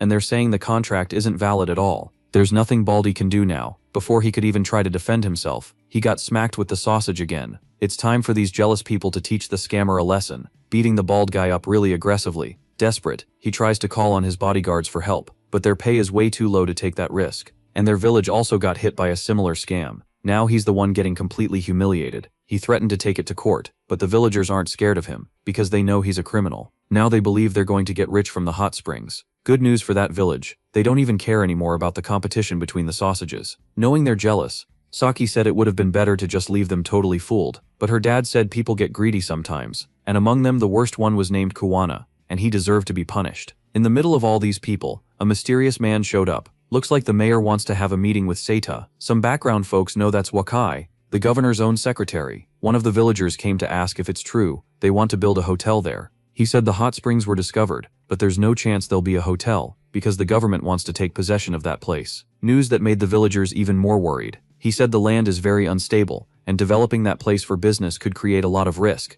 That's why everyone will be forced out. And as the community leader, Seita was chosen, at the governor's own request. Kuwana was happy about that, sure that these poor people will stay poor forever. He even threatened everyone about the loans, saying he'll collect on them forever. Playing the victim, he hid behind the governor's secretary, saying those people are dangerous. Seita said he'll pay those people's debt, taking responsibility for the losses. The bald guy has no idea how he's going to pay that, but the real benefactor is our protagonist. The jealous ones can't even believe this chain of events. Our boy is investing in Seta, who's a good person. He needs employees to produce more sausages. He's already willing to share his know-how with everyone. Now everyone started apologizing for being jealous of him. Yuto only did this because he's attached to that place. His ancestors came from that village. As for the bald guy, he's involved in multiple crimes. He should be handed over to the police immediately. The governor's secretary didn't even question that. He's already ready to arrest that con artist. After everything was settled, Yuto said goodbye, because he has things he needs to deal with right away. Maki is more and more impressed with our boy, who's been able to see that businessman's evil intentions from the start. She wanted to stay by our protagonist's side for much longer, and she forgot to tell him something. Arriving at the hotel, the secretary greeted Yuto looking really worried.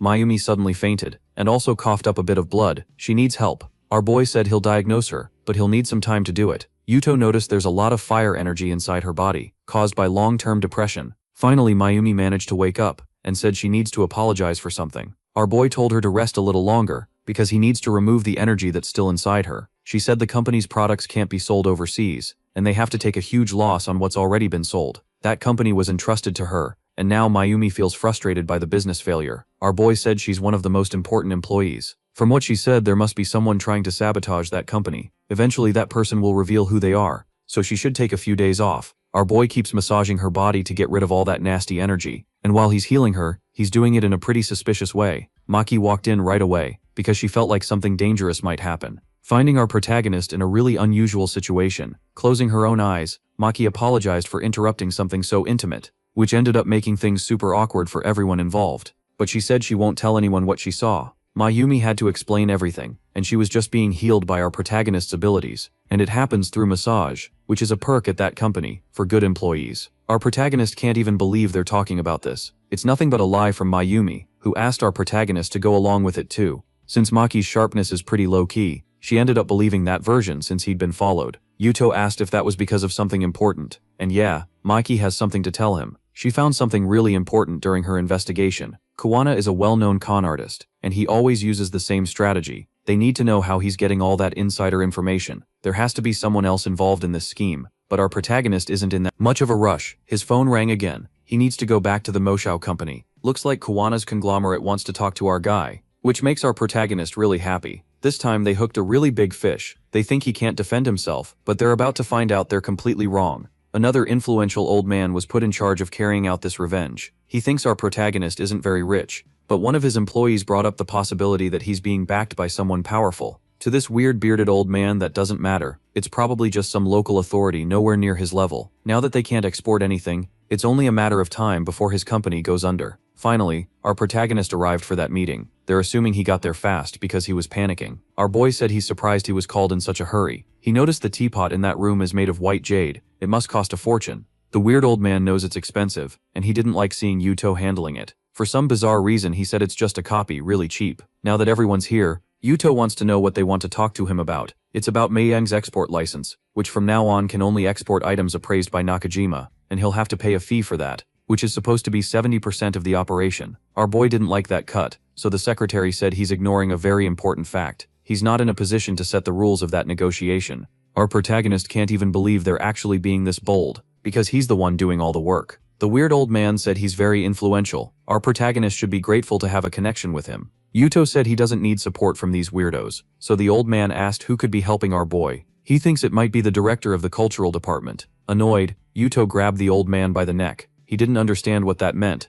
but our protagonist isn't going to let him try to threaten him in any way. To show he's dead serious, Yuto smashed a table with just one punch. That made the jade teapot go flying through the air. Our boy caught it before it hit the floor, saying it would make an excellent payment, and threw it toward the old man, who freaked out because it's really valuable and almost hit the ground. The problem is the teapot was really hot, making it hard for the old man to hold onto it for long, so it fell and broke completely furious. The old man demanded that our protagonist pay for the damage. Since he said it was just a cheap copy, our boy pulled some money out of his wallet, a total of 1,000 yen, and told the old man to buy something new. That made the weird old man feel even more humiliated. In the Prime Minister's office, a file asking for our boy's license to be revoked landed on his desk. Kawana is the one behind it. Looks like they're trying to sabotage our protagonist. Knowing about this attack, the Prime Minister wants to talk to our boy immediately. Yuto answered the phone and sounded pretty crushed. He tried to help the country, but all he gets is retaliation. Maybe he'll have to shut down his company. The Prime Minister asked for patience, saying he'll investigate what's going on. If there's any corruption in this, it'll be properly punished. Hearing the good news, Yuto asked how he could help too.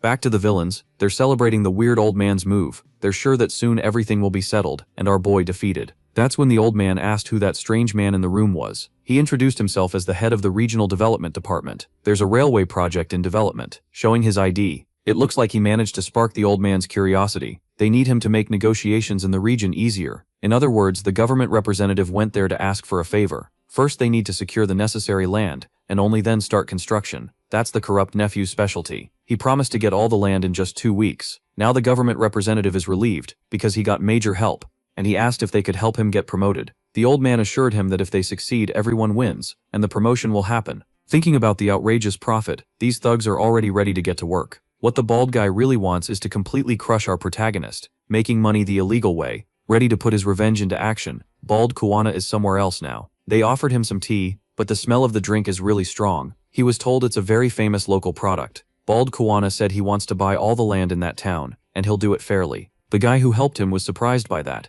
because he's not the only one interested. On the eve of that meeting, another executive met with the mayor and already signed a contract. He must be negotiating directly with all the citizens, and that made the bald guy furious. He even ended up burning himself with the tea, and asked to be taken to the residence immediately. Yuto is already making a good offer to all those residents, and when he found our protagonist there, the bald guy asked what he's trying to do. Our boy said it's a coincidence. They ran into each other, and asked what he's doing in that region. Kuwana knows our protagonist must already know what's going to happen. The railway construction, but when he asked about it, Yuto said he needs to keep corporate secrets under wraps. That only made the bald guy even more irritated. One of the residents said, Yuto is a really good man. He's going to buy that land and make a lot of public investments, on top of building factories to increase the number of jobs, even a hospital. Kuwana believes our boy is a con man too, just telling lies. So he said they're all being tricked in this scheme because there's a project to develop a railway in that region, and the land must be being sold below market price. Now everyone wants to know if that's really true. Kuwana insists on smearing our boy's reputation,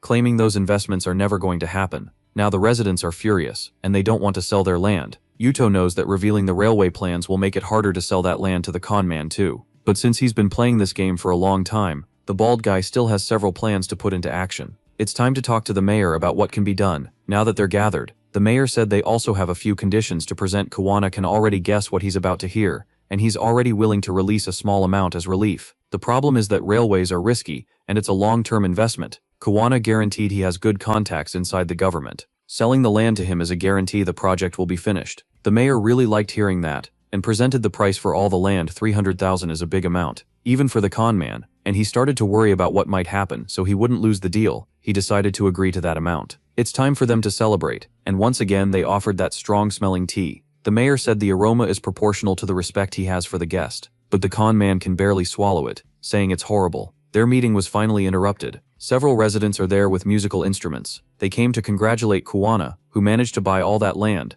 Looks like this was Yuto's own plan. That only made the con man even more furious, and our boy is already looking at the railway project, which is going to require cooperation. It's time to reveal everything to this con man. Among those residents is the government employee who talked with the con man's uncle. He started showing exactly what the railway plans are. Kuwana is now deeply confused. The plans had put now it's an urban modernization plan, aimed at making it easier for people to get around. And the one who had that brilliant idea was our protagonist. Now trains won't be a fundamental part of the project. Finally, the scammer realized he'd been tricked. Now he wants to call his uncle and report everything that happened. Yuto even took the chance to say the tea was made on purpose to taste awful, made with oil, which made the scammer even more scared. Now that he's properly restrained, it's time to make him open his mouth so he can drink all the tea he still hadn't finished. Not knowing what that was, the scammer started getting really worried. Time to make him remember a few things. That was made with the rotten sausages he had delivered. Since he was the one producing those sausages, he should know very well what he's swallowing now. It didn't take long before he started feeling sick. Thanks to his sneaky schemes, a lot of people lost everything they had. Now it's time for them to get a little revenge. Defeated,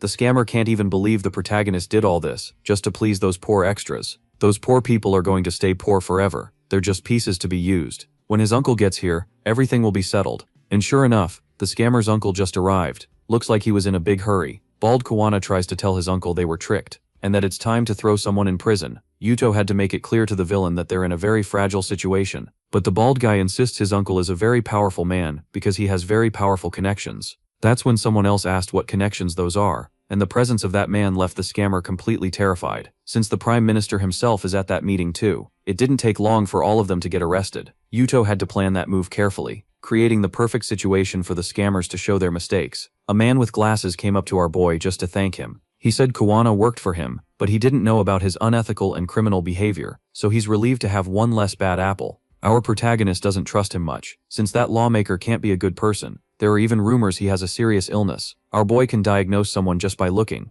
and he also heard the diagnosis from the Prime Minister. The lawmaker doesn't like using his health as an excuse, and while he was gone, terrible people got close to power. The Prime Minister even said that lawmaker left the hospital immediately when he found out what was happening. But now they need to get to the main point of this meeting. He has a request to make of our boy. Not knowing what it could be, Yuto refused right away. What he's going to do now is cure that man's illness. And as a reward, he wants him to keep working hard for this nation. That sounded absurd to the people listening to those words, but the protagonist is very confident he can handle this challenge. With the sick lawmaker, Yuto said he needs to obey him in everything. His daily routine and his diet will be set by our boy. He promised he'll follow Yuto's instructions very strictly. A pretty short-haired girl is introduced to us. She's that lawmaker's granddaughter, and she thinks the protagonist is just a scammer trying to trick him. So she went to intimidate our boy. So nothing happens to her grandpa. Our video ends here. If you liked it, leave your like. See you next time.